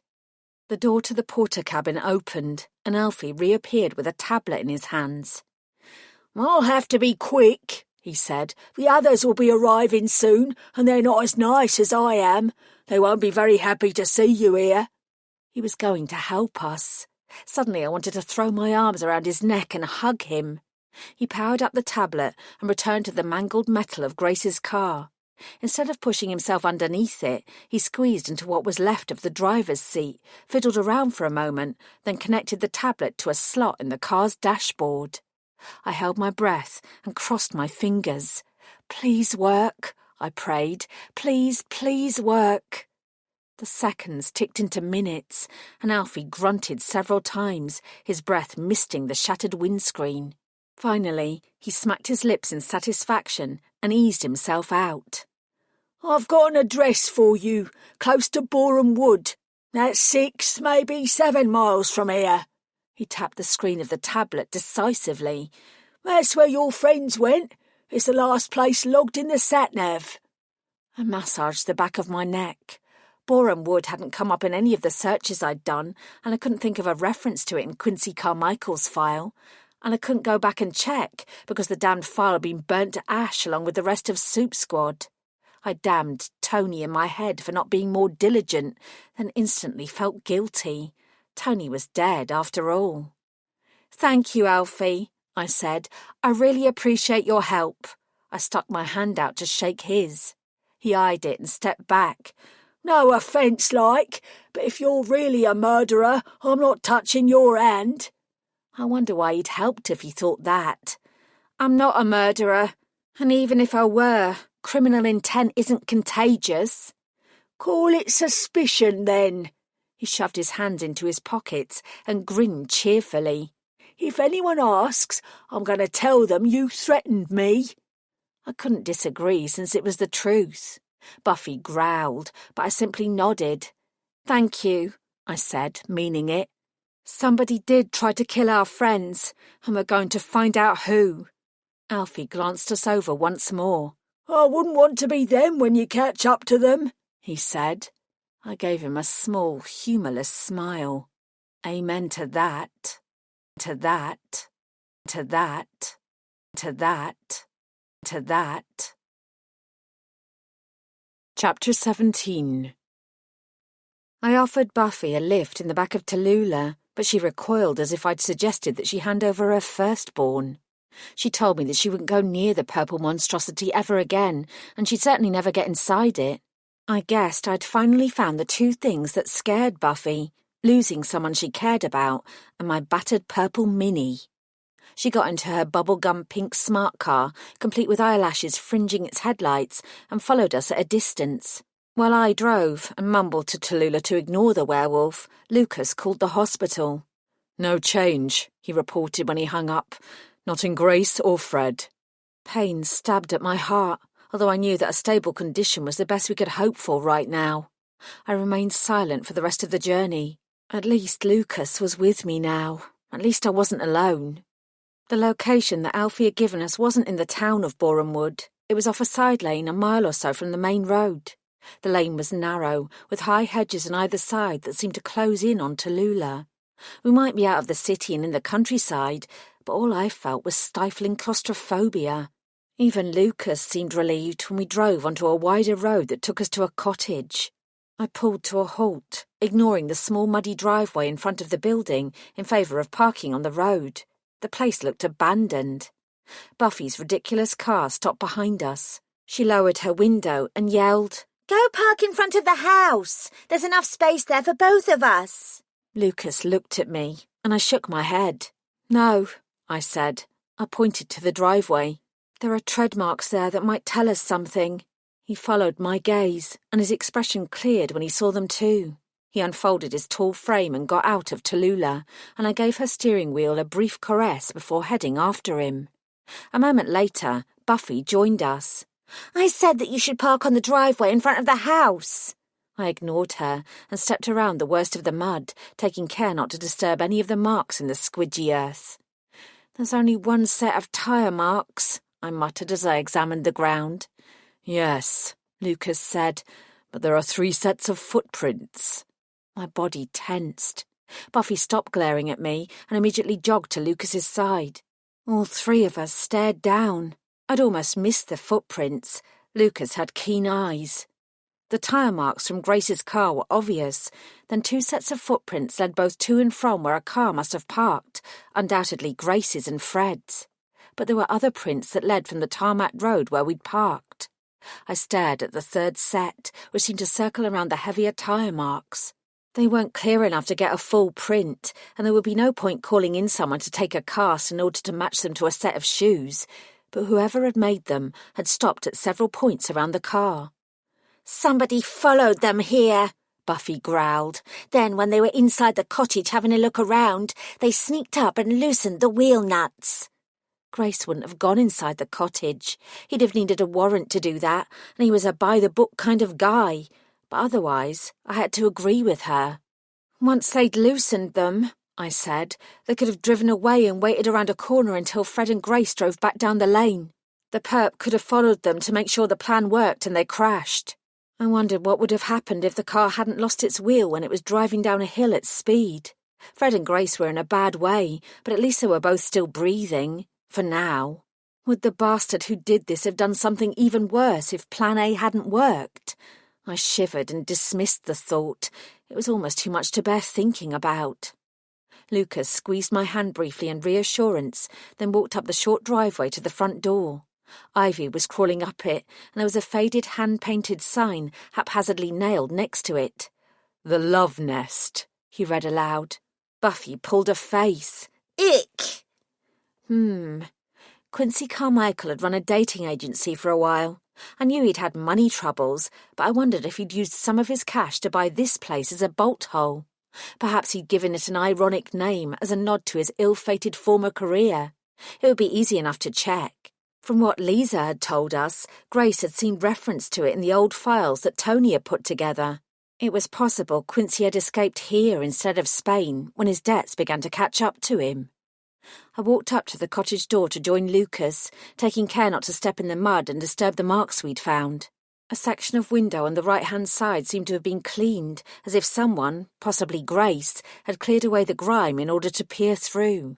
I bent down slightly and looked inside. The cottage was dark and small, probably with only one bedroom. It had definitely been abandoned for some time, judging from its desolate air and the heavy layer of dust that was visible even from the window. I gazed at the shabby, grimy chairs and saw several well-established cobwebs. If Quincy Carmichael had been here, it was a long time ago. I glanced at the door again. I'd already broken the law by acting while suspended, not to mention what had happened with Alfie. Perhaps I should go the whole hog and kick in the door to get a better view of what was inside. Then I shook my head. I wanted to maintain at least a scrap of integrity, if only for a short while longer. "They didn't go inside the house," I said aloud, "but they must have been out of sight when the perp fiddled with the car." I took a step back, noting the overgrown path at the side of the cottage. "They must have gone around the back." I hadn't even finished speaking when Buffy started marching around the exterior wall. Lucas and I exchanged glances, then followed her, picking our way through prickly brambles and bushes to get to the garden on the other side of the house. I sniffed the air, breathing in the overpowering reek of fresh manure. Cows, I thought, and sheep, just as Fred had complained about. But no missing gremlin, and nothing to suggest that coming here was enough reason for someone to try and kill Fred and Grace. "It's a big garden," Buffy observed. I nodded absently. It must have been beautiful once. There was an old apple tree in one corner with the remnants of a rope swing hanging from one of its branches, several unkempt rose bushes, and a little bench. Despite its ramshackle state, it would be a good spot for someone who wanted to get away from the city for a weekend. It wasn't far from the centre of London, but it felt rural enough to have been 100 miles away. Lucas went towards the back of the garden, where a rickety wooden fence was barely standing upright. He stopped before he reached it, looked to his right, then called me. "Emma!" His voice sounded strained. A trickle of apprehension ran down my spine as I hurried over to him. When I saw what he was looking at, the trickle became a deluge. Buffy peered curiously over my shoulder. "What's that?" "It must be a well." I stared at the boarded-up hole and the circle of neatly mortared stones beneath it. "Like a wishing well?" I met Lucas's eyes. We were both thinking the same thing. My toes curled inside my shoe. The penny I'd placed there at Lucas's suggestion was still under the sole of my foot. If I concentrated, I could feel it through my sock. "It's more utilitarian than a fairy tale version," Lucas said. "But yes, I believe it's a well. Buffy's brow creased. She was far from stupid, and she'd been in the room when I'd had that Cassandra vision. Hang on, she said slowly. When we were at the hospital, you said something about a wishing well. I stepped forward before she put two and two together. With Lucas's help, I slid the wooden cover away from the top of the well.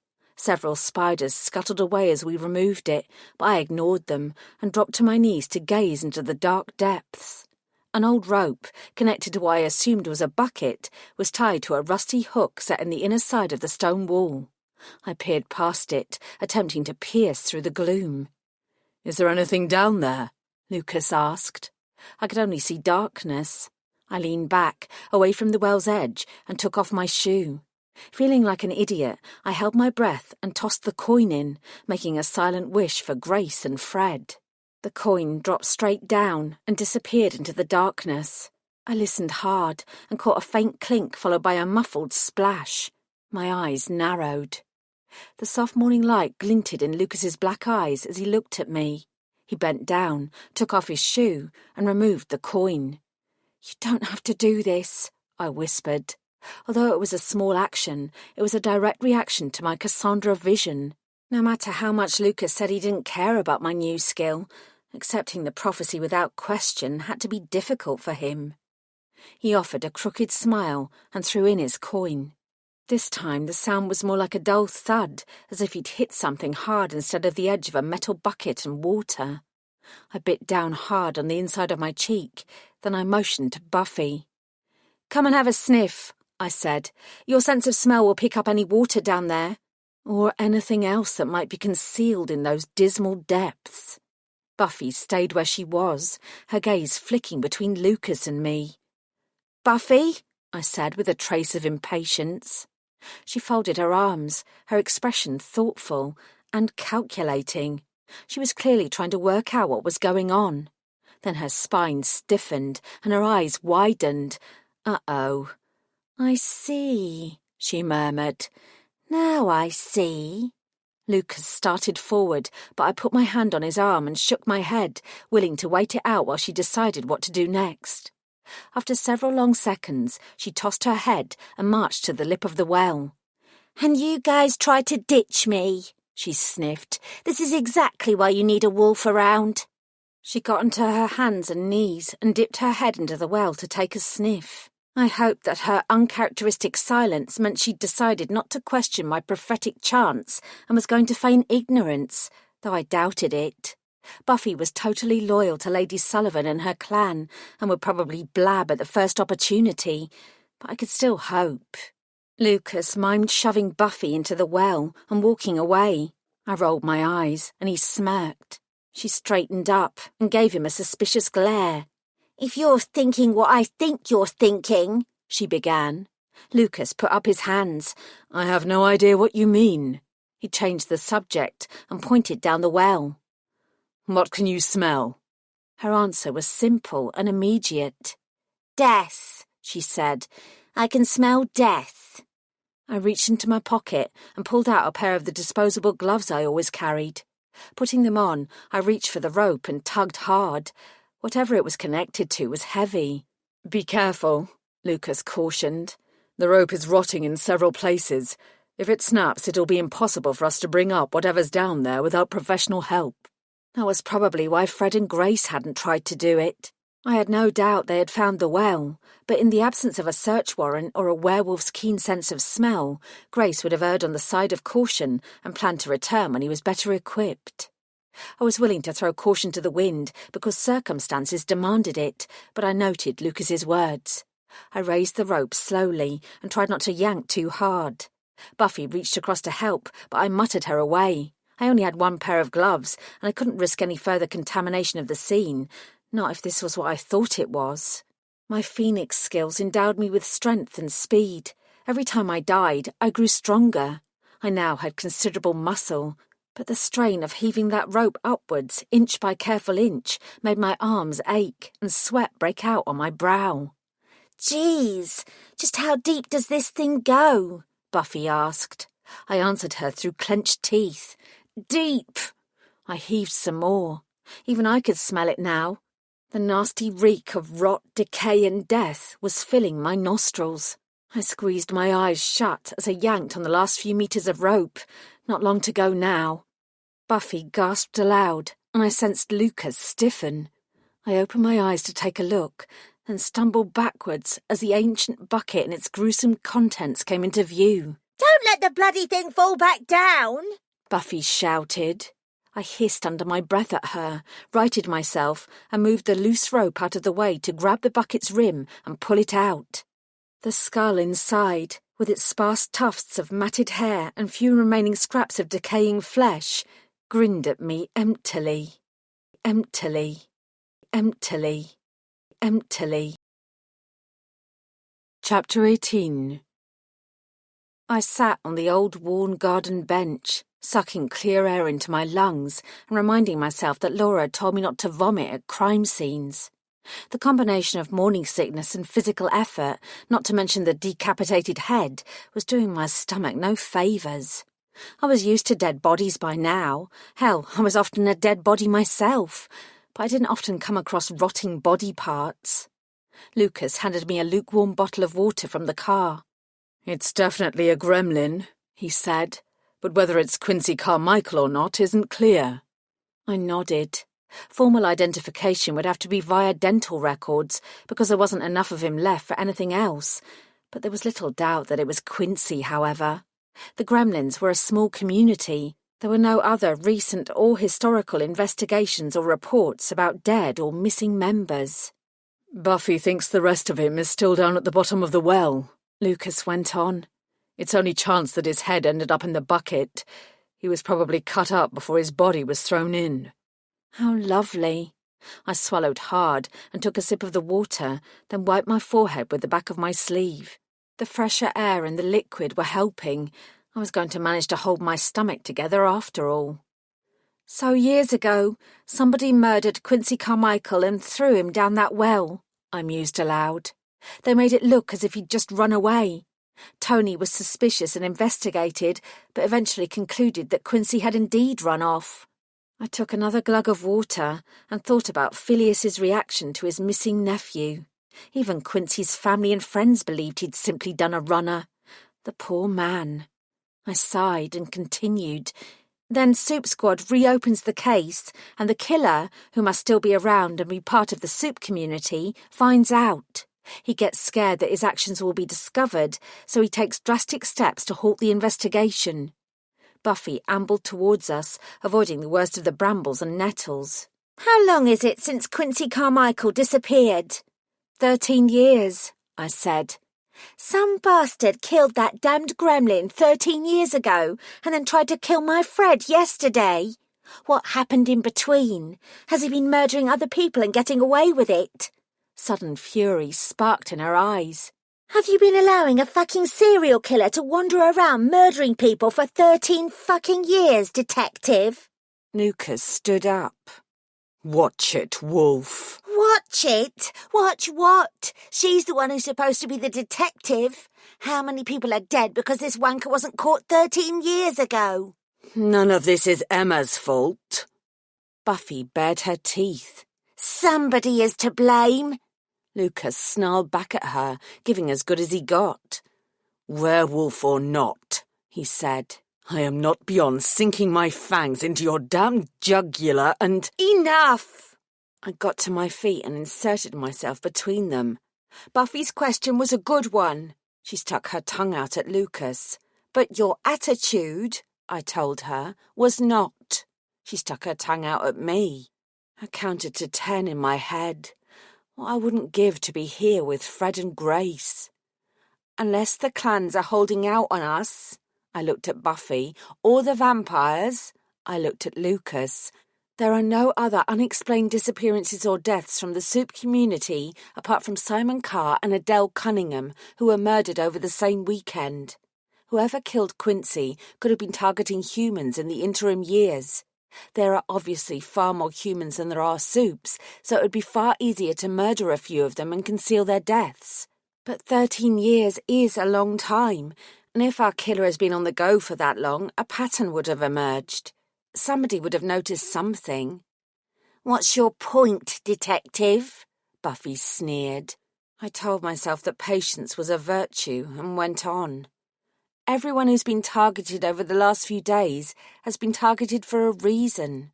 Alan Cobain was killed because I can't be killed. However, I can be suspended if I'm under suspicion for murder. Lucas nodded. Cobain was nothing more than a convenient victim.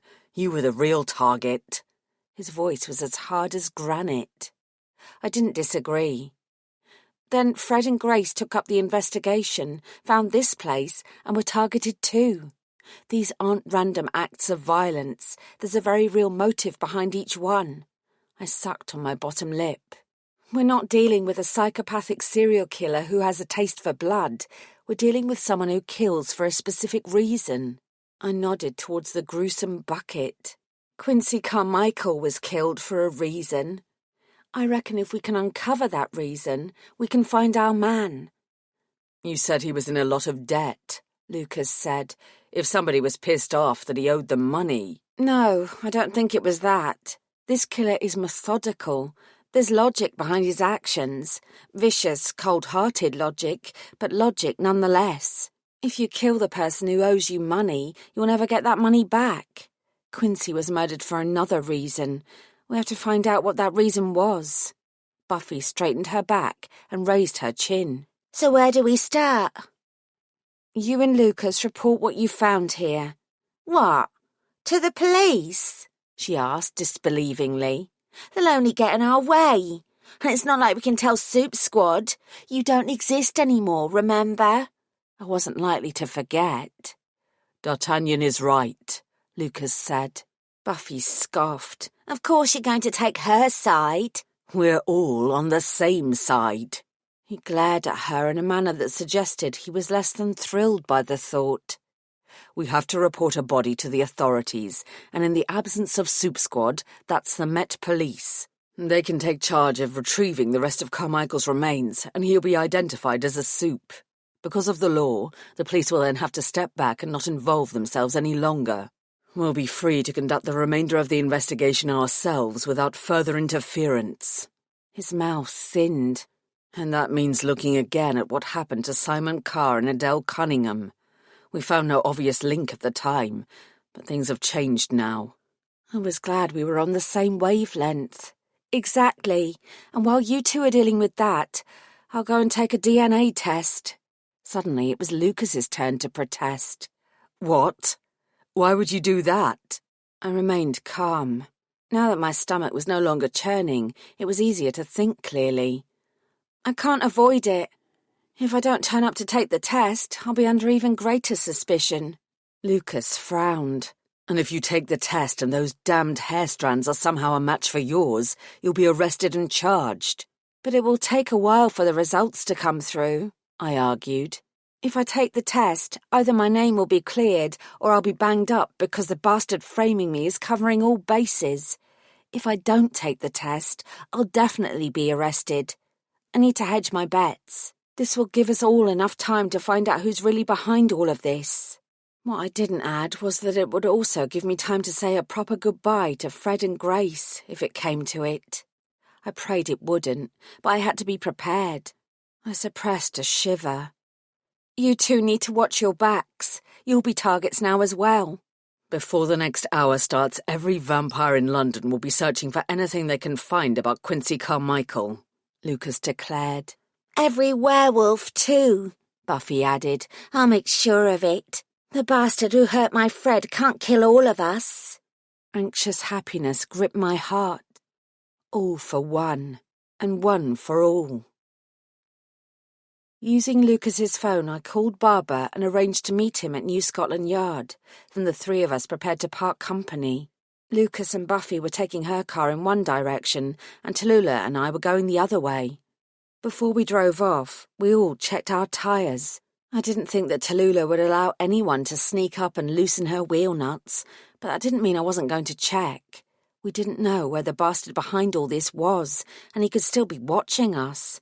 Anything was possible.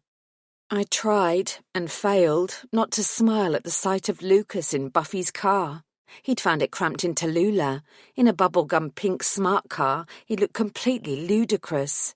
It was good to have a moment of genuine amusement amid the darkness. I sent him a smile through the window and enjoyed his answering scowl. Then I spoke aloud.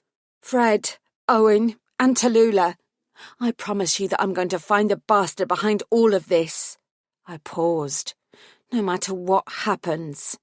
Tallulah's answer was to allow her engine to be started without any chokes or splutters. I lightly touched my stomach. "You hear that, Jelly Bean?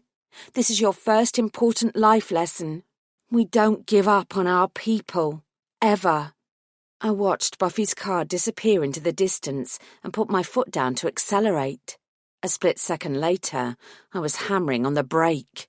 Shit. Bright flashes of light danced in front of my eyes. Then I saw two narrow, glinting yellow eyes staring at me from across a dark pathway. A second later, the eyes vanished, and I saw my hands stretched behind me, handcuffs securing my wrists. That was followed by the image of a gun, its lethal muzzle turning towards me, and more flashes of light. My mouth opened. Bang! Sharp pain filled my chest. Bang, bang! The gun fell, and I choked. My chest hurt so much that I couldn't breathe. Oh, God, I couldn't breathe. I looked down.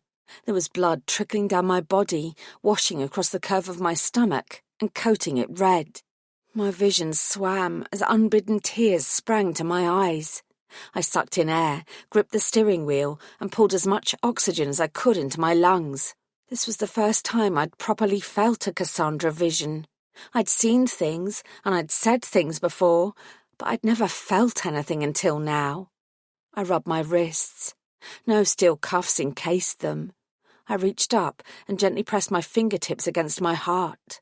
My chest felt sore, as if someone really had squeezed a trigger and shot me, but it hadn't happened, and it wasn't real, not yet. "Jelly Bean," I whispered. "Oh, my Jelly Bean." I wiped away my tears and took a moment to compose myself. I was alone inside Tallulah, and I wasn't in any danger. I gulped another breath into my aching body, then I pressed down on the accelerator again and started the drive to New Scotland Yard. Right now, there was nothing else I could do.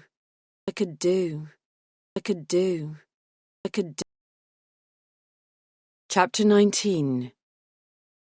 It felt different walking through the glass-fronted doors at the police headquarters now that I was officially suspended from duty. As soon as I strode inside, I felt like everyone was staring at me and judging me. I bit back the temptation to scream at the top of my voice that I wasn't one of those police officers who blithely committed any number of heinous crimes while pretending to uphold the law. That would only make me look more guilty, not less. Instead, I passed through the metal detectors and waited patiently to be escorted upstairs for my DNA test. Apparently, I could no longer be trusted to wander these halls by myself. I'd hoped, but not expected, that it would be Barnes who would fetch me, and I couldn't help a surge of relief when her familiar face appeared. I knew she'd be fair, and she'd look at all the evidence before jumping to any conclusions, and she knew at least some of what was going on. I got to my feet as Barnes offered a brisk nod of greeting. "Emma? Ma'am?" She raised an eyebrow at my meek politeness, but didn't comment. "I'm receiving regular updates from the hospital. I'm truly sorry for what happened to your colleagues. This is a very worrying situation." That was the understatement of the year. "How are you holding up?" "Fine," I muttered, or at least I would be when I found the bastard who was behind this shit. Her clever eyes narrowed a fraction. "It seems unlikely that these events are not connected." "Indeed." "What are your thoughts?" "I'm suspended," I said. "It's not my place to comment." She frowned. "It's good that you called in your solicitor. We're going to need to interview you again formally about these latest events." I couldn't help myself. "Is that because you think I killed Alan Cobain, set my office building on fire, and arranged for 2 of my colleagues to almost die in a car crash?" DSI Barnes stared at me impassively. I sighed. "Lead the way." She remained where she was. "This is a Met Police matter. Not a soup matter. You need to make sure everyone knows that. I folded my arms. I mean it, Emma. I've spoken to Dr. Hawes. Alan Cobain did not resurrect, and all indications suggest that he was entirely human, as are DS Owen Grace and PC Frederick Hackett. Plus, the Soup Squad building is Met Police property. Partly funded by the soup community. It's still ours. And it's not only Soup Squad that's been destroyed. The hotel next door has been condemned. You're not the only ones who've been affected by this. I understand that emotions are running high, but these events are for us to investigate, not the Soups, not Horvath. Yep, I nodded. Sure, of course. I'll make sure everyone knows that. Her lips tightened, and I knew she didn't believe me. I wouldn't have believed me either. Even so, her voice softened. I can arrange for some support for you. Whether you're suspended or not, we have counsellors on staff who can— I am fine. Are you? I gave a wan smile. There were only so many times I could say the same thing. Ma'am, I'm just peachy. Barnes sighed, but at least she said nothing more. I submitted to the DNA swab. Then I was directed to an interview room where John Barber was waiting. He stood up as I entered, but I waved him back to his seat. I've been told what's happened, he said. I'm very sorry. I appreciated his concern. Thank you. He pushed a hand through his hair. His grey suit was rumpled, and there were shadows under his eyes. He looked as if he'd had less sleep in recent days than I had. However, he still projected the same calm aura. He'd not been scared away by my Cassandra revelation or by the shocking events of the last 24 hours. Although he looked younger than me, I had no doubts about his capabilities. Here. He reached into his briefcase and took out a small black phone. It's pretty basic, and there's no internet function, but at least I'll be able to call you if I need to. He gave me a meaningful look. The way things are moving, I need to be able to contact you. I was the prime suspect in a murder investigation, and he didn't want me to skip town on his watch. I chose not to take offence at the implication and accepted the phone. Thanks. Barber nodded. There's something else, he said. He picked at an invisible speck of lint on his arm, and I suddenly realised that he was still nervous of me and what I could do. Go on, I said warily. I looked into the incident you mentioned, the one on Baker Street. I stiffened. That has no relevance to anything else that's going on. Barber held up his hands. Hear me out. I've spoken to a few different people, and it turns out that the attacker was known to the victim. I could have guessed that. I shrugged. Okay. The victim used to work with him at the same tour guide company, but she had a hand in getting him fired when he started embezzling funds. He held a grudge. His computer has been impounded, and it's clear that he's been stalking her for a long time in a bid to get his revenge. Barber leaned forward. As time went on, his hatred towards her grew, and he determined to hurt her.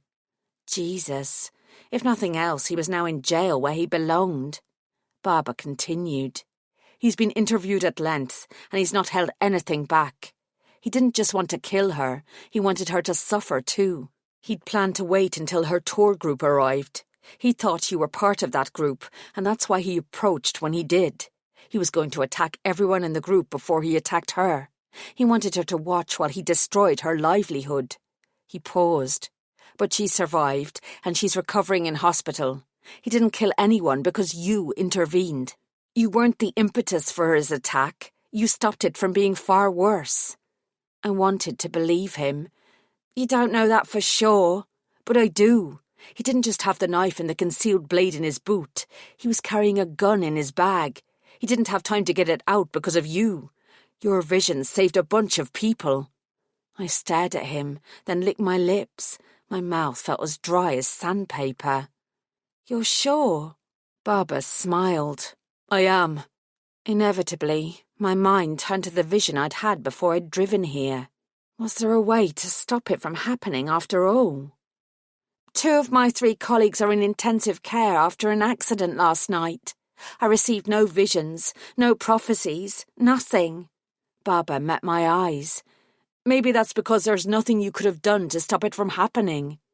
He paused for a long moment. It's worth thinking about. I leaned back in my chair. Perhaps it was. Something inside me had eased slightly by the time that Barnes and Catling came into the interview room.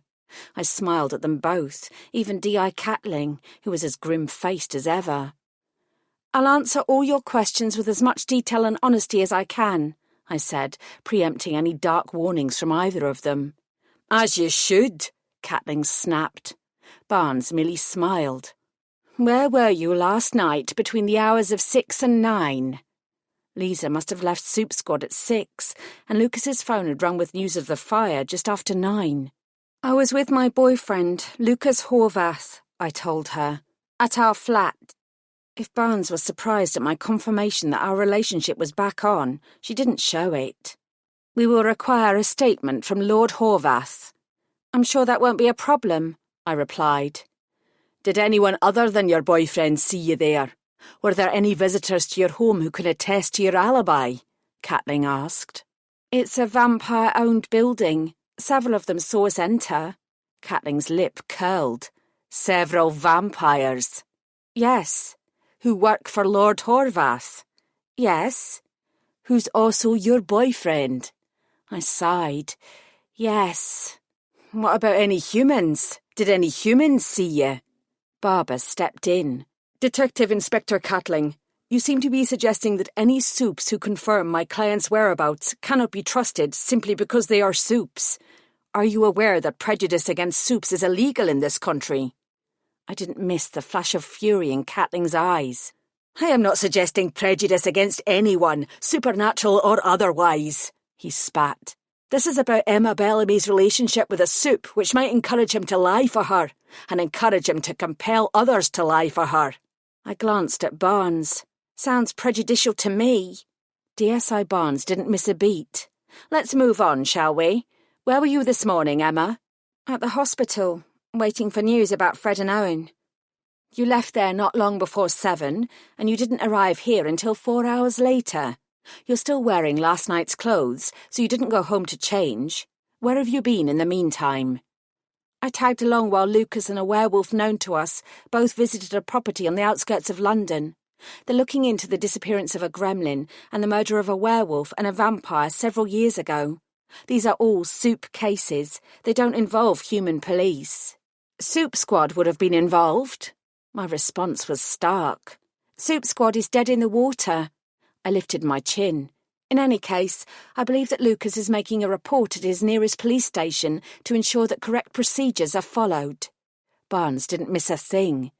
"Why is he making a report, Emma? What did you find?" "A dead body." Catling rose out of his chair. "Another body? Another person is dead?" I stayed where I was. "He's been dead for a long time, and he's not human." "You're suspended," Barnes reminded me. "You cannot take an active role in any investigation." That was where I was on shaky ground. "By law, the Soup Squad fire isn't a Soup concern, and neither is what happened to Grace or Fred or Alan Cobain. None of those matters have anything to do with Soups, as you have already pointed out, Ma'am. In this case, the reverse is true. The body discovered this morning is not a Met problem. It's a Soup problem." Catling bristled. "We'll need a post-mortem to confirm that." "And that is why Lucas is reporting what was found," I said. "Is this body related to the fire or what happened to Fred and Owen?" Barnes asked quietly. I prevaricated. "The body has been undisturbed for many years. Whoever it is, their death is not a new development." Barnes would have asked for more detail, but Catling was already jumping back in and changing the subject, as if attempting to throw me off balance. "Did you kill Alan Cobain?" "No. As I have already stated, I never met Alan Cobain." "Did you set fire to the Soup Squad building?" "No." "Did you run Frederick Hackert and Owen Grace off the road and cause their vehicle to crash?" My eyes hardened. "No." My solicitor intervened before my temper got the better of me. "Do you have any evidence at all that Emma Bellamy was involved in any of these incidents?" "She was at the scene where Cobain was killed. Outside the scene, not at the scene. There was a phone call made to us that stated she'd been seen arguing with Cobain." "An anonymous phone call. An uncorroborated anonymous phone call, the details of which my client refutes, Barbara stated. She has already answered all these concerns. Do you have any real evidence that she is involved? I waited, wondering if Catling was going to mention the hairs that had been found. Given my friendship with Laura, Barnes had to assume that I knew about them. Neither of them said anything. Barber straightened his tie. In that case, he said, we are done here. DSI Barnes looked at me. Sooner or later you're going to have to decide if you're a soup or if you're a detective. I met her eyes. Until now, I always thought I was both, I answered quietly, said quietly, said quietly, said quietly. Chapter 20. There were many things on my to-do list, not least having a shower and getting a change of clothes. But first, there was somebody I had to speak to. Given my circumstances, I should have asked Buffy or Lucas to do it, but I felt strongly that Phileas Carmichael needed to hear it from me. I owed him that much. I didn't tell John Barber where I was going. The poor man didn't have to know everything. At first glance, Carmichael Street looked the same as always. There were the same people, mostly soup, going about their day. The bin beside the bus stop was overflowing. The large pothole that had been in the road for months was unchanged, and the usual overzealous pigeons were pattering about the pavement, looking for dubious treats. Even Carmichael's small office appeared no different, but when I glanced towards the flats opposite, the events of recent days were obvious. 2 of the windows had been blown out, and nothing but taped plastic sheeting was blocking out the worst of the weather. Although the window on the 3rd floor remained intact, the glass inside was covered with a sooty film. Crime scene tape barred the ground floor entrance. Passers-by were giving the building a wide berth, as if they could be contaminated by mere proximity. But those fears hadn't stopped several other people laying flowers outside the building. I resisted the urge to go over and see what messages had been left. The investigators would be keeping an eye on them, on the off chance that the killer decided it would be funny to leave a note of condolence. I was the main suspect for Cobain's murder, so staying as far from the scene as possible would be wise. I was risking a lot by coming here at all. I turned away and faced Phileas Carmichael's office. Normally, I'd have walked in and waited until he was free, but that didn't seem right under these circumstances, and I hesitated. I couldn't see anybody through the window or the boarded-up door, so I pressed the intercom button. It didn't take long for Phileas to answer. "The door is already open." His disembodied voice sounded irritated. I hunched over the intercom. "It's me," I said. "It's Emma Bellamy." I heard a crackle, but no words. I tried harder. "I need to talk to you. It's not about Alan Cobain, Phileas. I won't mention him at all. It's about Quincy." There was a sigh. Then, "Come on in." I opened the door and stepped into the bright, sunny reception area. The faint scent of wolfsbane and verbena tickled my nostrils, causing unexpected tears to well up in my eyes. The smell was so evocative of the Soup Squad offices that it was hard to think of anything else. I gritted my teeth. The last thing Phileas Carmichael needed was my tears. The interior door opened, and the gremlin solicitor appeared, adjusting the cuffs on his perfectly tailored suit. We'd always had a good relationship, but there was no denying the angry, suspicious glare in his narrowed eyes. I wondered if he truly believed that I'd thrown petrol over Alan Cobain and set him alight, or if he had truly believed that Alan Cobain was a phoenix. "You've found him?" he asked, not bothering to disguise his disdain. "Let me see if I can guess. Quincy has been found propping up a bar in the Costa del Sol while peddling drugs to stupid tourists." He raised his eyebrows and glanced at my face. "No? He's serving 10 years for fraud, then." He sniffed. I shifted my weight. The easiest way to say it was to come right out with the news. "We've found a body." It took a moment for my words to sink in, and at first I thought Phileas hadn't heard me. Then the gremlin started to blink furiously. "A body? A dead body?" His voice was rising. "Quincy's body?" "You know how the process goes," I told him. "There's not yet been a formal identification, and, given the state of the remains, that may take some time. but it's definitely the body of a gremlin who has lain undiscovered for several years. Carmichael staggered back, and his arm stretched out for a chair. He grasped the armrest and sank down. He knew as well as I did that the body had to belong to Quincy. "I thought he'd done a runner," he whispered. "I thought—" "Everyone thought that," I said. "This isn't your fault." His eyes snapped to mine. "I know it's not my fault." He winced suddenly. "Sorry, I didn't mean to sound so harsh. He shook his head. I just can't believe it." I felt nothing but sympathy for him. "I'm sorry, Phileas. I truly am." "Did he die naturally? Did he kill himself?" The body was found down an old well on the outskirts of London. It was covered over. In other words, he didn't fall in by accident. Somebody put him there. His shoulders sagged. "Quincy was murdered." I wetted my lips. "It appears that way. Lucas is reporting it to the nearest police station, and they will start the process of retrieving the remains and identifying them. When it's established that the body is that of a gremlin, control of the investigation will pass back to the Soups." Phileas's head jerked. "What about Soup Squad?" "I'm suspended," I said gently. "You're not the only Soup Squad detective. There's that Owen Grace fellow and the young plod, Fred something." My next words were shaky. "They were in a car accident late last night. They're both in a critical condition. And there was a fire at the Soup Squad building. There's nothing left of Soup Squad." He stared at me. He obviously hadn't heard the news. "So who's going to find the bastard who murdered my Quincy? This is your job. You're supposed to be the one who does this. What's the fucking point of Soup Squad if none of you are around to investigate a murder?" He got to his feet and glared at me, then sat down again. A second later he stood up. "I don't care if you are suspended. You have to find out who did this. Did you kill Cobain?"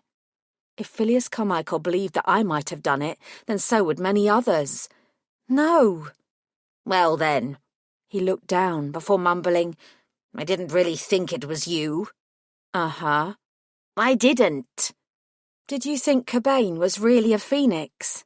I wasn't accusing him. I was simply curious. His cheeks flushed. "I thought it was possible."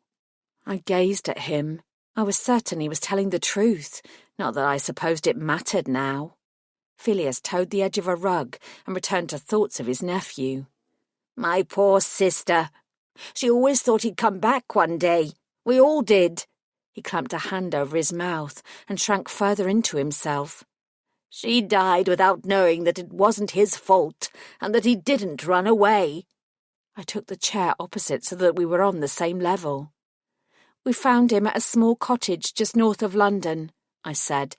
"It's called the Love Nest, and it seems to have been empty for a long time. Have you heard of it? Did Quincy own it?" Phileas's hands twisted together in his lap.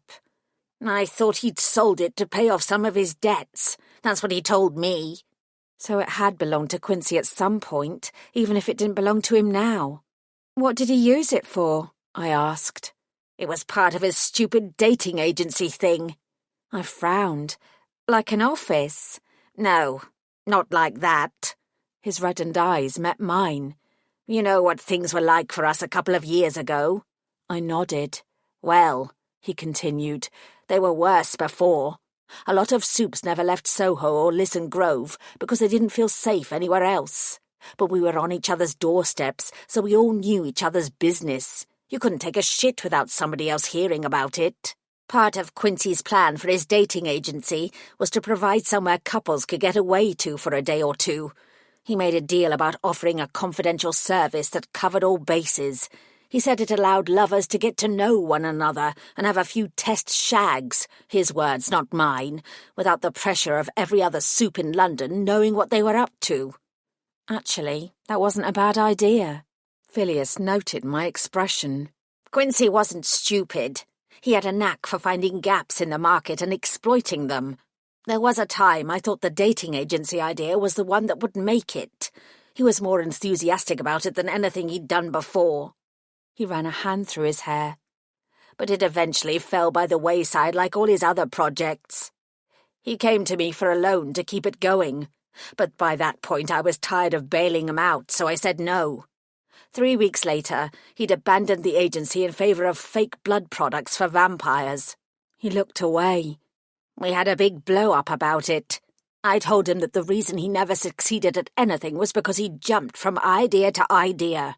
He always gave up too easily, never worked through the tough times to see something through to the other side. For all his clever ideas, Quincy was a quitter at heart. He pulled a face. He almost punched me when I pointed that out to him. His eyes filled with sudden tears. He's dead. He's actually dead.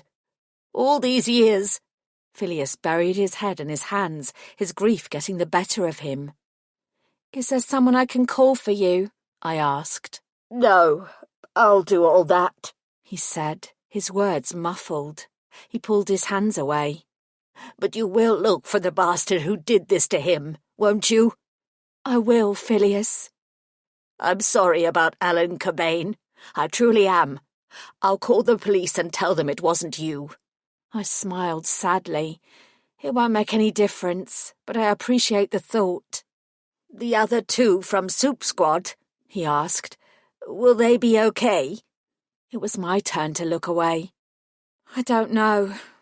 I really don't know.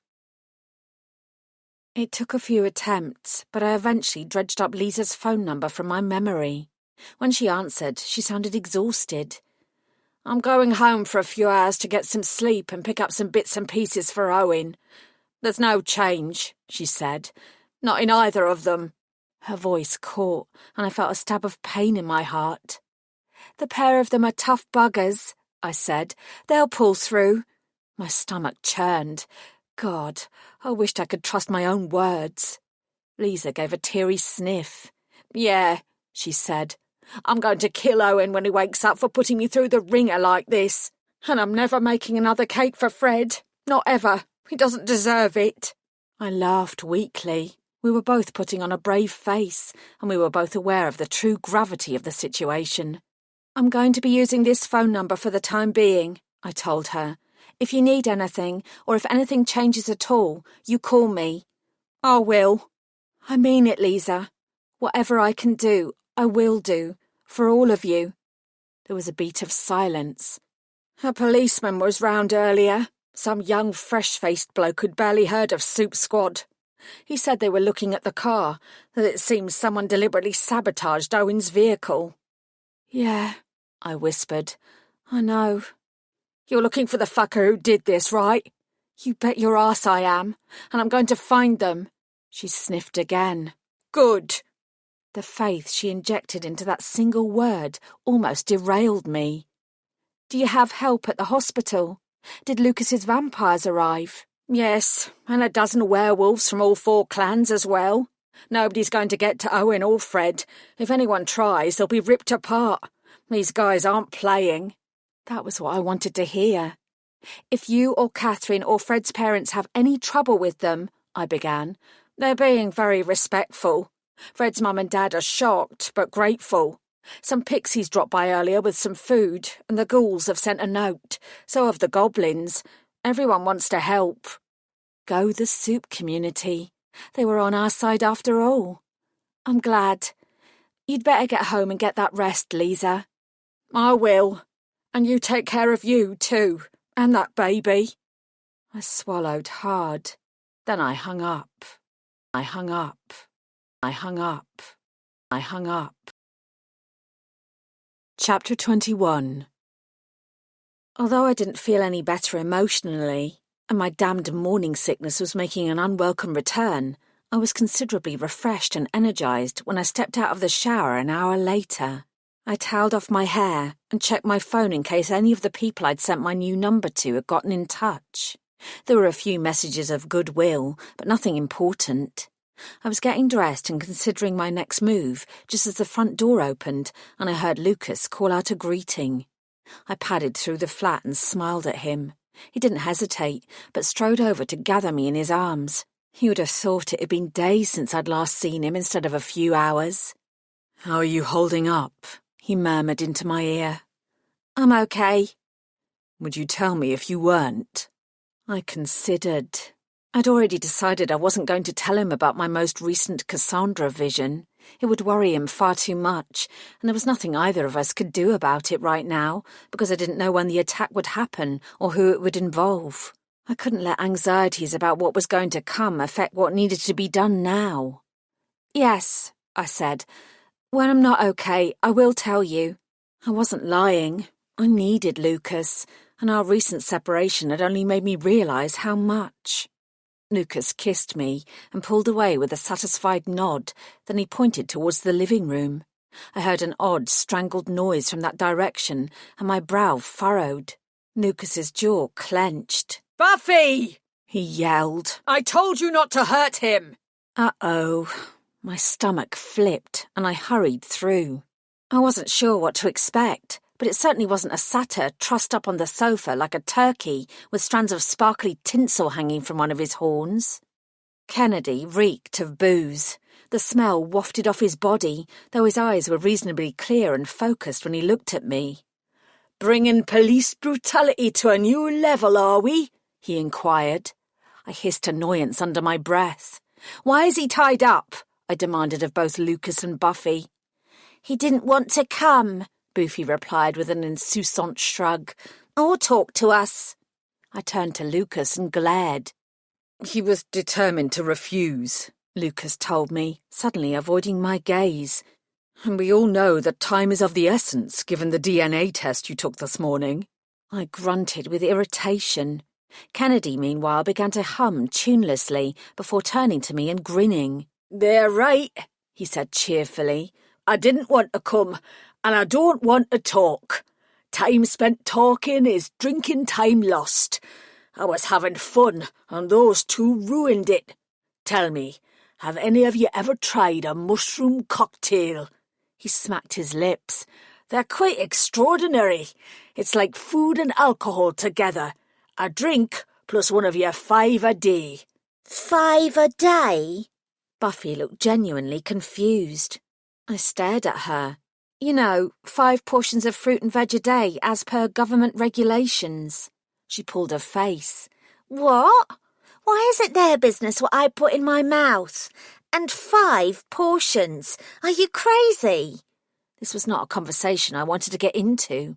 Instead, I nodded at Kennedy. Let him go. That's not a very good idea, Lucas began. Let him go. Buffy tutted, reached for the ropes and tugged at them. I've seen him like this before, Emma, Lucas warned. He's on a bender that won't stop until his body gives way. I'd seen drunk Kennedy plenty of times before. In fact, I wasn't sure I'd ever seen him sober. I'm a bloody satyr, he grunted. Wine, women and song. It's what I do. It happens every few years, Lucas said. He'll keep going for days until he passes out. Last time he spent 2 days in a semi-coma in St. Luke's Hospital. Kennedy winked at me. Don't judge me. It's a satyr thing. A satyr thing my arse, I told him.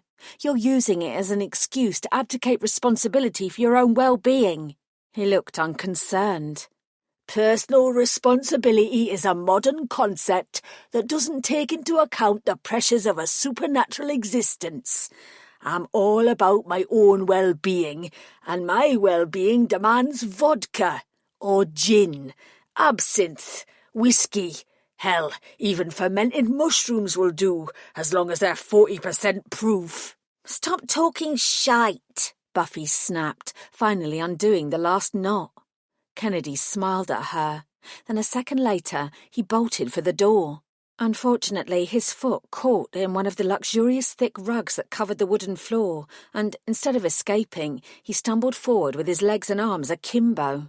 He only narrowly avoided smashing his head against the corner of the glass-topped coffee table. Oops, he burbled as he struggled back up to his feet and tried again to dash for the door.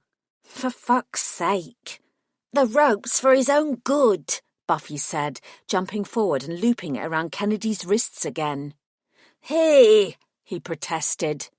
We need to ask you some serious questions, Kennedy, I said. He gave me a look filled with alarm. Whatever it is, I didn't do it. All I need is 15 minutes of your time, I continued. Can you give me that? He smiled sloppily. Anything for you. Come talk to me next week. Tuesday is good. He pursed his lips. Actually, nah. Better make it Wednesday. I'll give you all the time you want then. We need to talk now, Kennedy. I'm busy now. I walked around until I was facing him. Please. I needed him to agree before kidnapping and false imprisonment were added to my list of personal failures. Kennedy blinked at me slowly, looked towards the door, then looked back at me.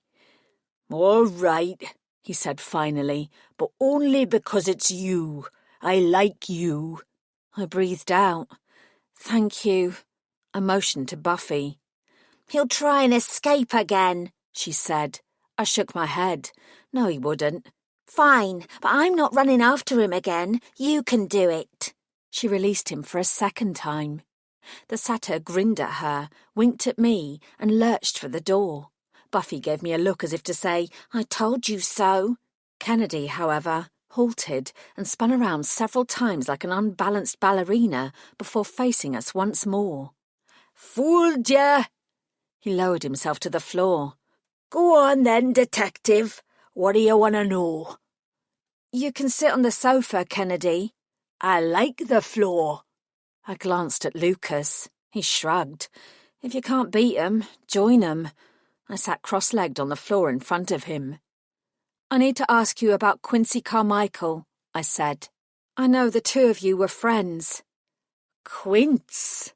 A melancholy smile flickered across Kennedy's face. Quince is dead. I blinked. Kennedy was the first person I'd spoken to who didn't believe that the entrepreneurial gremlin had run away. Why do you say that? I asked carefully. He made a show of looking around. Because he's not here. I sighed. Kennedy, if Quince was still alive, he'd be here, he said. He'd be in London. Everyone thinks he ran away, but he wasn't the type to do that. He had his faults, but he faced up to his mistakes. Always. And he loved London. He loved being a soup and working to improve things for soups. He's not in Spain. He's dead. I'm sure of it. He squinted at me. But I didn't kill him, if that's what you're thinking. He was my friend. My buddy. He screwed up his face and thumped his chest. Brother from another mother. We were kindred. His words, although faintly slurred, were heartfelt. Did you tell anyone you thought he was dead? Plenty of times. Nobody believed me. His bottom lip jutted out. I went looking for him. I spent weeks trying to find him, but there was no sign of him. Did you go to his cottage and look there? I asked. The love nest. Kennedy leaned forward and took my hands. How's that crossbow coming along? Can you use it properly yet? Once upon a time, Kennedy had taught me how to aim and fire the crossbow correctly. His help had been invaluable, but it had nothing to do with Quincy Carmichael. Did you go to the love nest? I persisted. Where is your crossbow anyway? Kennedy frowned. You should have your weapon with you at all times. Kennedy, answer the question. I mean, he said as if I'd never spoken, just because you can't die doesn't mean you can't be hurt. You can't get complacent. You need to live above your ability, not below your capacity. Kennedy was certainly living above his capacity for alcohol. Lucas sucked in a breath behind me, obviously preparing to step in and shake Kennedy for answers. I gestured to him to stay quiet. I wasn't going to be sidetracked, no matter how hard Kennedy tried. Did you go to the love nest when you were looking for Quincy? Of course I did, he finally replied. He wasn't there. I looked all around the little house. There was no sign of him. Did you look around the garden? As he met my eyes, it seemed to dawn on him why I was asking all these questions. His face fell, and his bottom lip trembled. You found him, then? I hedged my bets. We found someone. In the garden? I nodded. Down the old well at the back. Do you remember if you looked there?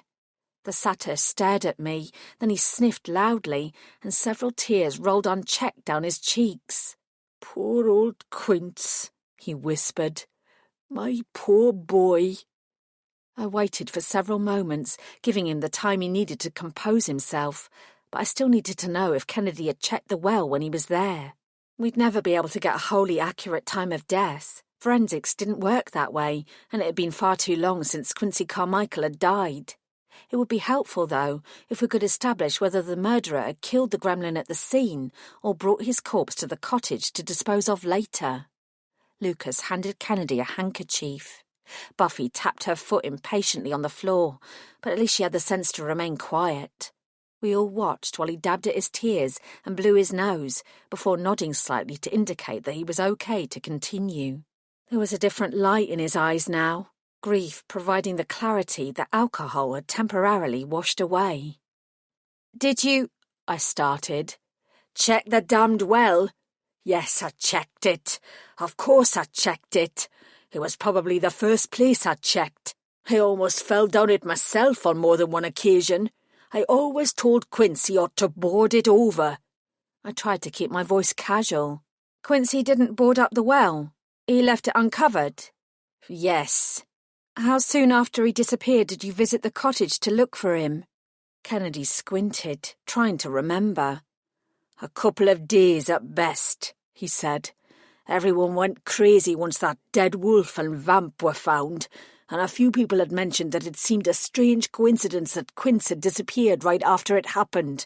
I wanted to find him and tell him to get back before mild suspicion grew into outright accusation.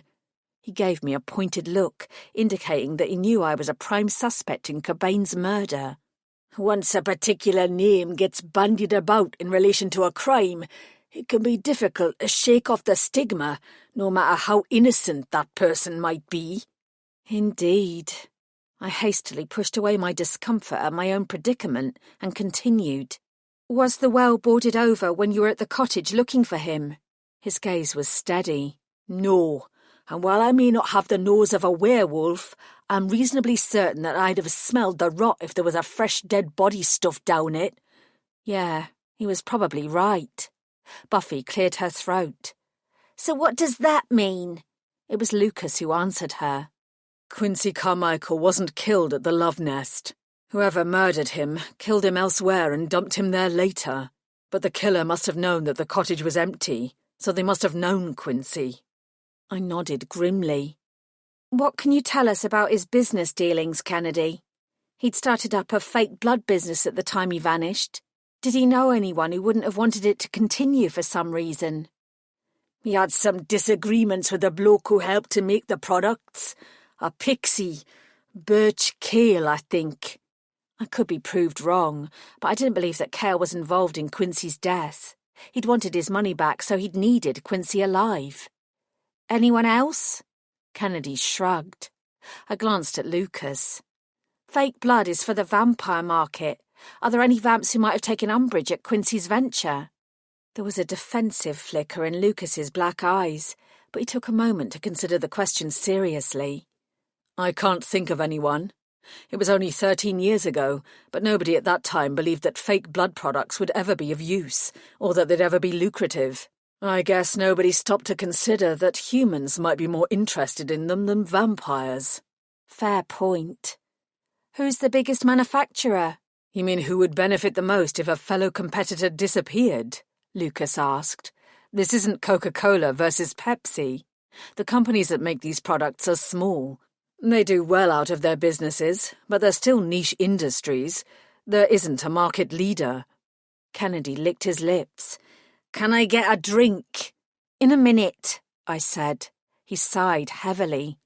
There's a limit to how long I can sit here without a vodka chaser because I'm answering questions about a business that Quince didn't even care about. My eyes narrowed. What do you mean he didn't care about it? I mean that if somebody had wanted to take the fake blood business away from Quince, he'd probably have given it to them. He only started it to clear his debts from the dating agency. It broke his heart when he couldn't keep that bloody agency going, and he always planned to return to it one day.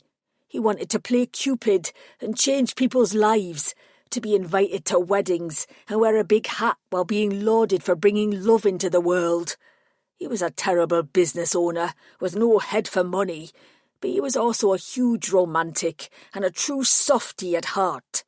He would have walked away from any disagreement, not provoked a violent fight that got him killed, whether it was business-related or otherwise. Whenever I got into trouble and he was around, he always tried to calm things down. He often didn't succeed because I didn't listen to him, and he ended up in trouble because of me several times. But you have to understand that Quince wasn't violent. Me, maybe, but Quince, never. Kennedy's expression was earnest. He was desperate for me to understand that his dead friend was a good guy, and what had happened to him couldn't have been his fault. But that wasn't what gave me pause. It was the dating agency. Everything always seemed to lead back to it. "The vampire and the werewolf who were murdered," I said suddenly. "Simon Carr and Adele Cunningham. Did they meet via Quincy's dating agency?" It was Lucas who replied. No.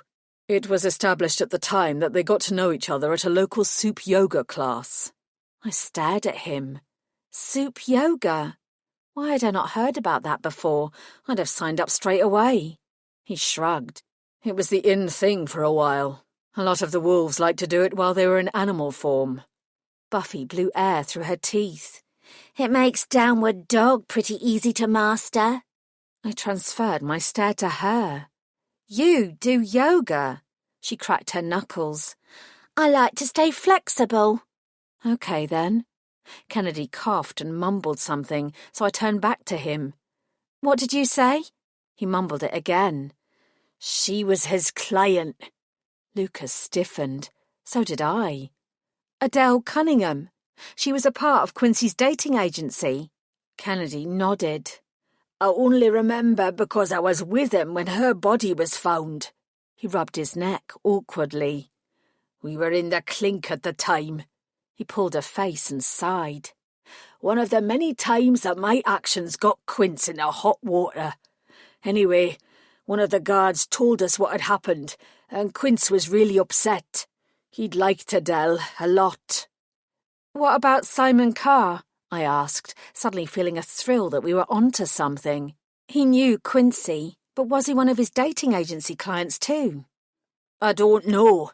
Quince didn't mention him. He only spoke about Adele. I could feel Lucas bristling. "This never came out at the time," he growled.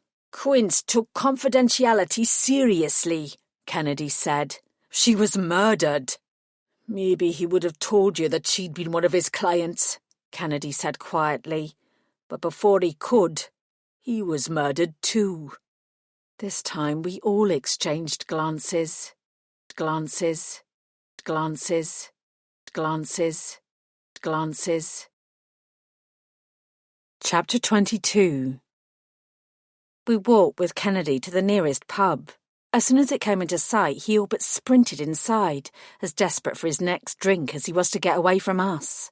All the while I watched him go, my mutterings grew louder. I knew in my gut that there was a link between Quincy Carmichael and that double murder. I knew it, and I didn't pay enough attention. "We're far more to blame than you are," Lucas said. I'm not, Buffy interrupted. I was 12 years old when all that shit happened. It's hardly my fault. "I mean, the whole soup community is to blame," Lucas said. "Everyone looked into Simon and Adele's murders, the wolves and the vamps, not to mention a bunch of others. I don't remember anything about the dating agency coming up, and I've been back through the files. You can see them for yourself. There's nothing there." His mouth thinned. "But there should have been." Buffy folded her arms. It's still not my fault. "Candice," I said to Lucas, ignoring her pout. "The vampire who was Quincy's girlfriend for a while. You were going to ask her to speak to Grace and Fred." He jerked his head in agreement. I contacted her, but I don't think she managed to get to them before the accident. I'll track her down now and find out what she has to say. Maybe she remembers something about Quincy's dating agency. I glanced at Buffy, who still retained the expression of a recalcitrant teenager. Can you speak to the Carr clan? Find out if anyone who knew Simon Carr back then remembers if he was a client as well. I'm not interested in Simon Carr. I'm not even interested in Quincy Carmichael. Her voice was rising. I'm interested in who hurt my Freddie. I touched the back of her hand to try and calm her. They're probably the same person. If we can find the murderer from 13 years ago, we can find the bastard who burned down Soup Squad and tried to kill Fred and Grace. And, Lucas added with a dark growl, framed you for murder. I nodded. That too. Buffy sniffed. What are you going to do while we're doing the scut work? More scut work, I answered without missing a beat. I'm going to hit the streets and find out everything I can about Quincy Carmichael. I checked my watch. It was already well past lunchtime, and the hours were ticking away. As soon as the DNA check came back on those strands of hair found, I could find myself behind bars. As long as I was free, I was going to fight, but time was definitely of the essence. At least now, however, we had some leads. Despite my snarky response to Buffy, I only had a vague idea where to start. I wanted to know more about Quincy Carmichael because I was convinced that the answer to everything lay with him. But it was 13 years since he'd been seen on any London streets. The trail wasn't simply cold, it was frozen. It was just as well I liked a challenge. I went onto Dorset Street. From what I remembered of the now destroyed files, Quincy had maintained an office there, which he'd used during each of his failed businesses. It was a good location, nestled between Soho and Lisson Grove, and close to the smaller enclaves where communities such as the Pixies and the Goblins often congregated. I found a parking space at the far end and started to walk, noting the small businesses and shops that still dotted the street.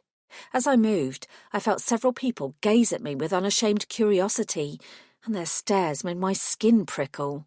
Yeah, dead woman walking, shamed detective, impending disaster. That was me. I'd just passed a tiny store selling electronic goods when I spotted the cluster of teenagers laughing at the bus stop on the opposite side of the road. They sounded raucous and were clearly enjoying themselves, but their laughter halted abruptly when they noticed me. I resisted the temptation to wave at them and continued on my way. I didn't get far before one of them called out, "Oi, detective!" I didn't answer to "oi," and right now I couldn't call myself a detective. I kept walking, wondering at what point in this mess I'd allowed my turbulent emotions to get the better of me when it came to dealing with the public. I nodded at a wizened pixie who was waiting for her tiny Jack Russell Terrier to finish sniffing at a lamppost, and that was when I felt someone grip my shoulder. Instinct took over. I whirled around, clenching my hands into fists and preparing to swing at whoever was about to assault me. When I saw one of the teens blinking at me in white-faced fear, I just managed to pull back my punch in time. "Creeping up on someone is not a good idea," I snarled, with more force than was necessary. The teenage boy, who on closer inspection was a goblin, held up his hands and backed away. "I'm sorry," he said. "I called out to you first." I was far too fucking jumpy. That was what happened when your entire existence and some of your best friends were targeted by a murderous bastard who was intent on ruining you. I dropped my shoulders and relaxed. "No," I said. "I'm sorry. I shouldn't have reacted like that." I looked his gangly body up and down. His complexion didn't yet have the lustrous golden sheen that adult goblins possessed. Presumably it didn't matter which line of the soup divide you were born into. When you were a teenager, you always suffered from bad skin. A faint line of fuzz lined his upper lip, indicating that he was already well into the latter stages of puberty, and his shining eyes were very earnest. He shuffled his feet, clearly nervous, especially after I'd yelled at him. "I just wanted to say that I was sorry to hear about your friends," he mumbled. Well, shit. Now I felt even worse. "And about the building too," he added. "My mum works at the Talismanic Bank, and she told me that they're putting together a fund to help you rebuild it. Everyone's contributing, not just the goblins. The old pixie, whose dog continued to be oblivious to the chatter, piped up. It's true, she said. I've donated. She patted my arm. We're with you, and we're all hoping those 2 boys of yours recover. Abruptly, I realised that the people on the street had been staring at me not because they were horrified at what they thought I might have done, but because they were horrified at what had happened to Soup Squad. Hot tears welled up in the back of my throat. This was unexpected, wholly unexpected. Thank you, I managed. Both of you. Thank you. I needed that right now. The young goblin's cheeks coloured. The pixie merely nodded briskly. You're looking for information about Quincy Carmichael, right? She asked. I blinked in surprise. Yes. She smiled at me. Word gets around, she said. She pointed towards the end of the street. He used to work out of number 43. I know you'll likely check in there no matter what I say, but the people working there now didn't know Quincy at all. When he disappeared, it was the folk from the cobblers over the road who moved into the premises. They moved again a few years back because they needed somewhere bigger. The goblin youth spoke up. You should check with the cafe at the corner as well. It's owned by a goblin couple who've been there for decades. They knew Quincy Carmichael too. They told me he used to go there every day for lunch. All this intel would save me valuable time. I opened my mouth to thank them once again, but before I could, my vision lurched and black spots appeared in front of my eyes. The images came swift and fast, flickering through my brain at lightning speed. The teenage goblin, a bike, a cat running across the road, an old oak tree. A sickening thud echoed through my ears, followed by a flash of the boy lying on the ground, his eyes staring sightlessly upwards, and a trickle of blood dribbling onto the cracked pavement from the side of his skull. I staggered to the side and immediately threw up. Squashed chunks of banana infused with bile splattered by my feet. The goblin placed a tentative hand on my back. Are you okay? I sucked in several shallow gulps of air and waited for the worst of the nausea to pass. When I straightened up and looked across the road, I spotted the bicycle chained to the lamppost behind the bus stop where the goblin's friends were waiting. It was the bike from my vision. I whirled around and met his eyes. Listen to me. This is important. I pointed at the bike. You do not get on that thing ever if you are not wearing a helmet. He took a step back, clearly confused both by my public vomiting and my abrupt change of subject. How? He stammered. How did you know that was my bike? I didn't take my eyes from his face. Do you hear me? You never cycle anywhere without a helmet. Not ever. The young goblin seemed to think I was reprimanding him. I usually wear one, he said. I just forgot it this time. His gaze shifted. Okay, maybe I forgot it a few times. My mum's always on at me, but... His voice trailed off, and he shrugged. I wagged my finger in his face. You wheel that bike home and don't get back on it until you have that helmet securely fastened to your skull. And you never forget it again. I glared at him. Promise me. He licked his lips. I promise. I mean it, I said. If I find out you've not been wearing it even once, then... He backed further away. I'll wear it. He looked at his friends. I should go now. The bus is about to come. I won't get on the bike when I come back. I won't. Good. He sent me another anxious look, then he ran across the road without checking for traffic. I ground my teeth. The pixie, whose experience was obviously telling her more than I wanted her to know, gave me a thoughtful look, followed by an approving nod. I best be on my way, love, she said. We're all thinking of you and your friends. She tugged on the dog's lead, and together they wandered away, just as the goblin's bus finally appeared and he clambered aboard with his mates. I looked at the bike against the lamp-post. I could have walked across and removed it, leaving the kid without it and the mortal danger it presented. But he might have another one at home, or he might borrow a friend's bike. He might realise that I'd removed the bike and ride without a helmet out of resentment. Taking the bike away from him wasn't the answer, but the order I'd given him was. I reached into my bag and found an old receipt and the stub of a pencil covered in fluff. Perfect. I scribbled a note. No riding without a helmet. I will be watching. I marched across the road, tapped the note onto the handlebars where he'd be sure to see it, and gave a satisfied nod. Barbara seemed certain I'd helped the tour guide who'd been attacked. I'd have to pray that my note would be enough to help the goblin, and that my visions weren't flashes of an immutable future.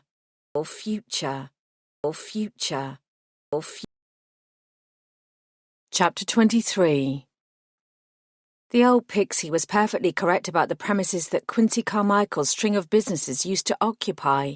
The owners of the gift shop that now operated from the space had barely heard of him. I was in and out of there within 3 minutes flat. The old-fashioned cobblers were more helpful. For one thing, they'd been Quincy's neighbours before they'd taken over the shop, and they were also gremlins. I wouldn't say we were close friends, the proprietor Reginald Dooley told me, but I knew him well enough. He was polite and well-mannered even when he was at his lowest. He always made me think of the sort of lad who would flog you slightly stale apples that he'd nicked from somebody's tree, but he would help you carry those apples home and peel them for you. He wasn't a bad chap. I always wondered what had happened to him. I picked up an old scuffed shoe from the counter and absently looked it over before returning it to its place. Did you see many of his customers when he ran the dating agency? A few. I thought that he didn't have many clients, but my wife told me that most of them came late at night when it was already dark. He pursed his lips. I guess they were a bit embarrassed to be using a dating agency. I don't know why. It's pretty normal nowadays. Beatrice, Reginald's wife, looked up from the leather she was working on. A lot of the people who used that agency were looking for something a bit unusual, she said in a judgmental tone. Unnatural couplings, that sort of thing. Reginald winced, but I seized on her comment. Unnatural? You know, she frowned. Interspecies relationships. They were still relatively unusual, but I was willing to bet that there had always been couples who found love outside their own species. Robert, the Sullivan beta wolf, had married a pixie and remained deeply in love with her long after their divorce. I knew other long-standing couples who were in so-called mixed marriages and very happy together. Hell, look at me and Lucas. Even so, there would always be people who seized on others' differences and found fault with them. Reginald sent his wife a death stare and coughed loudly in a very pointed manner. She glared at him, then her expression altered and her eyes widened. Oh, wait, I wasn't talking about you. I don't have a problem with your relationship with Lord Horvath. I don't have a problem with any mixed soup relationships. She shook her head. What I can't understand is when a human and a soup get together. It doesn't make sense to me. We're too different. I reckon Buffy might have something to say about that, given her sudden but seemingly deep-seated adoration of Fred. Quincy Carmichael's dating agency included humans? I asked. Oh, yes. Beatrice nodded vigorously. Lots of them. She shuddered. Fucking weird if you ask me. Humans are inherently weak and inherently judgmental. Look who was talking. If Quincy Carmichael had human clients, it would make this investigation considerably harder. Not only would it widen the pool of suspects, but with no records of his clients, it would be nigh on impossible to track any of them down. I asked a couple more questions before thanking them for their time. Anything to help Soup Squad, Reginald said, in a tone that suggested he meant it. Beatrice agreed with him. We're very happy to help. Whatever you need. I smiled at them, then I looked again at the old shoe on the counter in front of Reginald. Actually, I said suddenly, perhaps there is something else you can help with. Once I'd finished at the cobbler's, I made a beeline for the cafe. The exterior looked shabby, with peeling paint and several letters missing from the overhead sign, but the interior was warm and welcoming. The decor wouldn't have looked out of place in the 70s, and yet it was somehow back in fashion, so the cafe had a comfortable, bohemian atmosphere. I could see why somebody would come here for lunch every day. In different circumstances, I'd have been tempted to curl up in the far corner and spend the day ordering gigantic cups of steaming hot chocolate while I watched the world go by. I made a mental note to bring Lucas here if we ever managed to drag ourselves out of this quagmire. I was certain he'd love it. In fact, I realised with a flash of cautious delight, there was more than enough space in that corner for a pram as well. Then I remembered that I might be giving birth in prison and immediately sobered up. "Oh, aye," the cafe owner said, wiping his hands on his apron after coming out of the small kitchen. "Quincy Carmichael was in here all the time. He wasn't very healthy. He usually had our big fry-ups. Good as they are, they're not the best thing to be eating day in and day out, but he loved them. Couldn't get enough of our hash browns." "Did you talk to him much?" I asked. "We passed the time of day, but it wasn't serious stuff.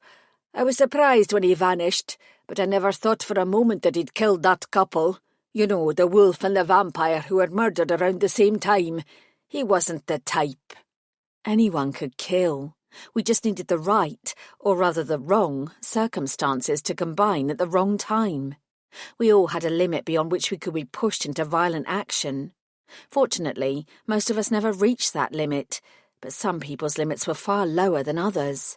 All the same, I smiled at the cafe owner. Nobody needed to hear my cynicism, certainly not this fellow, and there was no chance that Quincy had murdered either Simon Carr or Adele Cunningham. "Did Quincy come here alone?" I asked, "or did he bring people with him?" The man frowned. He was usually on his own, but there was the odd occasion when he'd have somebody with him." "Can you remember who?" "I have a good memory for stuff like that," he assured me. "Sometimes he was here with a satyr. Kennedy, I think his name was." The owner grimaced. "He usually had a flask with him that he'd sneak out when he thought I wasn't looking. There were a couple of other gremlins from time to time. That solicitor fellow," that would be Phileas, "and a woman who I think was Quincy's mother. There was a human male a few times too." I stood a fraction straighter. This was new. "Do you remember the human's name?" The cafe owner shook his head. "I'm afraid not. I don't think we were ever introduced, and I'm not sure I'd recognise his face if I saw it again. It was a long time ago, and my good memory doesn't extend to humans." Even if his memory was superlative, I'd have had no idea who the human was. Neither did I have any pictures to show the man, and anyway, there was nothing to connect this mystery human to the murders. "I do remember that he dressed weirdly." I frowned. "The human?" "Yep, always looked as if he'd stepped out of a cocktail party 100 years ago." He touched his head. "Big hat, posh jacket, like you see some people at weddings wearing." A top hat and tails. A nervous chill rippled through my bones as I absorbed the information. "Okay," I said finally. "Thanks for your time." He smiled at me. "Here," he said, "have a slice of chocolate cake. It's on the house. Anything for Soup Squad, any time." I pressed my lips together very hard as I reached into my pocket, slid out my wallet, and found a £5 note. I left the money on the counter while the cafe owner gave me a surprised look, followed by an appreciative nod. I still had some standards left. Then I took the proffered cake. My phone rang when I was back on the street. I slid it out of my pocket and recognised Laura's number. I answered it as I munched on the cake and walked back to the small car park where I'd left Tallulah. "Hey, how are you?" she asked. Her voice caught. "I've heard what happened to Fred and Owen in the Soup Squad building." "I'm all right," I assured her, "but they're in a bad way. I'm sorry I've not been in touch, Laura. I'm trying to find out if there's someone behind all this shit." "You don't have to apologise to me," she said. "I just wanted to make sure you're okay." "Then I'm okay." "Good." She sounded relieved, but I sensed that she had something else to say. "I'm glad you texted me your number earlier." I stopped eating and slowed my steps. Laura had news, and I suspected that I wasn't going to like whatever she had to say. "Go on." "First of all, I heard it was you who found the body in the well." "Yep." I wasn't surprised that the body had been taken to Laura. In recent months, she'd become the go-to person for any soup-related deaths. But I was surprised that it had been retrieved so quickly. It wasn't a recent death, so it wouldn't count as high priority. Plus, it must have taken considerable effort and equipment to get the remains out of the well. "I've only done a preliminary examination, but I can confirm that the bones are definitely gremlin." I sighed. I figured as much. We're contacting the gremlin community. I'm happy to continue with a full post-mortem if that's what they wish, but they might request that we release the remains to them instead. I sincerely hope they opted for the former choice, but it wasn't my call. Do you have any idea how he died? I knew you were going to ask me that. I'm not looking for a definitive answer. Your best guess would do.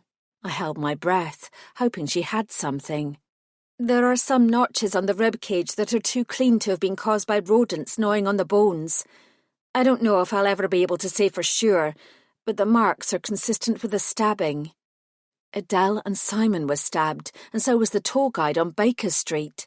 It was probably a coincidence, nothing more, but even so it strengthened my growing belief about the link between the murders. "Thank you," I said gratefully. "There's more," Laura told me. "I don't know if this will be good news or bad news." I swallowed. "Spill it out." "The DNA testing on the strands of hair found at the Cobain murder scene is being expedited. I expect to get the results by midday tomorrow." That was less than 24 hours away. I had to expect the worst and assume that Cobain's killer had gotten hold of my hair, possibly from my missing hairbrush, and planted it at the scene. There was no doubt that I was being framed for his fiery death. I thought about the open window at Soup Squad. Somebody could have sneaked inside, but they'd have had to be sure that Soup Squad was empty, and it wouldn't have been easy to keep a watch on the building, not with everything else the bastard had been up to lately. I thought about what the cafe owner had said about the mysterious human in top hat and tails, and shifted uncomfortably. "Emma?" Laura asked hesitantly. "Thanks for the heads up," I said. "I really do appreciate it." I bit my lip hard. "You can't call me again." "Pardon?" I inhaled deeply. "I promise you that I did not kill Alan Cobain. I didn't hurt Alan Cobain. I've never met Alan Cobain. But somebody wants the world to think I'm culpable, and there's a chance that the strands of hair will be a match for my DNA.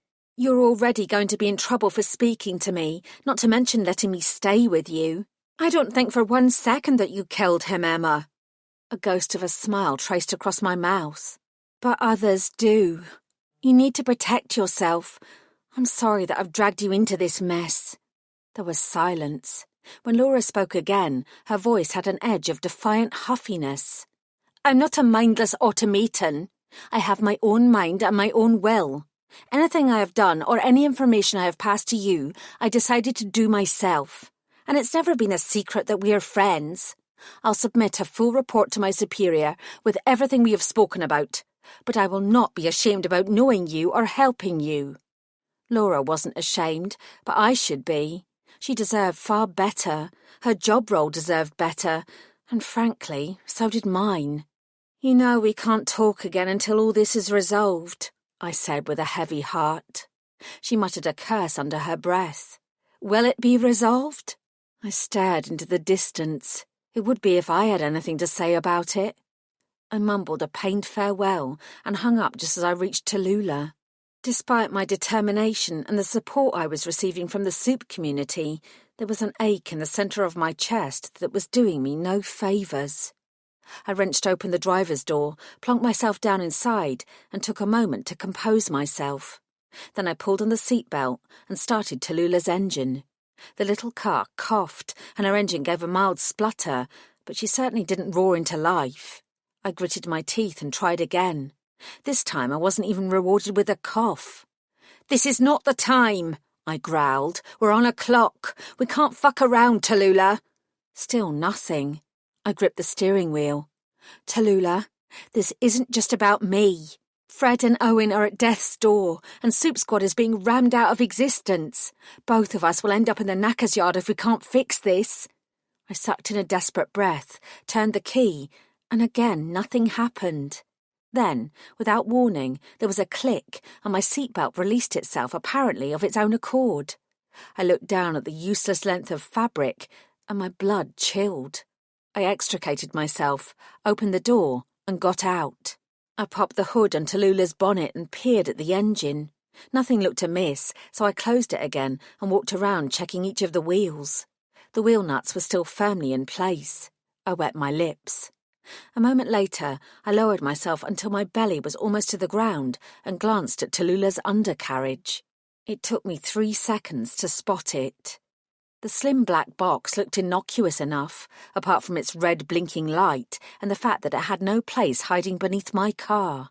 I stretched out my hand before thinking better of it and pulling back. I rolled away, stood up, and dusted myself down.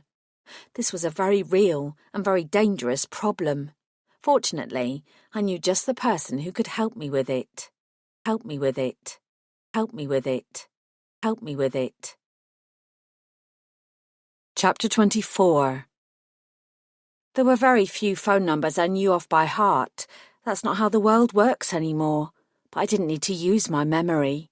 Stuffed into my pocket was an invitation to the wedding of the year, and I knew Scarlett had included her phone number. As I stepped away from Tallulah, I scanned the car park and wondered if I was being watched from one of the darkened windows that overlooked it. Many of them were tinted, obscuring the view from any snoopers outside like me. I frowned. There were only 3 other parked cars, and they were all empty. I wasn't certain, but from what I remembered, they had been there when I'd arrived an hour or so earlier. I pursed my lips, then I opened the wedding invitation, located the number, and dialed it. Scarlett's liquid voice filled the line. Good afternoon. I don't recognise this number. And if this is a scam call, I will hunt you down and slide my single fang into your throat before I drink you dry. However, she continued in an eerily pleasant tone, if I know you, and this is a genuine call, then I'm thrilled to chat. Hi, Scarlett, I said. It's Emma. Detective! She sounded genuinely happy to hear my voice. How lovely of you to call, and how fabulous that things between you and my lord are getting back to normal.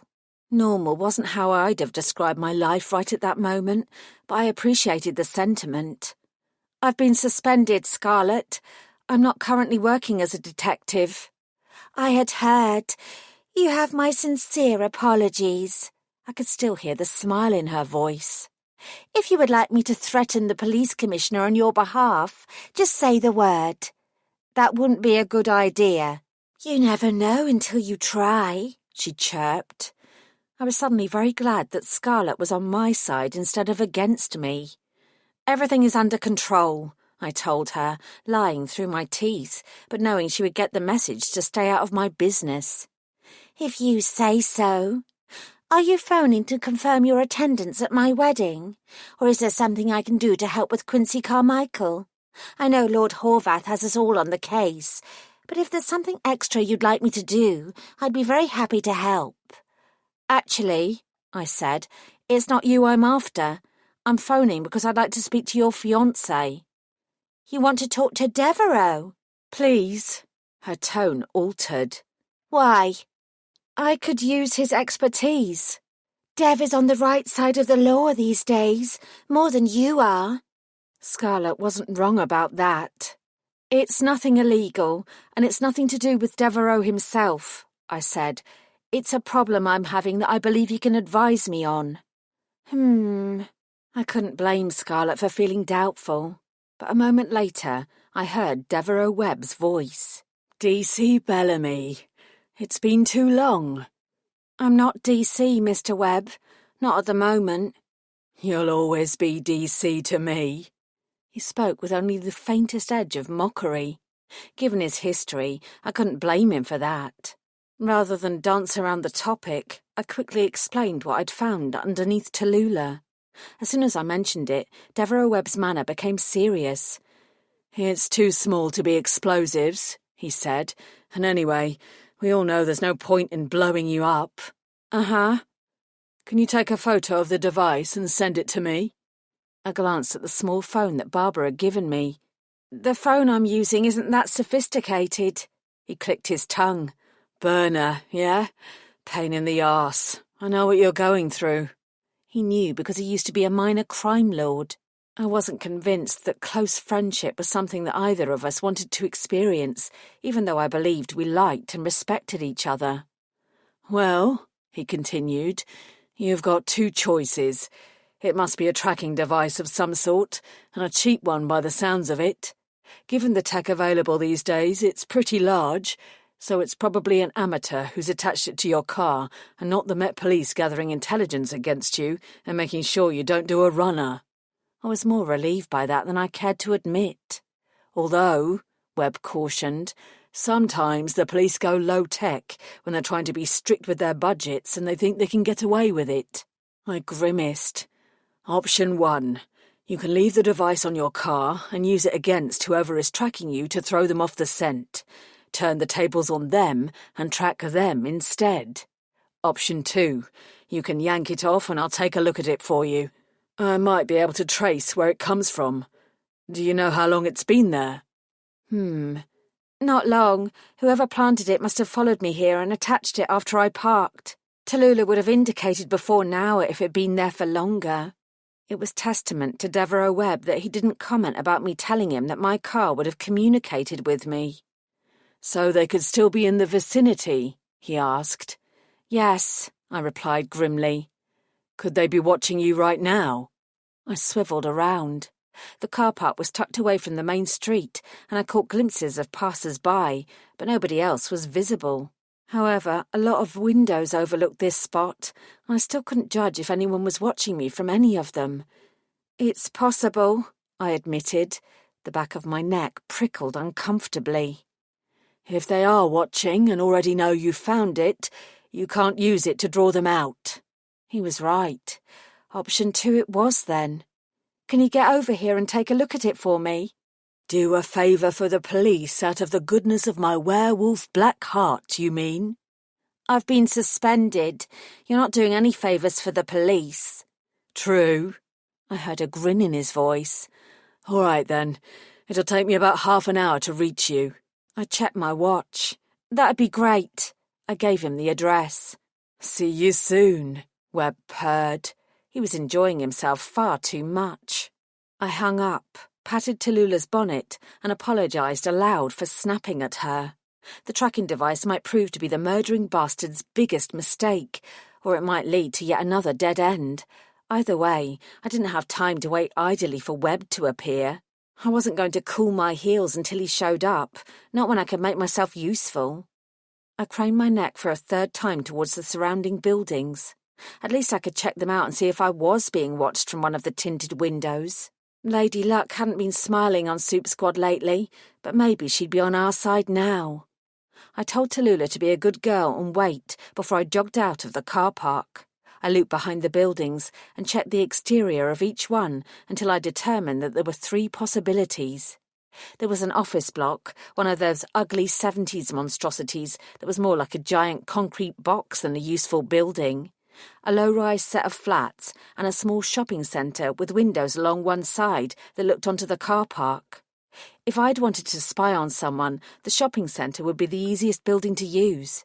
I headed inside. It was only 2 stories high and seemed to contain small stores that served the local residents rather than big chains that targeted a wider population. There were windows on the ground floor, but the view from most of them was blocked by the wall that separated the centre from the car park. With that in mind, I headed for the trundling escalator so I could check out who was hanging around the first-floor windows. I marched past some shops, my shoes squeaking on the floor, then I veered left. A passage led towards the public toilets and a bank of windows, where I immediately spotted a young woman. There was nobody else around.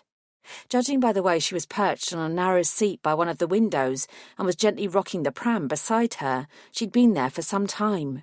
Her stocky frame and colouring, not to mention the telltale tag on her arm indicating that she was Zeta, told me that she was a wolf. A sigh of relief escaped me. A Soup would be far more likely to speak honestly to me than a human, whether I was suspended or not. I slowed my steps and approached her gingerly.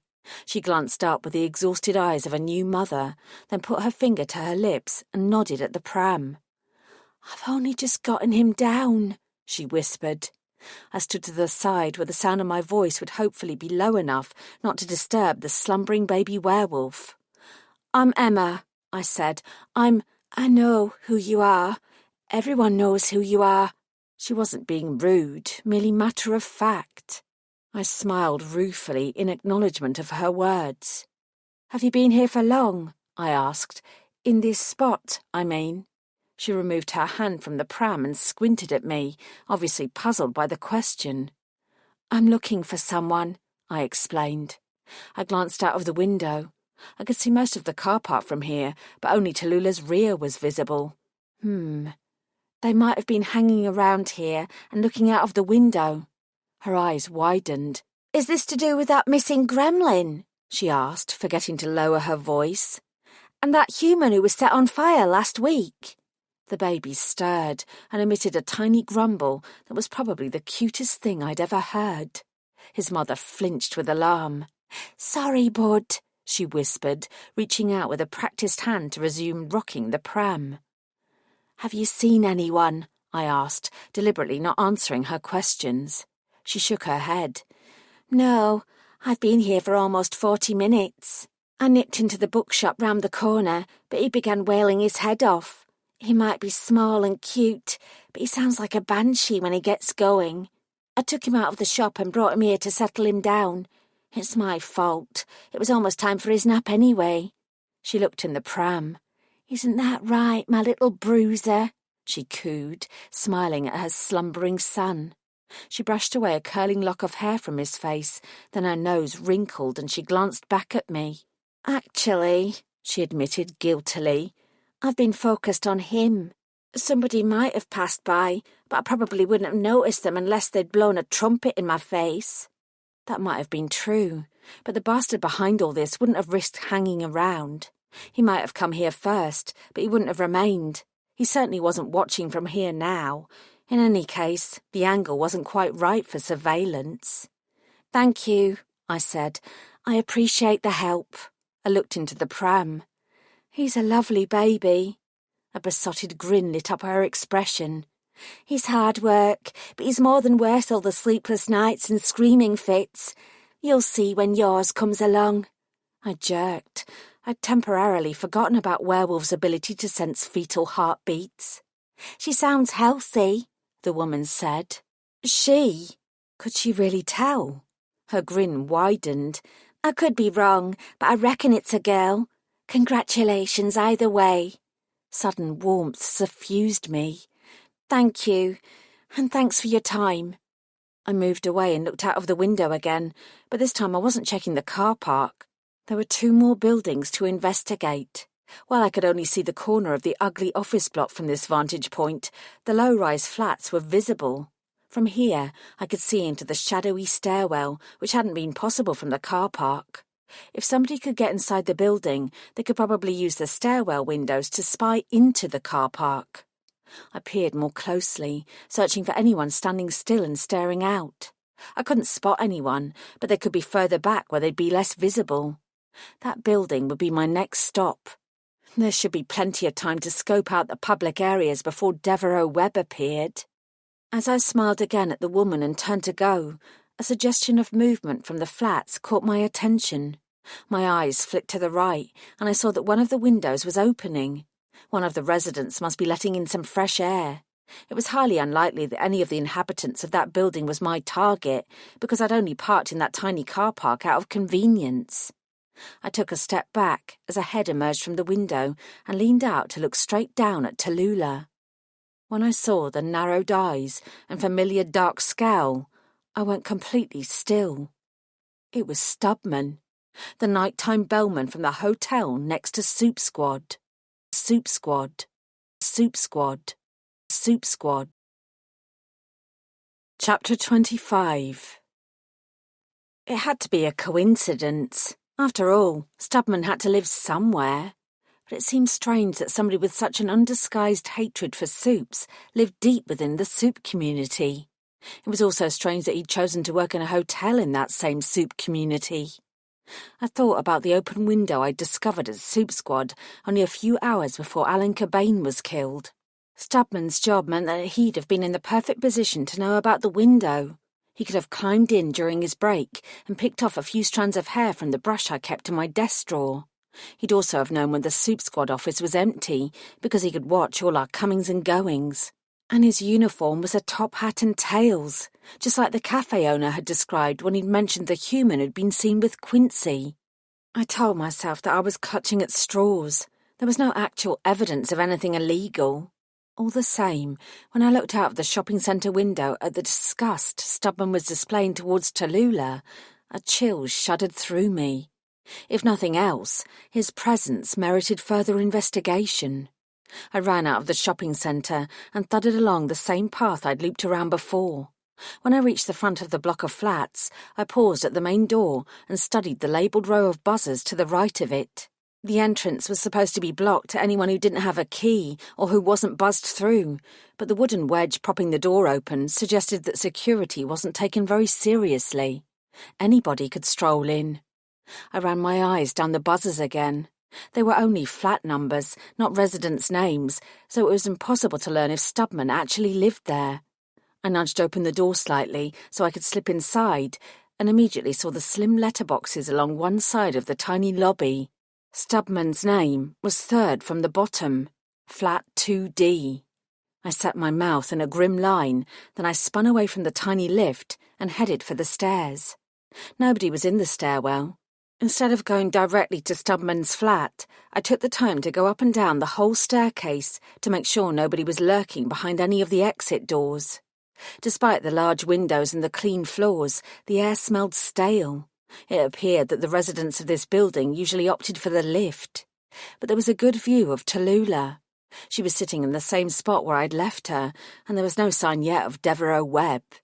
I reckoned the view from flat 2D would be even better.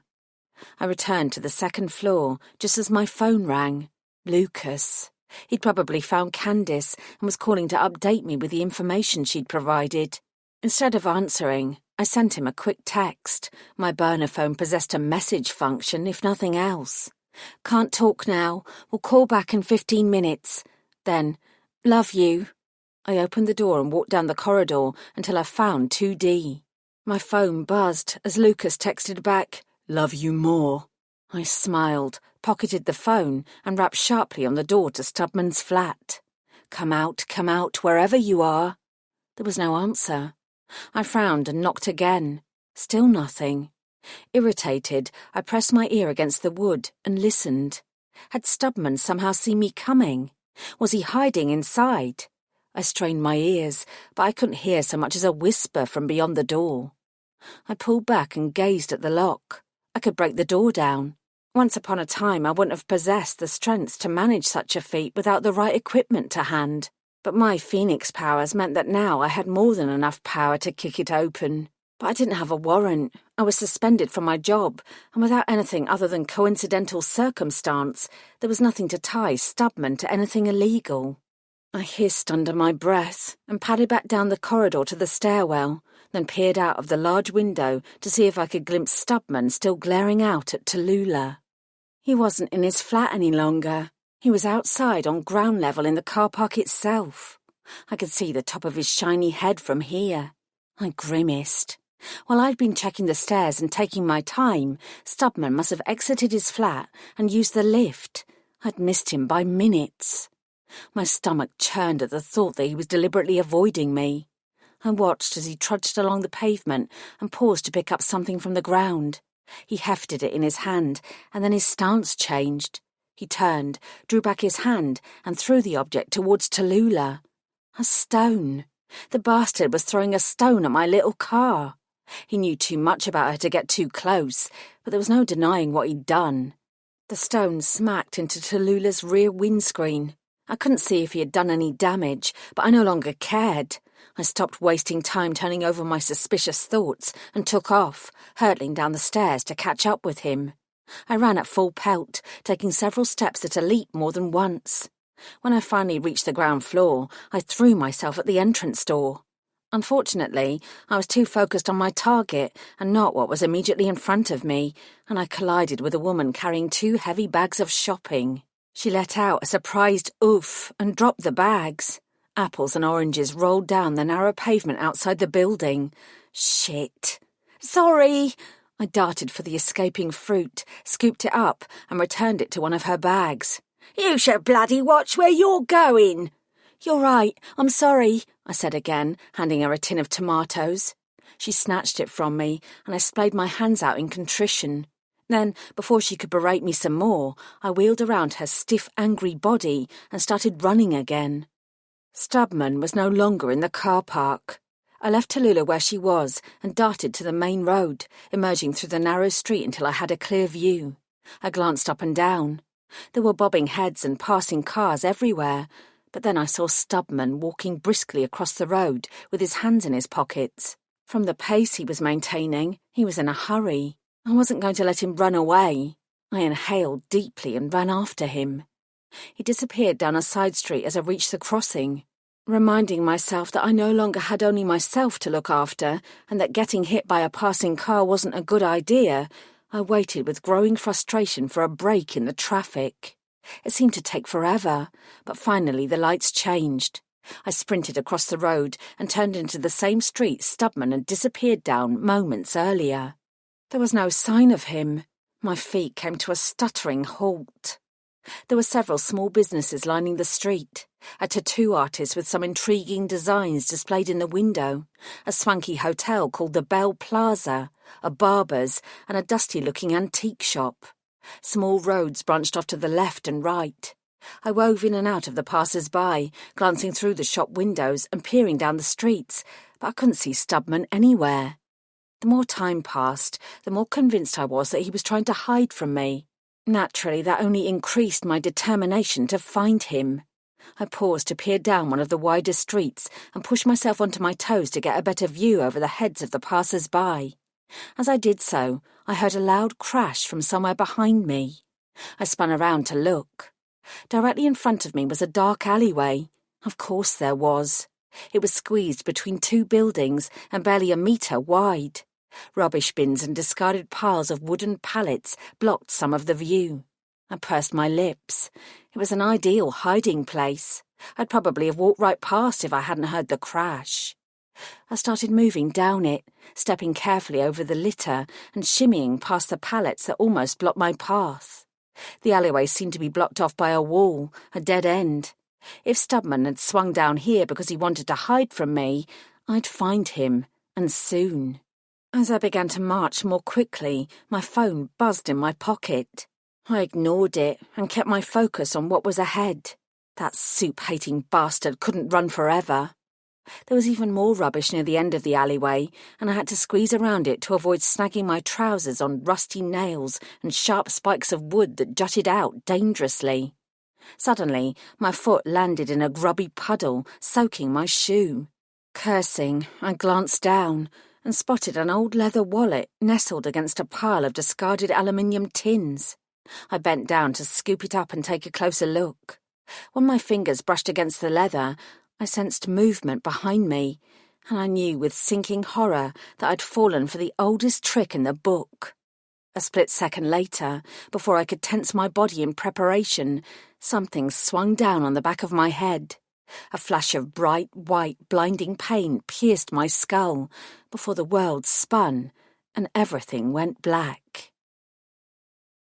Damp was seeping through my trousers and chilling my skin, and the throbbing pain in my head was almost unbearable.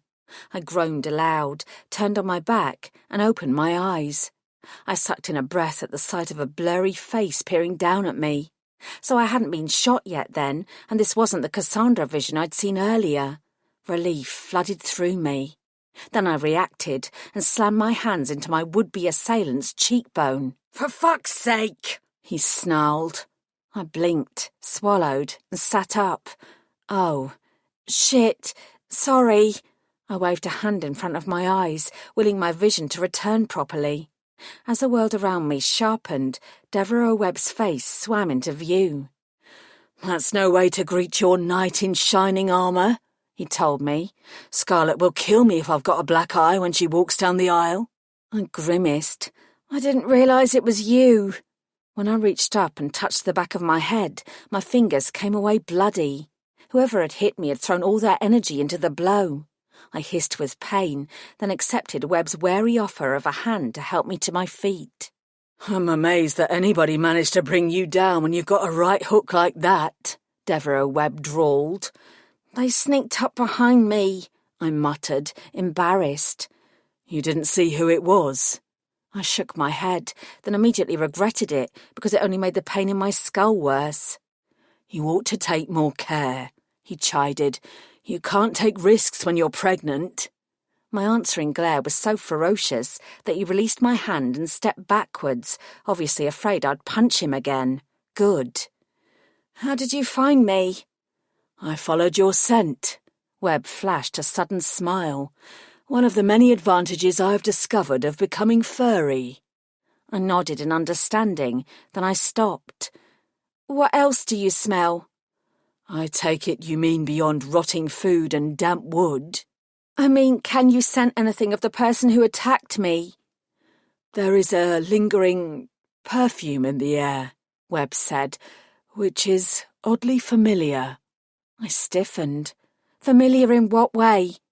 He shrugged with an ease that set my teeth on edge.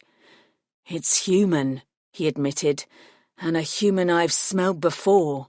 He raised his eyebrows. Unless I'm mistaken, I recognise the scent from around Soup Squad. Inside Soup Squad? No, I can't smell anything in there, thanks to that damned verbena and wolfsbane that you use. Webb paused. Did use. I'm guessing you can't smell anything there now apart from barbecue. I scowled at him, but he only grinned again. When he sobered up, he said, The scent is familiar to one I've noticed outside the Soup Squad building, but I could be wrong. It's faint, and a lot of humans smell the same to me, so don't go thinking that anything I say will stand up in a court of law. I didn't need it to. He'd already told me more than enough. It was Stubman who'd attacked me. Alistair Stubman was behind all of this. He had to be. I nodded. Thank you. Webb gave me a crooked smile and pointed to the back of my head. You should get that looked at in a hospital, you know. You could have concussion. I'm fine, I muttered. I glanced down at the spot where I'd fallen. There was no longer any sign of the wallet. My mouth tightened as I turned to head out of the alleyway. I don't have time for concussion. He chuckled and started to follow me. If you say so, Detective Constable. I'm suspended, yeah. I shot him an irritated look over my shoulder. Did you come straight here, or did you manage to get the device from Tallulah? He pulled out the slim black box from inside his coat and waved it at me. I removed it first, then I came looking for you. He bowed dramatically. You're welcome. Thank you. Webb grinned again. Unfortunately, it's a fairly standard device. You can get them off the internet very cheaply. I'll ask around a few places that I know sell them, but I don't think you'll get much joy. It doesn't matter anymore. I already know who I'm looking for. Stubman had revealed his hand by attacking me, and he was going to pay for what he'd done, in spades. You should probably answer that, Webb told me. Answer what? Then I realised my phone was buzzing in my pocket. Bugger it. Maybe I did have mild concussion after all. I pulled it out, expecting to see Lucas's number on the display. But it wasn't Lucas who was calling. It was Lisa. The pain in my head vanished in an instant, but my stomach dropped to my shoes and fear tensed every muscle in my body. I pressed the answer button with shaking fingers, praying this wasn't going to be bad news. Lisa? I whispered. Hi, Emma. I thought I should call. I thought you'd want to know. I swallowed hard. What is it? Owen is awake, and he's talking. He's talking. He's talking. He's talking. Chapter 26. Devereux Webb crammed himself into Tallulah's driver's seat and drove me to the hospital. I told her to behave and that having a werewolf at her wheel was only a temporary state of affairs. Fortunately, she obeyed. Maybe she decided that Webb was acceptable because he'd removed the offending tracker from her underbelly. Or maybe I was only imagining that she possessed any sentience. Either way, we arrived within an hour. You can come in, I said to the erstwhile crime lord, deciding to ignore what DSI Barnes would say about the company I was keeping. When the chips were down, you suddenly realised who was on your side and who wasn't. Devereux Webb, for all his faults, was with me and mine. Nah, he said with an easy smile. "I'll grab a taxi and see what I can find out about this thing." He waved the tracking device.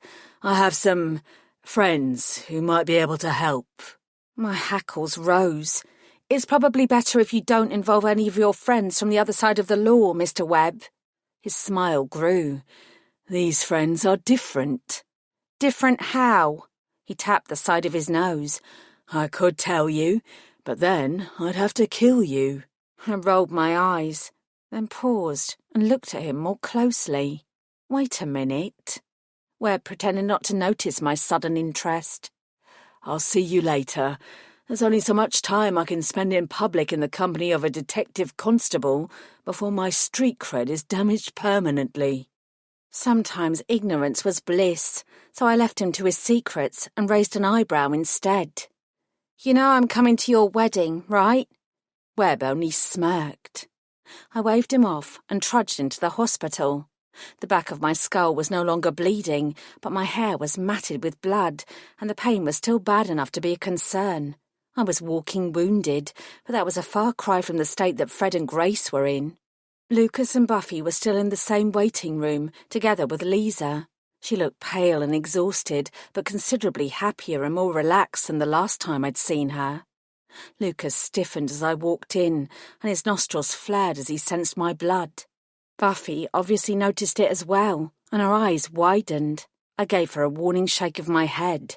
We were here for Fred and Grace. My head wound could wait.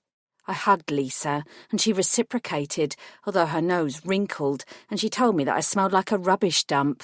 I managed a smile. Then we got down to what was important. "How is he?" I asked. Lisa gave me a tired smile. "Better than expected," she said, "and there are no signs of any brain damage. It'll be a long road to recovery, but he'll pull through." "My Fred hasn't woken up yet," Buffy broke in, her voice louder than necessary. I could see the pain and anxiety in her eyes. "Is there anything new from the doctors?" I asked. She twisted her fingers together. "They said he needs more time before they bring him out of his induced coma. He's stable, and that's what's important." I breathed out. Finally, there was some good news. It was about fucking time. "Owen's sister and Fred's parents have gone home to get some sleep," Lisa told me. "But Owen's awake now, and he's asking for you." Lucas folded his arms across his chest. "You need to see a doctor first, Emma." I shook my head. "After I've spoken to Grace." Sparks lit his black eyes. "Your head." Lisa looked alarmed. I waved them both away with a determined hand. "Grace first," I reiterated. Lucas set his jaw in a tense line, but he knew better than to argue with me. He stepped back, allowing Lisa and I to head out of the waiting room and across to Grace's room. 2 werewolves from the McGuigan clan were standing outside the door, alongside 2 vampires. Such a large soup presence was probably overkill, but I was glad to see them. All 4 nodded at me in greeting, and I returned the gesture. Lisa opened Grace's door and beckoned me inside. "I'll wait here," she said. I flashed her a quick grateful smile and went in. His doctors may well have been pleased with his progress, but Detective Sergeant Owen Grace looked terrible. He was lying on the hospital bed, beeping machines next to him, and far too many tubes for my liking. His skin was pale and waxy, and his eyes were shut. When I approached, his eyelids flickered open, and a tiny smile raised the corners of his mouth. "Emma," he whispered.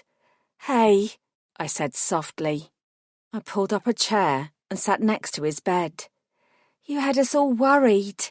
It's good to see you back in the land of the living." He coughed slightly.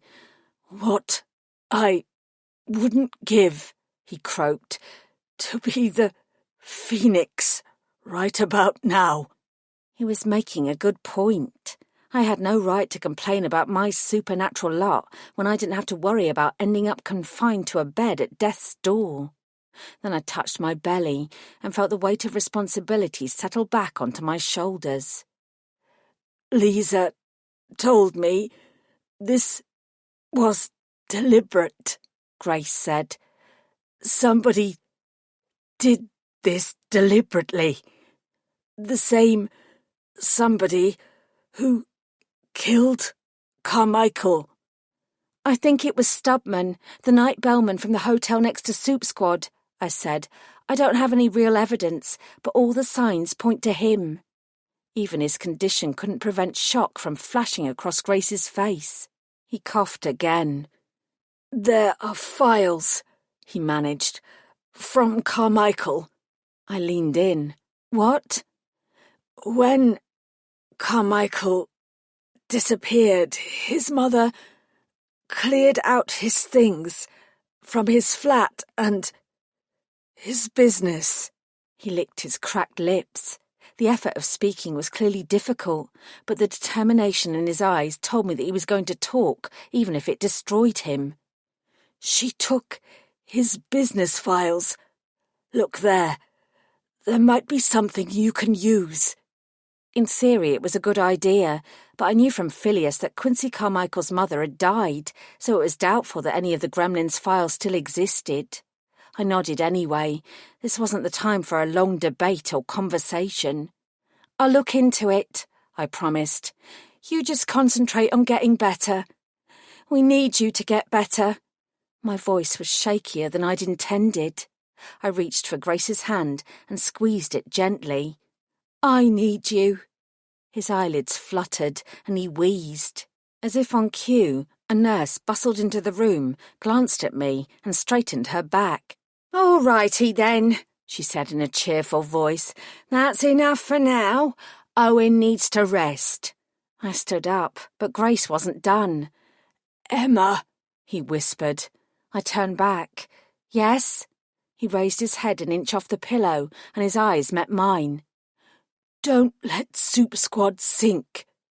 It's up to you to keep it alive." He paused. "No matter what." I swallowed hard. "I will," I told him. "I promise." Grace sank back. "Good," he murmured. "Soup Squad needs you now more than ever." Then his eyes closed once more as he succumbed to sleep.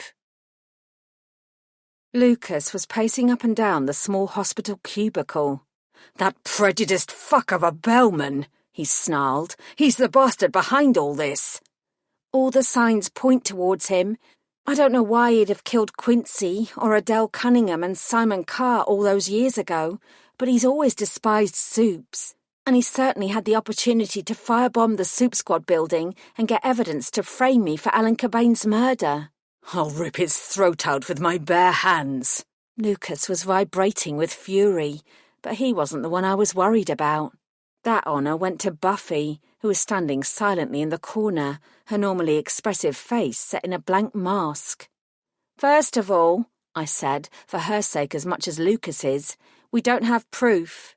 We need to question Stubman and find out more. Secondly, he's human. Even if Soup Squad were operational, he wouldn't automatically fall under our jurisdiction. Any attempt to hurt him, kidnap him, or do anything to him is wholly illegal." "He doesn't deserve automatic protection because he's human," Lucas growled. "No," I agreed, "but he does deserve the benefit of the doubt until we can prove otherwise. I've already left a message for Phileas Carmichael in case he knows if Quincy's files still exist and there's something useful in them. But no matter what evidence we find or what Stubman admits to, we cannot hurt him." I looked at Buffy. "I mean that." She sniffed, but she didn't say anything. "I'll get my people out looking for him straight away," Lucas said. "They can't," I began. "Don't worry. They won't hurt him," he told me. His eyes flashed. "But they won't let him get away either." I sighed. I'd have to hope that Stubman didn't put up a fight when the vamps got to him. Despite Lucas's words, things wouldn't go well if Stubman resisted. "I spoke to Candice," he told me. I raised my eyebrows. Did she have anything useful to say? Lucas's face was dark. "Adele was definitely one of Quincy's clients. Candice said Quincy had been worried about her because one of his other clients who dated her wasn't keen about taking no for an answer.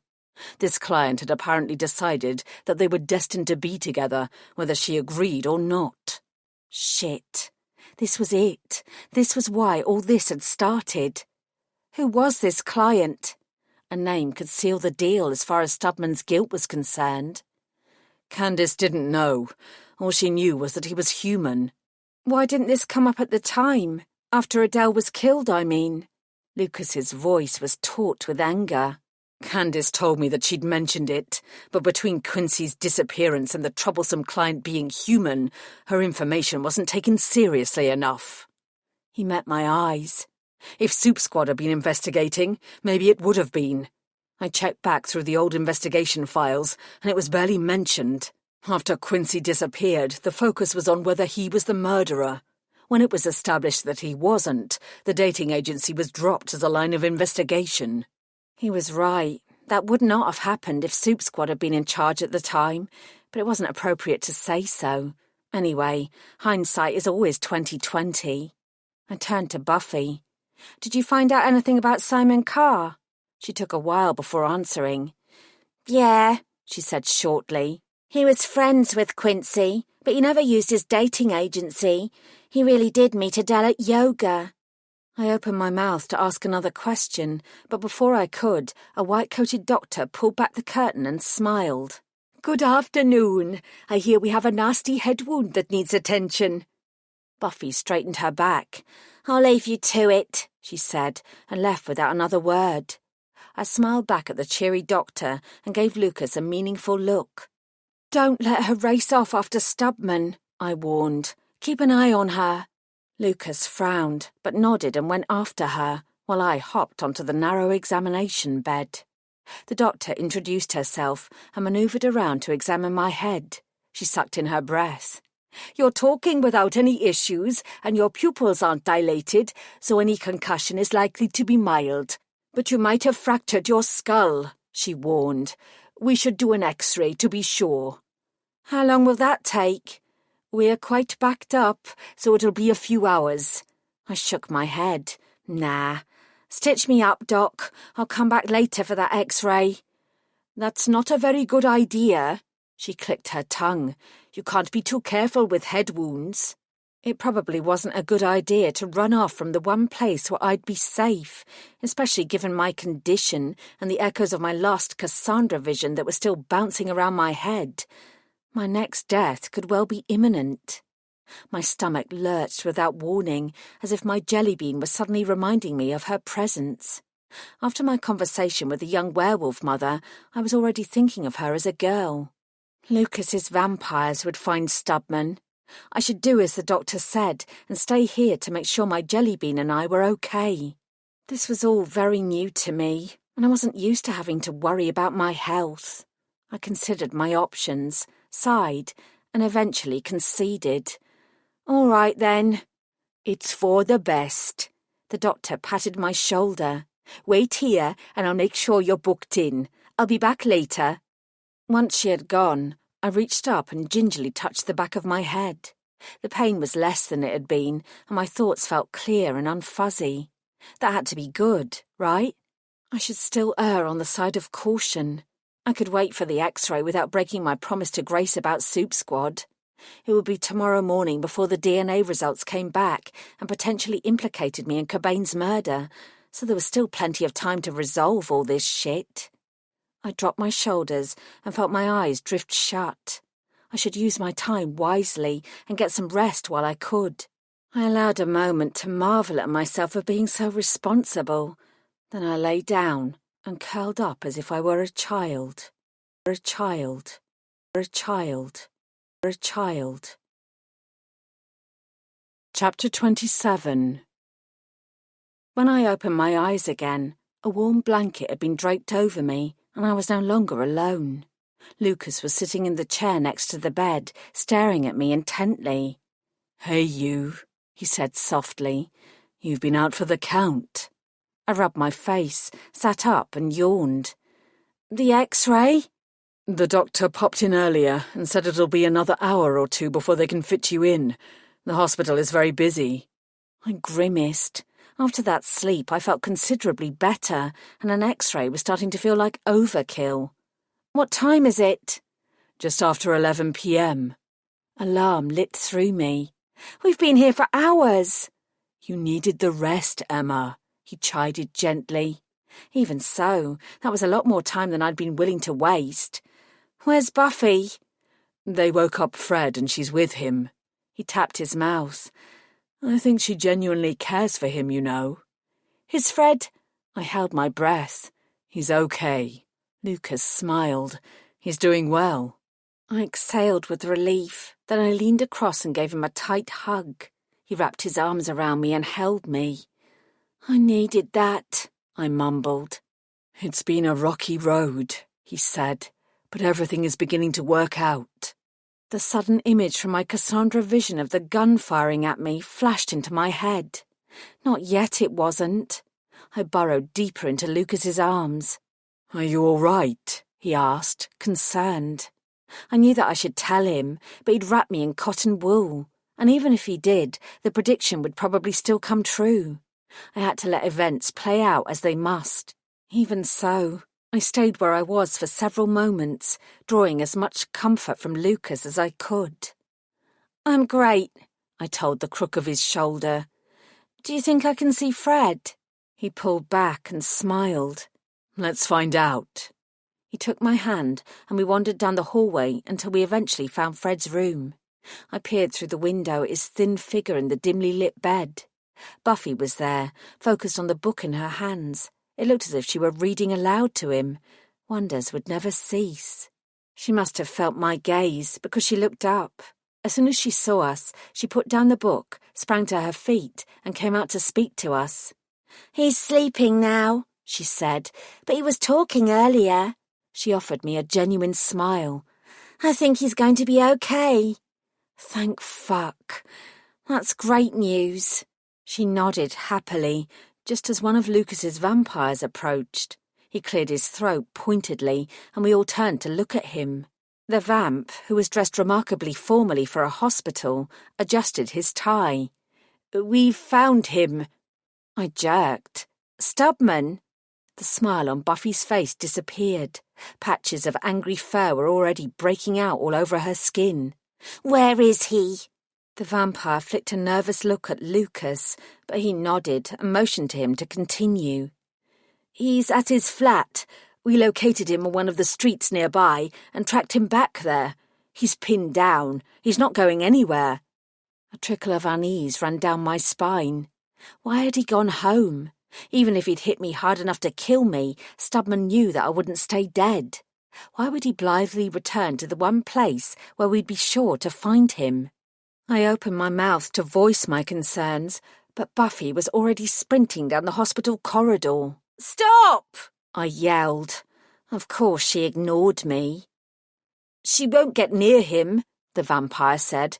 "We've got Stubman penned in." He was underestimating what Buffy was capable of. I shook my head in dismay and pulled out my phone. "What's Lady Sullivan's direct number?" Lucas stared at me. "Lucas, she's the only person who can rein Buffy in," I protested. "My vampires can hold back one werewolf." It wasn't just one werewolf, though. It was Buffy. I met his eyes. "Are you absolutely sure about that?" His gaze slid away from me, then he pulled a face and recited Lady Sullivan's number. I jabbed in the numbers and waited, listening to the phone ring and ring and ring. Damn it. She's not picking up. "It's her personal number. Only a few people know it, and it's only ever used in an emergency. She always picks up this one." Maybe this time she knew who was calling and why.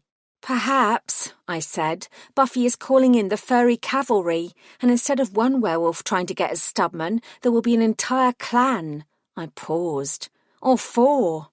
Lucas didn't hesitate. "Warn them," he snapped at the suited vampire. "I'll go there right now." "I'm coming too." He glared at me.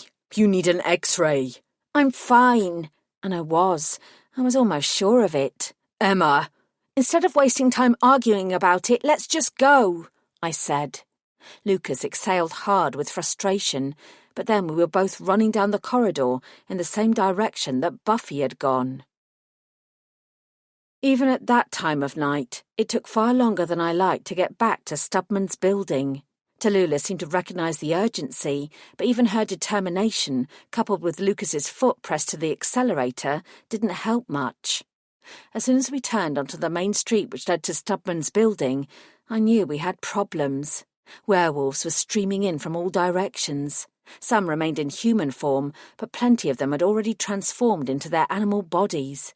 I spotted members from all 4 clans and, up ahead, a large collection of grim-faced vampires ready to meet them.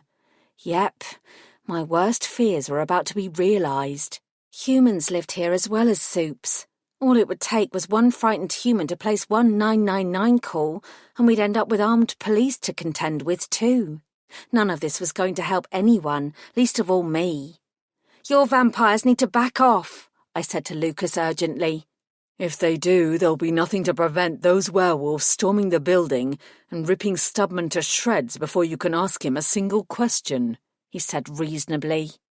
I passed a hand over my face. For fuck's sake. The wolves have just as much self-control as the vampires, not to mention that we're all on the same side, Lucas. I glanced at his face and caught a flash of guilt. He nodded. "Park here." I pointed to the side of the road. It was a double yellow line, but getting to the tiny car park would waste time. "I'll deal with this." "I'm right with you, Emma," Lucas said quietly. "I'll follow your lead." So at least I would have some backup that I could count on. I patted his shoulder, then jumped out of the car. I ran past several large clusters of approaching wolves until I reached Stubman's building, where the showdown was about to take place. Lucas took up position in front of the vampires to make sure that none of them did anything rash, and I jumped into the small space between them and the werewolves. All 4 clan alphas were there. I couldn't see Buffy, but I had to assume she was there too. I sincerely hoped she hadn't found a way into the building to confront Stubman on her own. I pulled back my shoulders, raised my chin, and cleared my throat. "Everyone needs to disperse immediately and go home." I amplified my voice so nobody could miss the order. Lady Fairfax, who was dressed in a tight black dress, tottering stilettos and full makeup, as if she were out to party the night away, stepped forward. "My dear," she declared, "we are only here to back you up." By her side, Lord McGuigan nodded fervently. In contrast to Lady Fairfax, he appeared to be wearing pyjamas beneath his long coat, as if he'd been disturbed from his sleep. "Soup Squad is practically non-existent now. You need our support, and we are happy to give it to you." "Emma already has the vampire's support," Lucas said. I shot him an annoyed look. That wasn't helpful. "We are all on the same side here," he added. "We all want the same thing." I exhaled. "Thank you, Lucas." Lady Carr, the oldest werewolf alpha, sniffed. "That man in there is responsible for the murder of one of my people. I have every right to be here." Several of the vamps started to protest. "He killed a vampire too! He murdered Adele!" one of them yelled. I hoped we wouldn't descend into total anarchy. The werewolves and the vampires had worked together at the hospital to keep Fred and Owen safe in a way that had genuinely warmed my heart. Although I had no doubt that their intentions were pure, here it was a different story. It was time for what little remained of Soup Squad to take control, suspended from duty or otherwise. I held up my hands, and the shouting from both sides subsided. "Start with a compliment, Emma. Keep them on side." "You have no idea how much your support means to me," I called out. "I know that for many years Supernatural Squad was a thorn in your side, but I can see that has changed, and I, for one, am very glad that it has. It gives me genuine optimism for our future." One of the werewolves let out a brief howl. Another yelled, "Damn right!" That was the carrot. Now for the stick. "There is a suspect inside that building who needs to be questioned. Not threatened or bullied, but interviewed properly. He is human, and that means none of you can be involved." "You've been suspended," Lady Sullivan murmured. "That means you can't be involved either." I was glad she'd kept her voice low, because she was right. I shouldn't be here any more than anyone else. No matter what happened with the Cobain investigation, I deserved to lose my warrant card for good. Either you all respect Soup Squad and what we do for the supernatural community, or you don't, I said.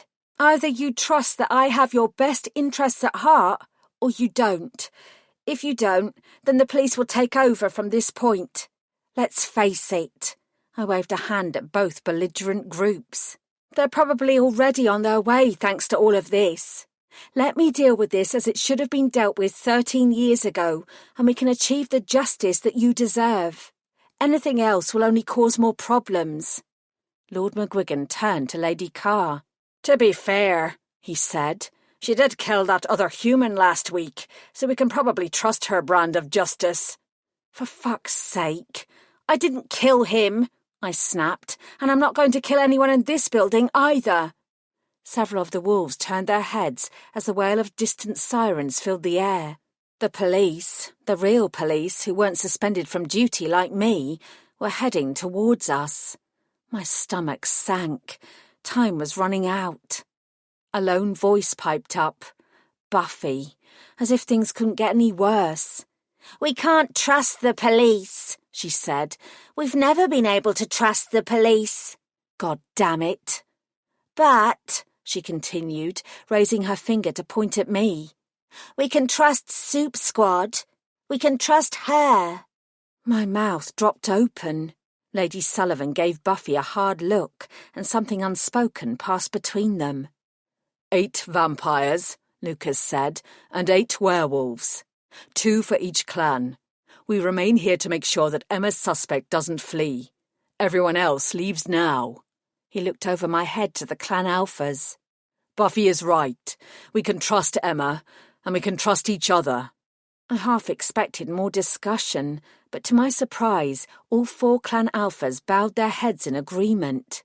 Do not let us down, Lady Carr muttered. Lady Sullivan met my eyes. She won't. Vampires and werewolves melted away, and within seconds only 16 soups remained. The sirens were getting louder. You deal with Stubman, Lucas said. Talk to him and find out if he's really our man. We'll keep the police out of your way unless he needs to be arrested. I breathed out. Okay. I glanced at Buffy, wondering if I should repay the favour and invite her to join me. It didn't feel like a good idea, but perhaps she could help. No, she said, reading my mind. You can't trust me, not with that wanker. Do it alone. I swallowed, then turned and jogged towards the front door of Stubman's building. Stubman's building. Stubman's building. Stubman's building. Chapter 28. Someone, no doubt an enterprising werewolf or vampire, had made sure the lift was shut down, so there was no chance that Stubman would slip past me this time. The only way up or down was the staircase. Despite the late hour, I reckoned he was well aware of what was happening outside. He was used to working nights and was probably still awake, and he couldn't be oblivious to a near riot on his doorstep. He had to know I was coming. Whether this would end up with Stubman pulling a gun and fulfilling my earlier prophecy remained to be seen. I touched my belly. Let's hope not, Jellybean, I whispered. Let's hope not. I took the stairs 2 at a time until I reached Stubman's floor. There were chinks of light from underneath the doors of some of the flats. Other people had clearly been disturbed by the commotion outside. I trusted they'd be sensible enough to remain inside their homes. I jogged down the silent corridor until I reached the right door, raised my fist, and knocked loudly. Would Stubman answer this time? To my surprise, he did. He was dressed casually. It was strange seeing him out of his usual uniform and in grey jogging bottoms and a T-shirt instead of top hat and tails. I looked him up and down carefully, trying to decide if he had a gun concealed on his body. Unless it was tucked down the back of his trousers, it didn't look possible. All the same, I remained wary. "Hi there," I said softly. "Remember me?" He didn't blink. Instead, he raised a derisive eyebrow. "Are you here to arrest me?" he asked. "Or kill me?" I didn't miss a beat. Why would I do either of those things? If this was where he confessed outright to his crimes, it was going to be far easier than I'd thought it would be. A little bird told me that I was in the frame for torching your building. He snorted. Never mind that I'm now without a job because of that fucking fire. Never mind that I was busy working at the time and I could quite easily have been burned alive too. He splayed his hands. No, go and blame the human for the soup's fuck-up. His mouth turned down. You didn't have to wait till the middle of the night to show up, and you didn't need to bring an army with you. I've sent most of them away, I said. Not all of them. He peered around the doorway into the empty corridor. How many vampires are down there waiting to bleed me dry? I'm alone, Mr. Stubman. Everyone else is outside. So you are going to kill me then? You've made sure there won't be any witnesses. I stared at him. He really did hate the police. I'm not here to hurt you. I only want to ask you a few questions. Is that what you told Alan Cobain when you set him on fire? I didn't hurt Alan Cobain, I said, still watching him very carefully. He shrugged. If you say so. Nothing about this was going as I'd expected. Stubman looked both frightened and defiant, but he didn't look guilty. Where were you between 3 and 4 this afternoon, Mr. Stubman? His answer was swift. I was here. I didn't leave my flat all day. Bingo. I'd caught him in a lie. But people lied to the police for all sorts of reasons, especially when their feelings were as strong as Stubman's. That's not true, though, is it? I saw you outside this building. He scowled. Then why the fuck did you ask me where I was if you already knew? I pressed him for an answer. Where did you go? He folded his arms defensively across his chest. None of your business. Mr. Stubman, he huffed loudly. Fine. I had a phone call, all right? One of the hotels nearby called me and said that they'd heard about the fire. They said they might have work for me, so I went to speak to the manager. Which hotel? It doesn't matter, he muttered. Which hotel? I repeated. The Bell Plaza. But it doesn't matter because it wasn't true. There was no job, and they said they hadn't called me. It was somebody playing a sick joke. His eyes narrowed. Maybe it was you. I didn't take my eyes off him. You're saying that somebody pretending to be from the Bell Plaza Hotel called you up and told you they wanted to interview you, so you left your home to speak to them? And when you got there was no job? That's what I just fucking said, right? Are you hard of hearing? I kept my face blank and changed the subject. Tell me about the night of the fire. I already went through this with the real police. I waited. He glared at me. Nothing much happened that night. It was a typical shift. The hotel was quiet. We had some guests check in late, so I went inside to help them with their bags. When I came back out, there was smoke everywhere and the fire alarms were going off. I didn't see anyone walking around with petrol canisters. He sneered. But if I had seen them, I'd have helped them. I'd have lit the match myself. I was puzzled. Despite Stubman's antagonistic attitude, everything he'd told me was verifiable. The hotel guests he'd helped at the start of the Soup Squad fire. The Bell Plaza he'd visited today, supposedly in pursuit of a new job. It didn't add up. The knot of suspicion in my stomach was growing, but I didn't have all of the puzzle pieces, and those I had were not fitting together. What about the night before the fire? What about it? I leaned forward on my toes. It was the night Alan Cobain had been set alight. I wanted to know where Stubman had been when that had happened. If he'd been at work, he couldn't have killed Cobain. Humour me. Stubman sighed. Fine. My shift started earlier than usual because Max asked me to fill in for him. It was his birthday, and he wanted to leave early so he could start partying. I don't know why he bothered. Apparently he turned up late to his own celebrations. His lip curled. Whatever. And before you say anything, no, I wasn't annoyed that I wasn't invited. I was happy to fill in for him. I take my job seriously. His eyes narrowed, daring me to disagree. I kept a straight face. The fact that he'd mentioned his lack of an invitation suggested that Stubman was very pissed off about it. I hadn't realised he and Max were friends. They were very, very different. Stubman continued. One of the guests complained about their room, and I had to move their suitcases to a different suite. Another guest gave me a decent tip. Nothing else interesting happened. He glared at me some more. What else do you need? Do you want to know where I was when JFK was shot, or if I faked the moon landings? He wasn't old enough. I pulled back and thought about what he'd said. Fucking soups, Stubman spat suddenly. And fucking police. I hate the lot of you. He spun on his heel and marched back inside his flat, though he didn't close the door. I hesitated for a beat, then followed him in.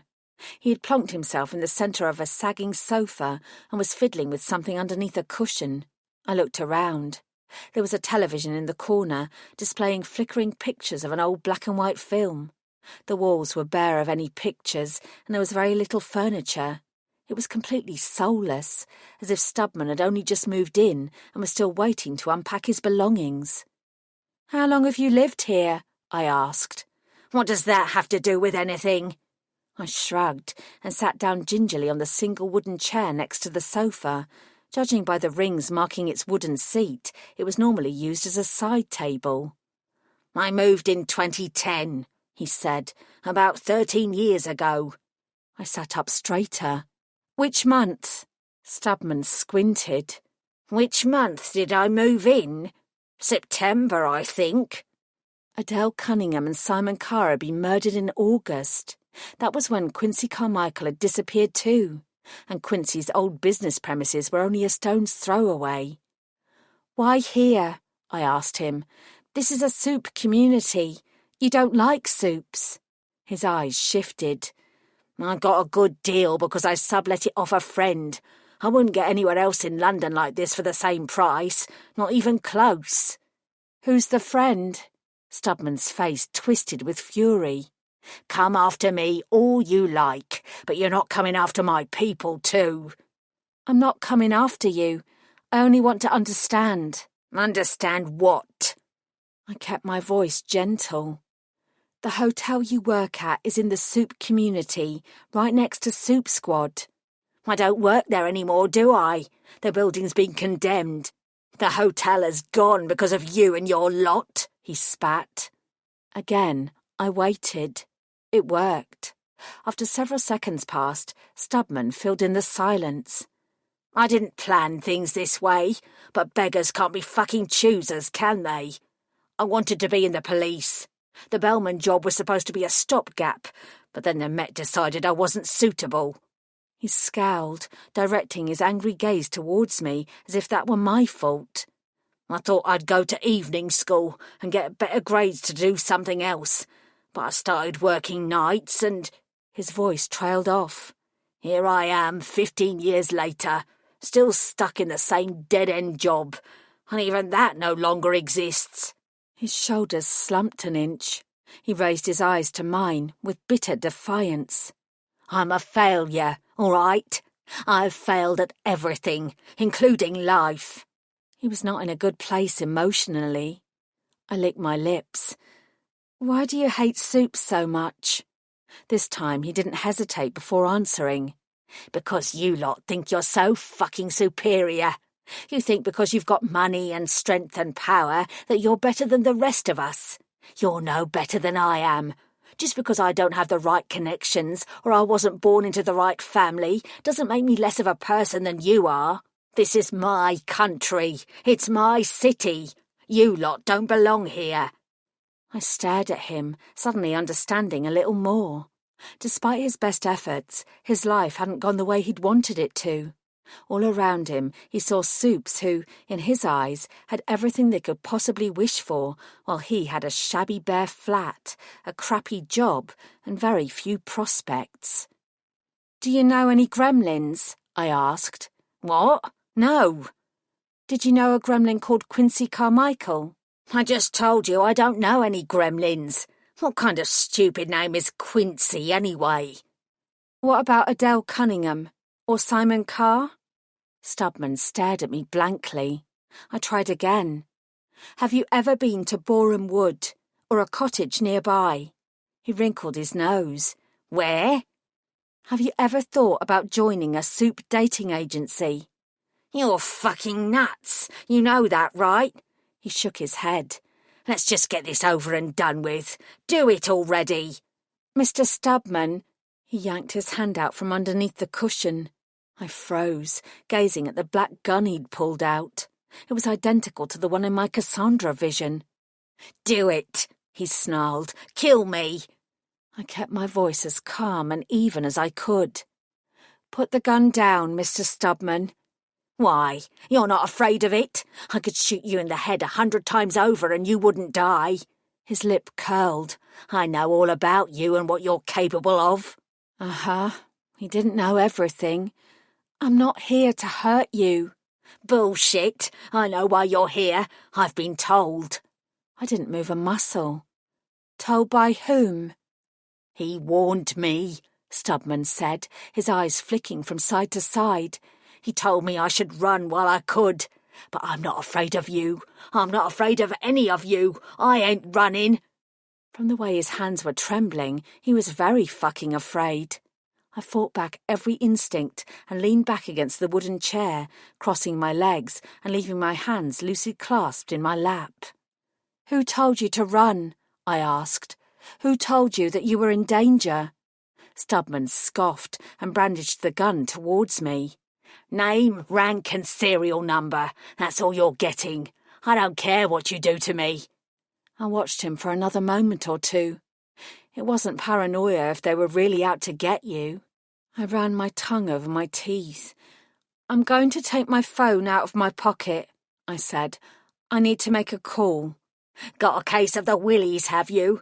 Going to get your fanged boyfriend to finish the deed? No, I said simply.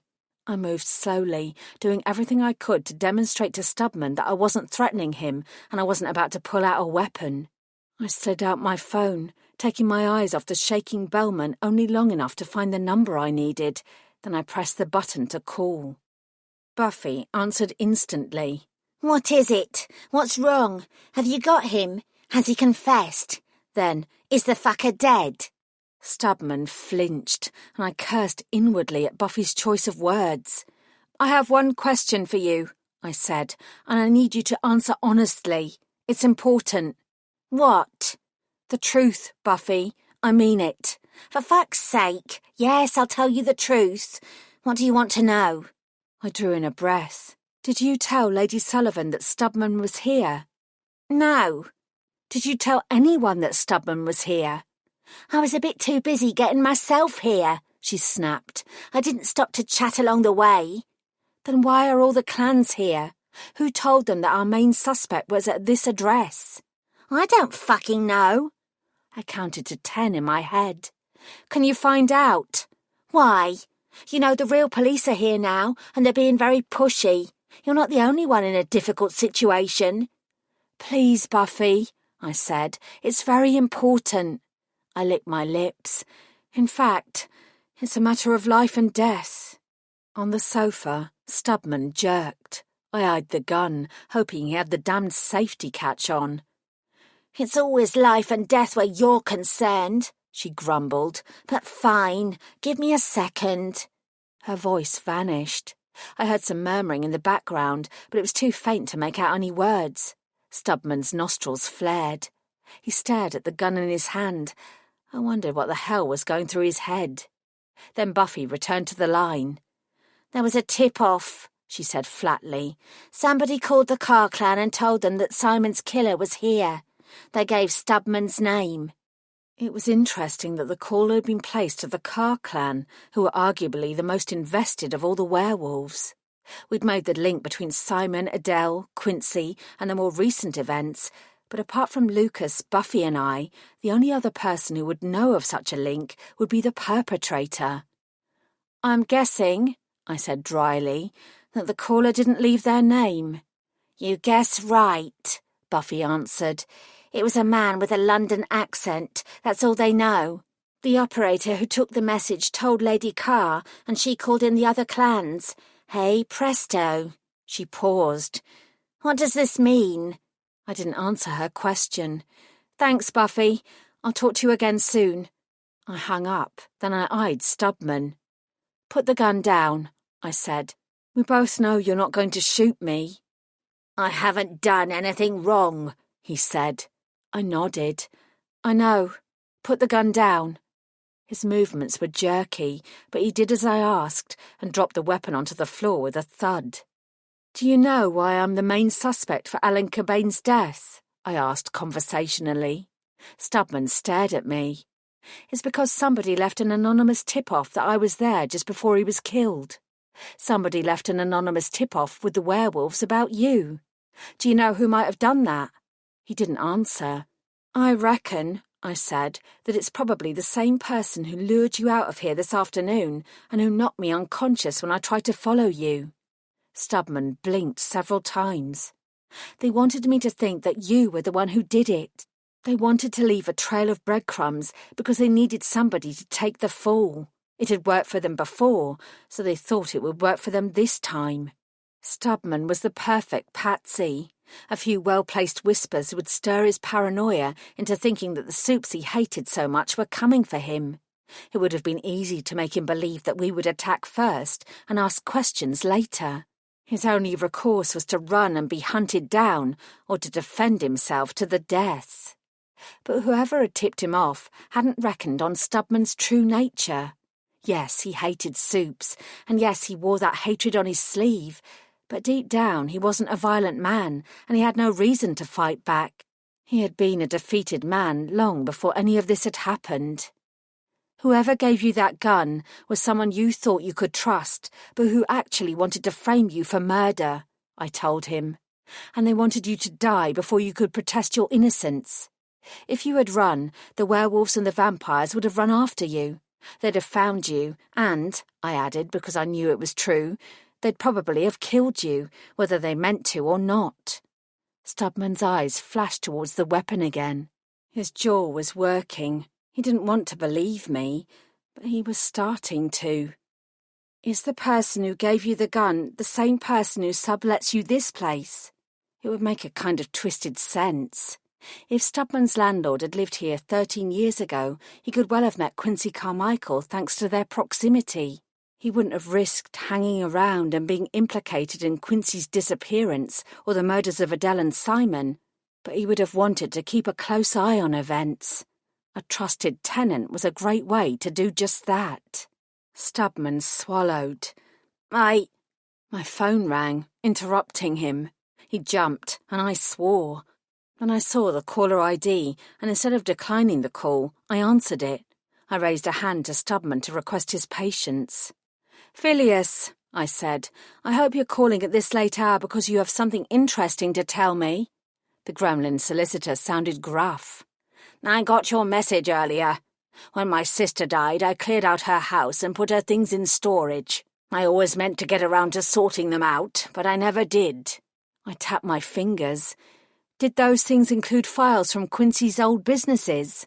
They did. The dating agency? Yes. Is there a list of clients who used Quincy's agency? Hang on. There was a shuffling of paper. Yes, I have it here. Can you see the name Alistair Stubman there? Disgust lit Stubman's eyes. No, Phileas said. There's no one with that name. I wasn't surprised. I raised an eyebrow at Stubman. He didn't strike me as the kind of man who had a lot of friends, but he did know a few people. In fact, his job as a bellman meant that he knew a lot of people, and there was one person in particular that he definitely knew. I took a gamble. What about the name Max Wagman? Stubman stiffened, and his gaze landed on the fallen gun once again.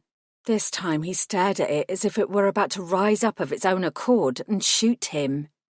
There was more shuffling from the phone. Yeah, Phileas grunted. My heart missed a beat. Shit. The gamble paid off. That name is here. His voice altered. Who is he? Max was the one I'd told that I was looking into cold cases. He was the one who'd watched me accost Phileas Carmichael on the street to ask about his nephew. He was the one who knew that Stubman was volatile. He was the one who also worked next door to Soup Squad and could have finagled access to the building.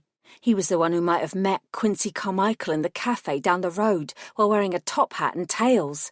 And he was the one who'd given me an alibi and told me he was leaving work early on the night of the fire because it was his birthday party, and then arrived late. I ran a hand through my hair. I still didn't have all the puzzle pieces, but I was getting closer. "He's the man who killed your nephew," I told Phileas. I ended the call. Stubman stood up, then sat down. A moment later, he stood up again. "Max," he whispered. The betrayal in his eyes told me everything. I was right. I was sure of it, but I didn't have the evidence I needed. Not yet. "Is Max your landlord?" Stubman nodded. "Yes." "Did he give you that gun?" The pale-faced bellman didn't respond, but he didn't deny it. "Is it Max," I asked, "who told you that the Supes were coming for you and that you had to run?" He looked away, then he gave a tiny nod. "Mr. Stubman?" I leaned down and reached for the gun so I could check it was properly loaded. "I need you to do me a favour. Me a favour. Me a favour. Me a favour. Me a favour. Me a favour." Chapter 29. It wasn't easy sneaking back out of the building. I couldn't afford to let anybody catch a glimpse of me, and I certainly couldn't afford any of the police noticing me. Everything rested on getting away from there without being spotted. I ended up breaking one of the windows on the ground floor of the stairwell and gingerly clambering out so I could scoot through the car park and keep well away from the main entrance. I crossed the road, keeping my body low and in the shadows to avoid being seen. Fortunately, the police officers were engaged with a loud argument taking place between the werewolves and the vampires. Lucas, in particular, was doing an excellent job of yelling epithets at Buffy while she was responding with energetic insults. I wondered if they were completely faking their mutual antagonism. Probably not. As soon as I launched myself into Tallulah's driving seat, I checked the time. There was still a few minutes to go. I sat for a moment, then I made a phone call. "I'm sorry, Lady Elena, for disturbing you at this late hour," I said. She laughed musically. "I'm a vampire, darling. The night is yet young." I could hear the smile in her voice. "Are you calling me to invite me to that wedding of yours?" I pulled a face. "Not yet. I wanted to ask you again about your experiences with Quincy Carmichael's dating agency. When we spoke before, you said that Lucas was one of the more suitable men you dated when you came to London. Does that mean that the others were unsuitable?" "That's an interesting question after so many years." "Please," I said, "indulge me." "There were a few uncomfortable moments.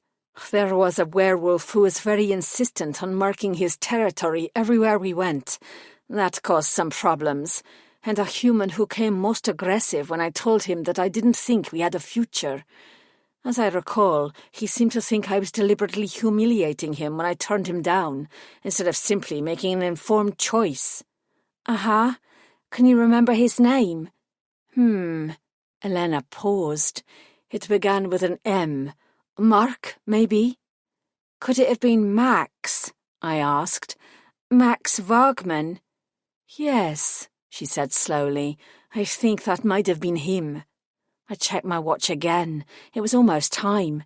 "Thank you, Lady Elena." "No problem." I tossed the phone onto the passenger seat and buckled my seatbelt. Then I wound down the window and waited. It didn't take long. Against all reasonable expectations, Stubman had come through, and he was right on time. I'd been concerned that the commotion outside Stubman's building would mean that nobody would notice, but I needn't have worried.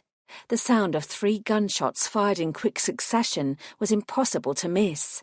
There were several alarmed shouts and screams, whether from the Supes or the police I couldn't tell, but it didn't particularly matter. I put Tallulah into gear and drove off. 5 seconds later, my phone rang again as I'd expected. In fact, Lucas was perfectly on cue. "Emma!" He sounded breathless and panicked in a way I'd never heard him before. I'd debated calling him before all this happened, but he was in a public place and didn't want to tip my hand to anyone else. "Are you alone?" I asked, speeding away from the scene. "Buffy's here. We're coming up the stairs to you now. Are you all right? Did he shoot you? I put as much force into my voice as I could. I needed Lucas to calm down and listen to me. Stop. Don't go any further. I am fine. You have to listen. What? He sounded frantic. What's going on? I need the police to think that I've shot Stubman and disappeared with his body. Lucas's voice rose. You need what?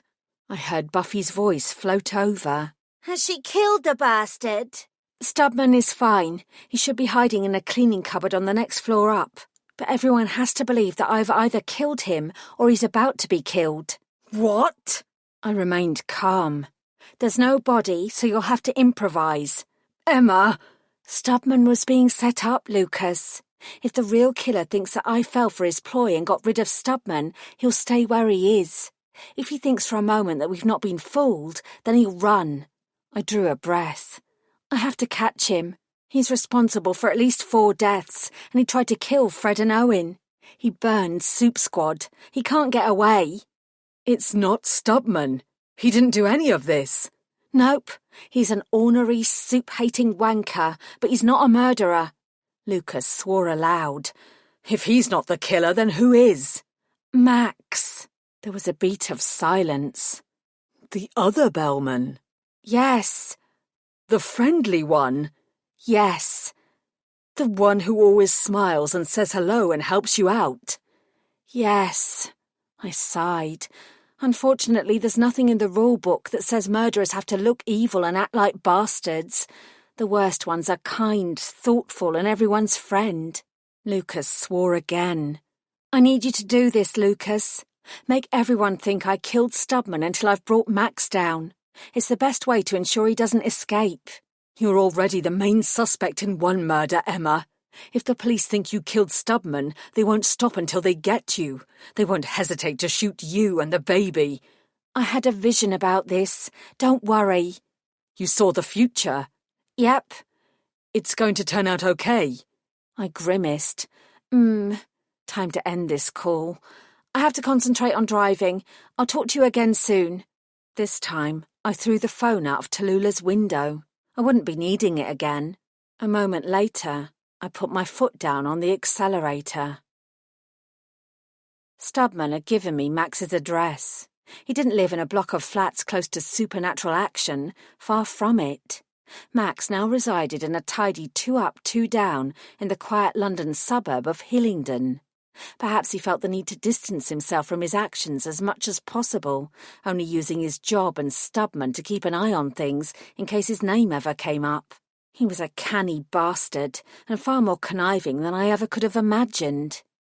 Judging by the lights on at his house and the shadows moving around behind the curtains, he was also wide awake, even though he was a day worker, and it was now almost 2 o'clock in the morning. He was waiting to hear if his plans for Stubman had worked. I was sure of it. I circled around the block and examined both the front of Max's house and the shrouded rear, which included a small fenced-off garden. I debated sneaking in from the back and taking him by surprise, but I already knew what was going to happen. I'd seen it in my vision. Besides, I wasn't the criminal here, and there were smarter ways to confront him. I had a plan, of sorts. I'd just have to pray it worked, and I didn't end up with my brains splattered against a beige suburban wall. I started down the narrow garden path leading to Max's front door. I'd barely taken 2 steps when the security light from the neighbouring house flashed on, and I sensed movement to my left.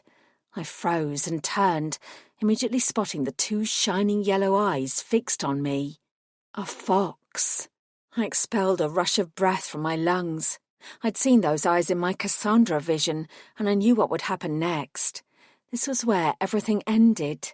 Strangely, the thought spurred me on instead of holding me back. The fox remained stock still for another second before twisting around, jumping over the low hedge to the rear, and disappearing into the night. I doffed an imaginary cap in its direction, then I strode the final few metres to Max's door and rang the bell.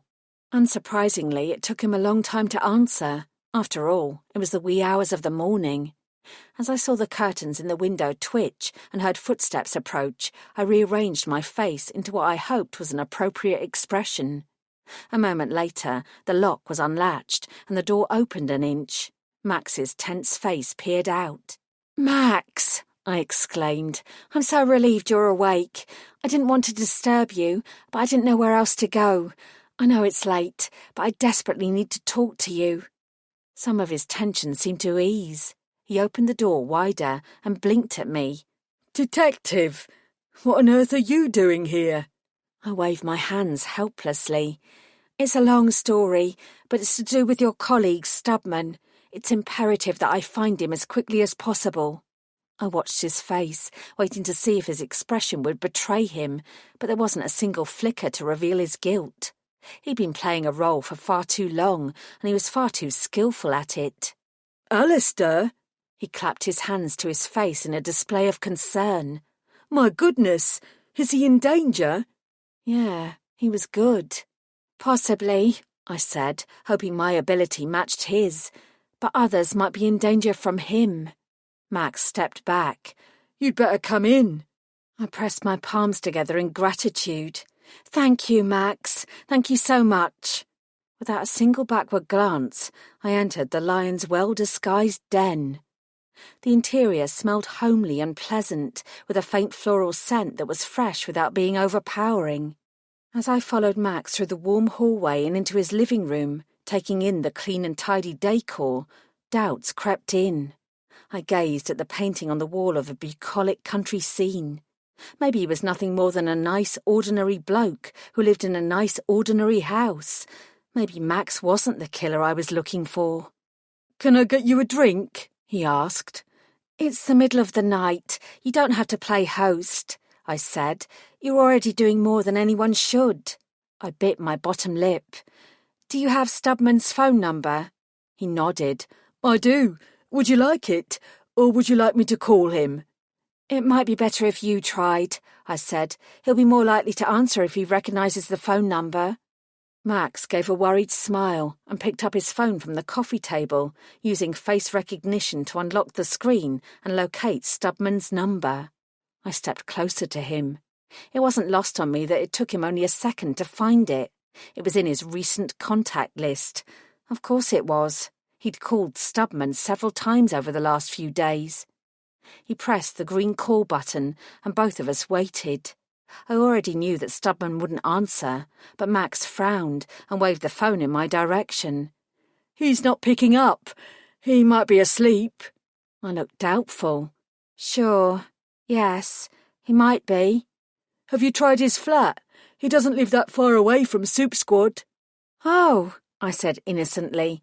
"Have you been to his home?" Max was too smart to be caught out like that. "I have," he said. He twisted his hands together. "I can give you his address." He paused. "What?" He paused again and swallowed. "What's he done?" I grimaced. "I shouldn't tell you." "Okay." He dipped his head. "Okay." "He assaulted me earlier today." I let the words tumble out in a rush. "He's the one who set fire to Soup Squad. I think he also tampered with Grace's car and caused a terrible accident." My voice dropped. "And he's killed people. Soups. 3 of them." Max's eyes widened. "Are you sure?" "I think so," I whispered. "He's never liked Soups," Max said. "He's never been very keen on the police either. I didn't think he'd ever kill anyone, but he can be violent. When he gets into a rage, he's a dangerous man. He's scared me quite a few times." "Liar. You've never mentioned anything like that." He fidgeted. "I didn't want to get him in trouble. He's had a hard life. He's only trying to get by." He looked away. "That's what I thought." His head jerked back to mine. "Does he know you're onto him? Does he know you're here?" I shook my head. "Oh no, he couldn't possibly know that." "Does anyone know you're here?" My stomach flipped, but I maintained the same expression. "No, I can't tell anyone where I am or what I'm doing because I'm about to be arrested for murder." I added hastily, "But I didn't kill anyone. I think Stubman framed me." "Jesus!" I licked my lips. "Yeah, my whole life is falling apart, Max. The only way I can fix it is if I can find Alistair Stubman and get him to confess. But it has to be soon or it will be too late. Wow, that's... He shook his head. Wow, I'm so sorry. He nodded towards another room. I'll get a pen and write down his address. Are you sure I can't get you a drink? Maybe a cup of tea? I asked. Of course, I'll put the kettle on. I smiled gratefully. Thank you, Max. He turned on his heel and left me alone. I put my hands in my pockets and wandered over to an oak side table where there was a small potted plant next to a few junk mail envelopes. The plant was in an odd position to the left of the table, with a blank space to the right. The asymmetrical placing was awkward, as if something were missing. I glanced over my shoulder. The kettle was starting to boil, which would mask any noises I made. I held my breath, silently told my jelly bean to stay strong, and reached for the little drawer underneath the tabletop. I slid it open. When I saw what was in there, I stepped back. I was right. It had been Max all along. There were only 2 items in the drawer. One was a framed photo of Adele Cunningham smiling at the camera with Max's arm around her. The other was my hairbrush. Hairbrush. Hairbrush. Hairbrush.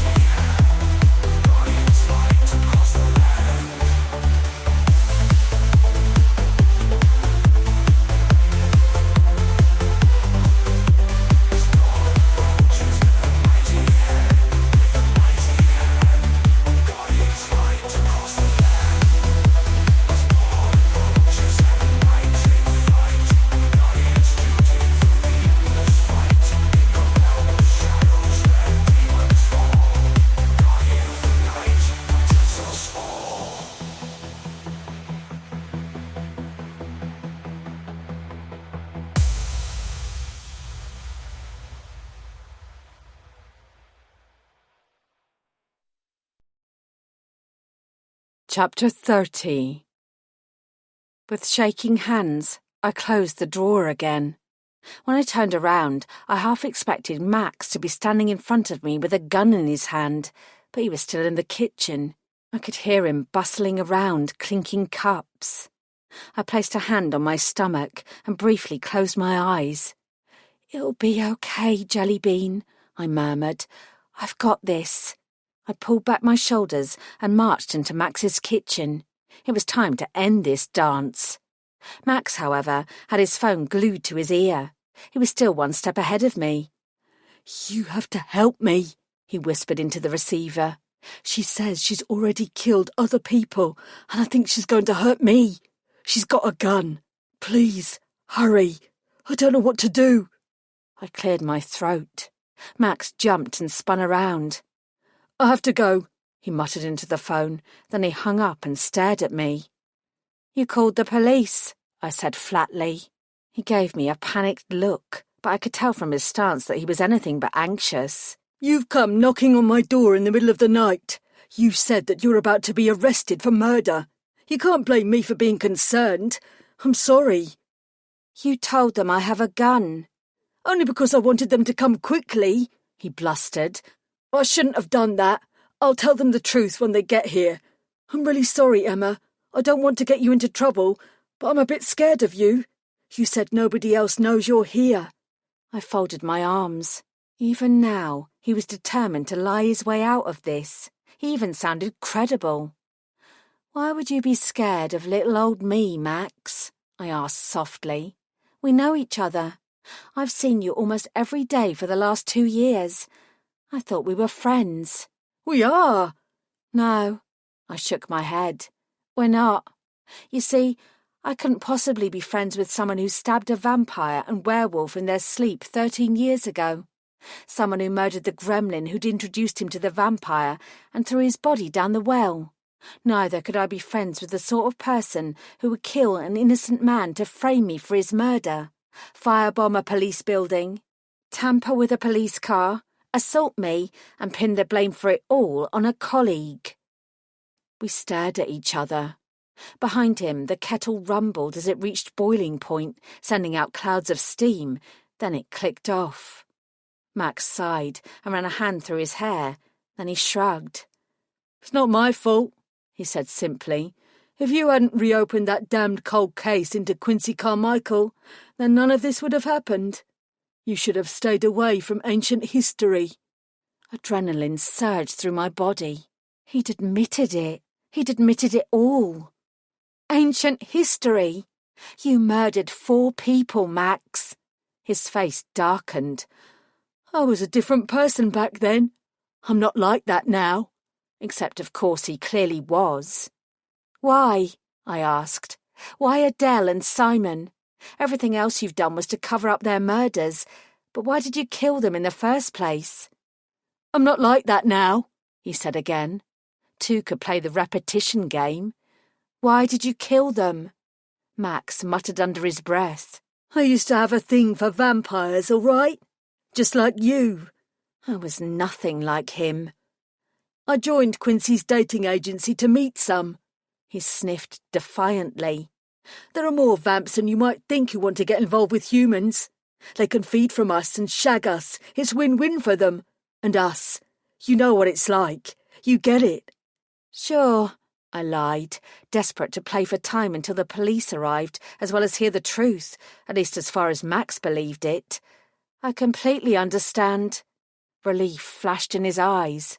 "Good. You see? We're still friends after all." "Uh-huh. So you met Adele via Quincy?" "Yeah. We hit it off, and we had a good thing going. But she didn't want anyone else to know she was dating a human, so she kept it quiet." He bared his teeth in a snarl. "At least that's what Adele told me. Then I found out she didn't want to go public because she was dating other men as well, playing me for a fool. I confronted her, and it all went wrong. The werewolf she was with attacked me. I defended myself, and Adele got in the way. It was an accident. I didn't mean to hurt her, or the wolf. I only wanted them to know how much they'd hurt me, humiliated me. I didn't set out to kill them. I'm not a psychopath." Except he'd confronted them with a knife rather than words. And the only way a human like Max could have overpowered a wolf and a vampire was if they were asleep. He'd killed them in cold blood. "So you're the victim in all this?" "Yes." He peered at me. "Wait, you don't believe me?" "Of course I believe you," I soothed. "I know you." Too late. "Nah." He glared before reaching behind him to the countertop. A second later, a gun was in his hands. It was identical to the one he'd foisted upon Stubman. Maybe you got 2 for the price of 1 in the illegal arms trade. "Sorry, Detective." He raised the muzzle. "I'm going to need a little time to get my story straight and make sure everyone believes me. At least you won't be permanently dead, so it's not like I'm really hurting you.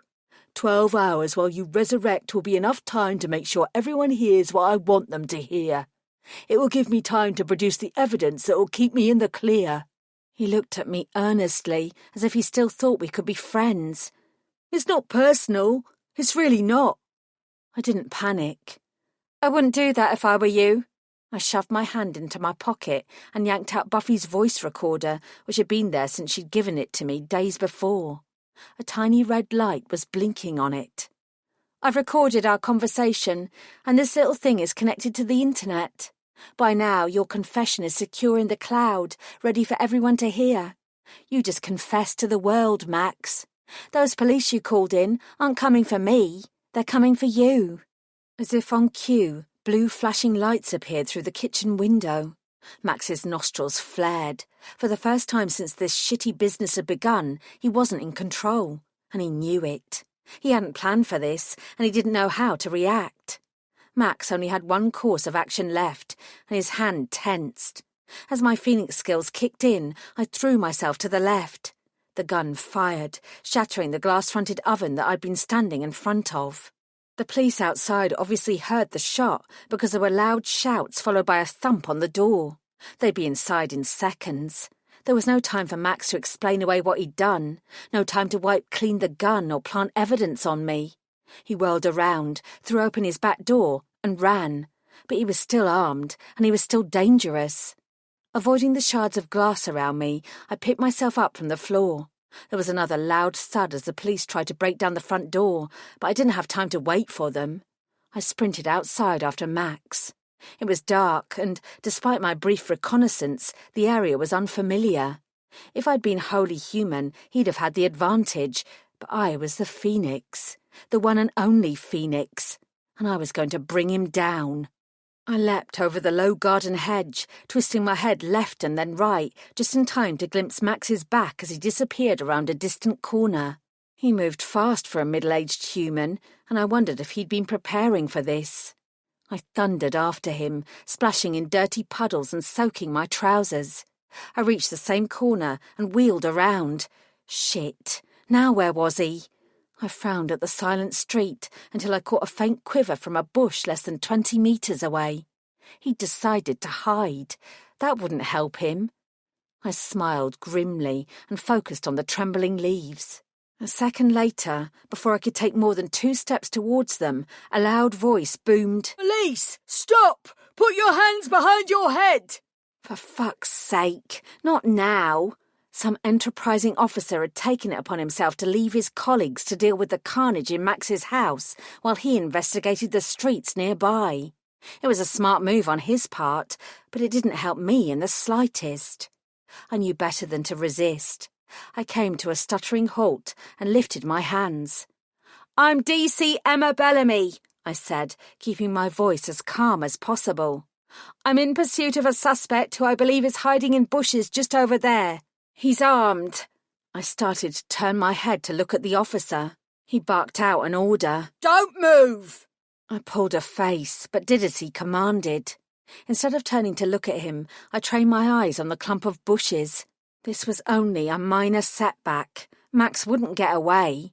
You've been suspended, DC Bellamy, the officer said. There's already a warrant out for your arrest. My stomach dropped. Damn it, the DNA results must have come through earlier than expected. "I'm not resisting arrest," I protested, "but I am telling you that there is a man with a gun in those bushes just 20 metres away. He's already tried to shoot me once. You need to call in an armed response unit." The officer reached for my hands, snapped metal handcuffs around my wrists, and patted me down. Immediately, he located Buffy's voice recorder. "What's this?" "It's a recording device. The man with the gun is called Max Wagman.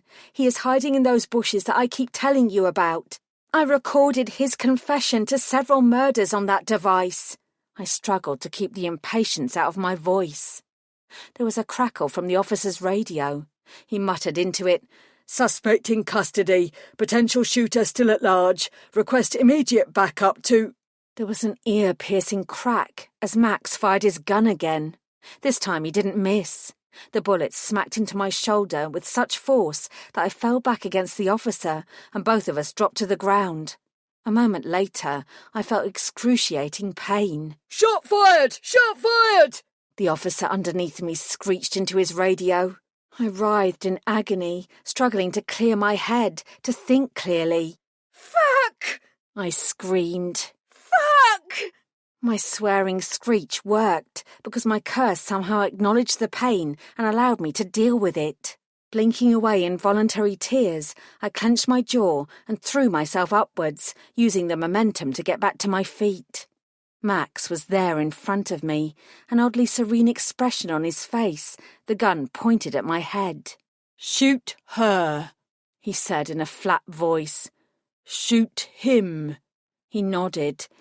"Get hold of the voice recorder and her body. Hold her corpse to ransom in return for any uploaded recordings that incriminate me. Horvath will come through." His brow furrowed. "But I'll still be in trouble. I'll still be arrested even without the recording." I stared at him, confused. Then I realised he was talking to himself. He was working through the problems facing him until he found the right solution. "Hide her body. While everyone is scrambling to find her, get on a ferry to France. Get a car. Drive to Spain. The escape route from last time is still there. It's still valid." The officer behind me was trying to stand up. Not a good idea. I took a step backwards and all but kicked him to the ground again. He'd only get himself killed. It's all that's left, Max droned on. There's no other way. Bang, bang, bang. I couldn't wait any longer. I threw myself at him, my head down as I aimed for the side of his body so I could avoid the damned gun. But between my shot shoulder and my cuffed hands, I couldn't do it. Max sidestepped to avoid the collision. He swung the gun around until it was pointed directly at the centre of my chest. Oh, jelly bean. I really am sorry, you know, he said quietly. I shifted my weight carefully and pressed down on my toes, then snapped my leg upwards and kicked Max's outstretched arm. The blade, concealed in the sole of my shoe, was already protruding. It had been placed there by Reginald and Beatrice, the ever-so-helpful cobblers, who'd been more than happy to come to my aid once I'd described what I was looking for. It slashed into Max's flesh, cutting him deeply. The shock made him jerk back. Before he could recover himself, I kicked again and caught him on his cheek. He howled in agony and dropped the gun in order to clutch at his bleeding wounds. I used my other foot to kick the weapon out of his reach once and for all. Max gasped and wheezed as blood spurted through his fingers. Why? Pained confusion glittered in his eyes. You always die. Why couldn't you die this time? There's a lot more to life than death, Max, I told him, even when it comes to me. I touched my belly, and then I smiled, smiled, smiled, smiled. Chapter 31. Warm sunlight glinted off the church spire. I touched the heavy jewellery around my neck. Sunbeams were reflecting off the rubies on the tears of blood necklace that Lucas had given to me months before and which proclaimed who I was to the world. I was not a Cassandra, or the Phoenix, or a kick-ass member of Soup Squad. I was the person who held Lucas's heart, in the same way that he held mine. Reverend Knight, standing by my side, grimaced. I've said this before, and I'll say it again. It's highly unorthodox to hold a soup wedding at this church, regardless of our proximity to the supernatural community. I raised an eyebrow. You can still back out, you know. It's your church. It's your prerogative. He glanced at Scarlett in her figure-hugging dress.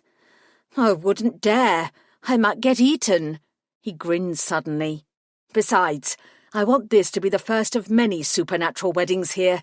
The world is changing, Emma, and I'm changing with it. I patted his arm and smiled back, then glanced across at one of the old stone headstones.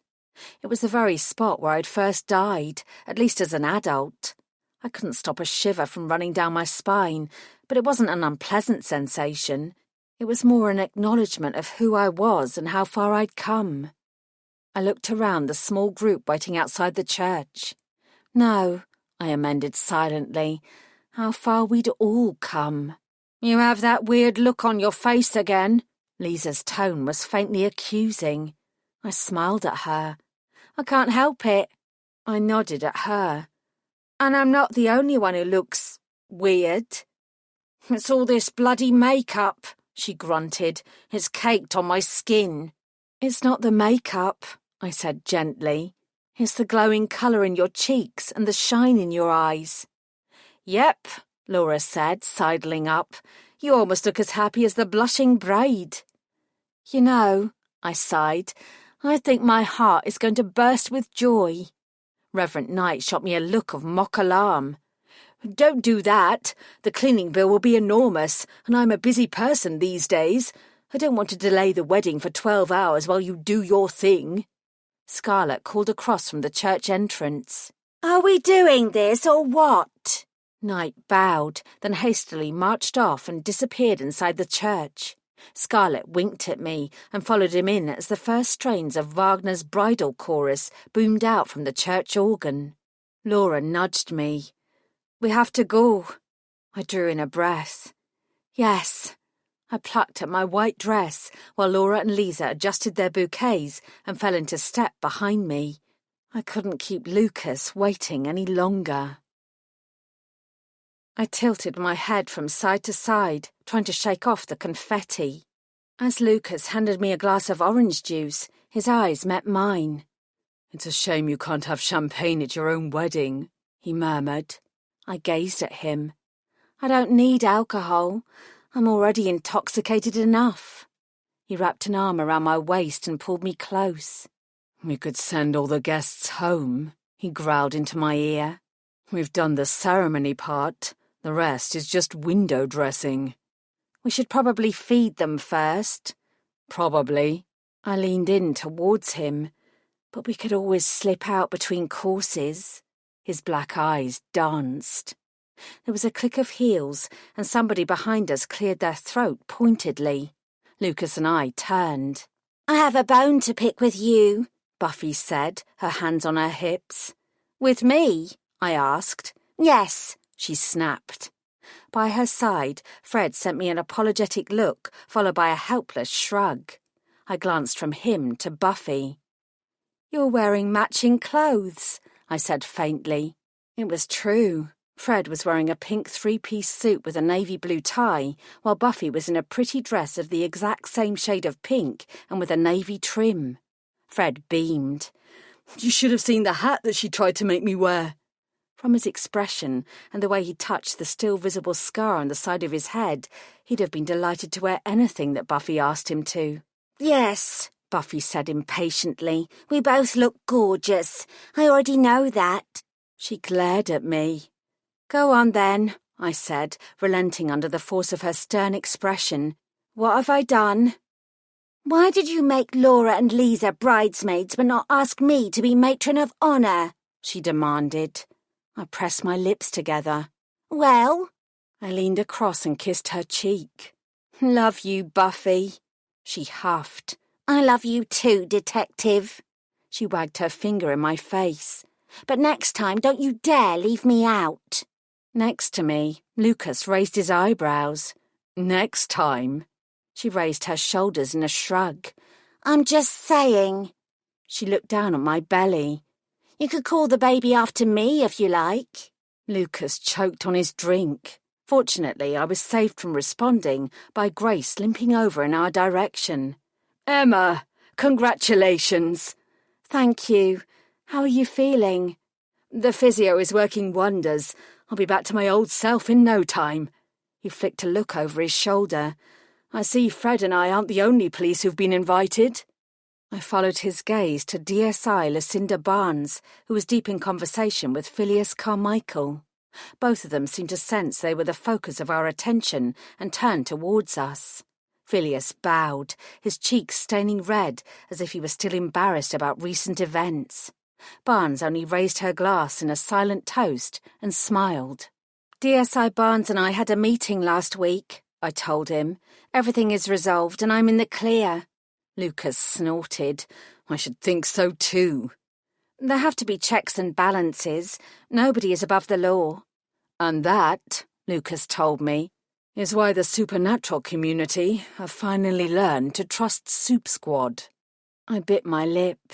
The rebuilding of the Soup Squad headquarters was already underway, and it wouldn't be long before we were back in our old place. I'd already had assurances from the Soup leaders that any criminal acts committed by Soups would fall under our jurisdiction. The fact that Max had slipped under everyone's radar for so long had been more than enough for the last barriers to fall away, and even the likes of Lady Sullivan had acknowledged the need for an independent, autonomous organisation like Soup Squad. We were already making plans to encourage more Soups to join up to avoid any hint of bias towards one group or another. From a few metres away, Devereux Webb caught my eye. "You are positively glowing, Detective Constable Bellamy," he said. "You look rather glowing yourself," I replied. He smirked. "Trust me, there's nothing quite like married life." We exchanged a look of mutual satisfaction, then his expression turned serious. "I'm sorry that my friends couldn't come up with anything for that car tracker we found. It's too easy to buy that sort of thing on the internet these days." "It's okay. We don't need it. There was more than enough evidence without it. I really appreciate that you tried. Of course. Us soups have to stick together. He raised his head for a moment before returning his attention to me. I think there's somebody hovering outside who wants to talk to you, he said. I frowned. Everyone I knew was already there. I turned towards the open door, but I couldn't see who he was talking about. Soup? I asked. He shook his head. Human. The furrow in my brow deepened. I'll be back in a moment, I murmured to Lucas. He gave me a quick kiss, then I went out to see who it was. Alistair Stubman looked as nervous and angry as ever. His hands were shoved deep into his pockets, and his shoulders were hunched. When he saw me approaching, he scowled with even greater ferocity. Maybe that was simply his way of protecting himself. "You can come inside," I said. "I sent you an invitation." Stubman's lip curled. "I'm not coming to a fucking soup wedding." And yet he was here, right outside that very wedding. Despite his angry facade, there was still hope for him. "I only came to give you this." He thrust a crumpled envelope in my direction. "Is that a card, Alistair?" "Thought I'd say congratulations," he mumbled. "I suppose you're all right, even though you're a soup, even though you're a copper." He scowled again. "I'm not saying we're mates or anything, though, and you'd better keep that fanged husband of yours away from me." "You don't have to be frightened of Lucas," I said. "I'm not frightened," he glowered. "But I'm getting my old job back at the hotel next to your place once all the building work is done, and I'll be working days from now on, so I can start evening classes. I don't want to be bothered by him, or you, or anyone else for that matter." I met his eyes. "Are you sure that you don't want to come in?" I asked. Stubman was already backing away. "Fucking sure." Baby steps. I smiled all the same. "Thanks for the card." "You're welcome." His mouth twisted into a half snarl, but I couldn't quite tell if it was directed at me or at himself. He spun around and stomped away, nearly colliding with a cyclist who had to swerve to avoid him at the last moment. The cyclist came to a halt while Stubman continued on his way. "Hi, detective!" He waved at me enthusiastically. "You look fab!" I peered more closely and recognised the teenage goblin. He knocked on his helmet and grinned. "I'm still wearing it," he yelled. "Good! Thanks for making me put it on. A cat ran out in front of me a couple of weeks ago, and if I'd not had the helmet on, I could have ended up with stitches or a fractured skull, or maybe something worse." Something far worse. "Safety first," I told him. He saluted and cycled away. "Congratulations!" he called out over his shoulder. I smiled, watching him go. "D'Artagnan." I turned to Lucas, my breath catching in my throat at the sight of the sunlight glinting off his black hair and the warmth in his gaze. "They're about to seat us for the wedding supper. We should go in." He held out his hand. I reached for him, but as soon as my skin touched his, my vision swam. A shock of bright blue hair, a petite figure, and blood, lots of blood. "What is it?" Lucas asked, alarmed. I shook my head to clear the violent images. "A pixie," I said, "not far from here. I have to go." "Do you need help?" I considered, then declined. "No, it won't take long. You should keep our guests happy. I'll be back before the soup is served." Lucas gave me a crooked smile, and I realised that the look in his eyes was one of pride. "You'd better be," he murmured. "I love you."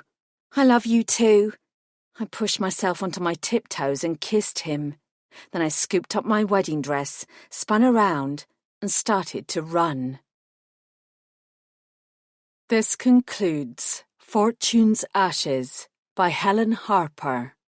Narrated by Ruth Urquhart.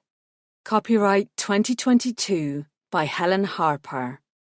This unabridged audiobook is published by arrangement with Helen Harper and was produced in the year 2023 by Tantor Media Incorporated, a division of Recorded Books which holds the copyright thereto. Please visit tantor.com for more information on our growing library of unabridged audiobooks. Audiobooks. Audiobooks. Audiobooks.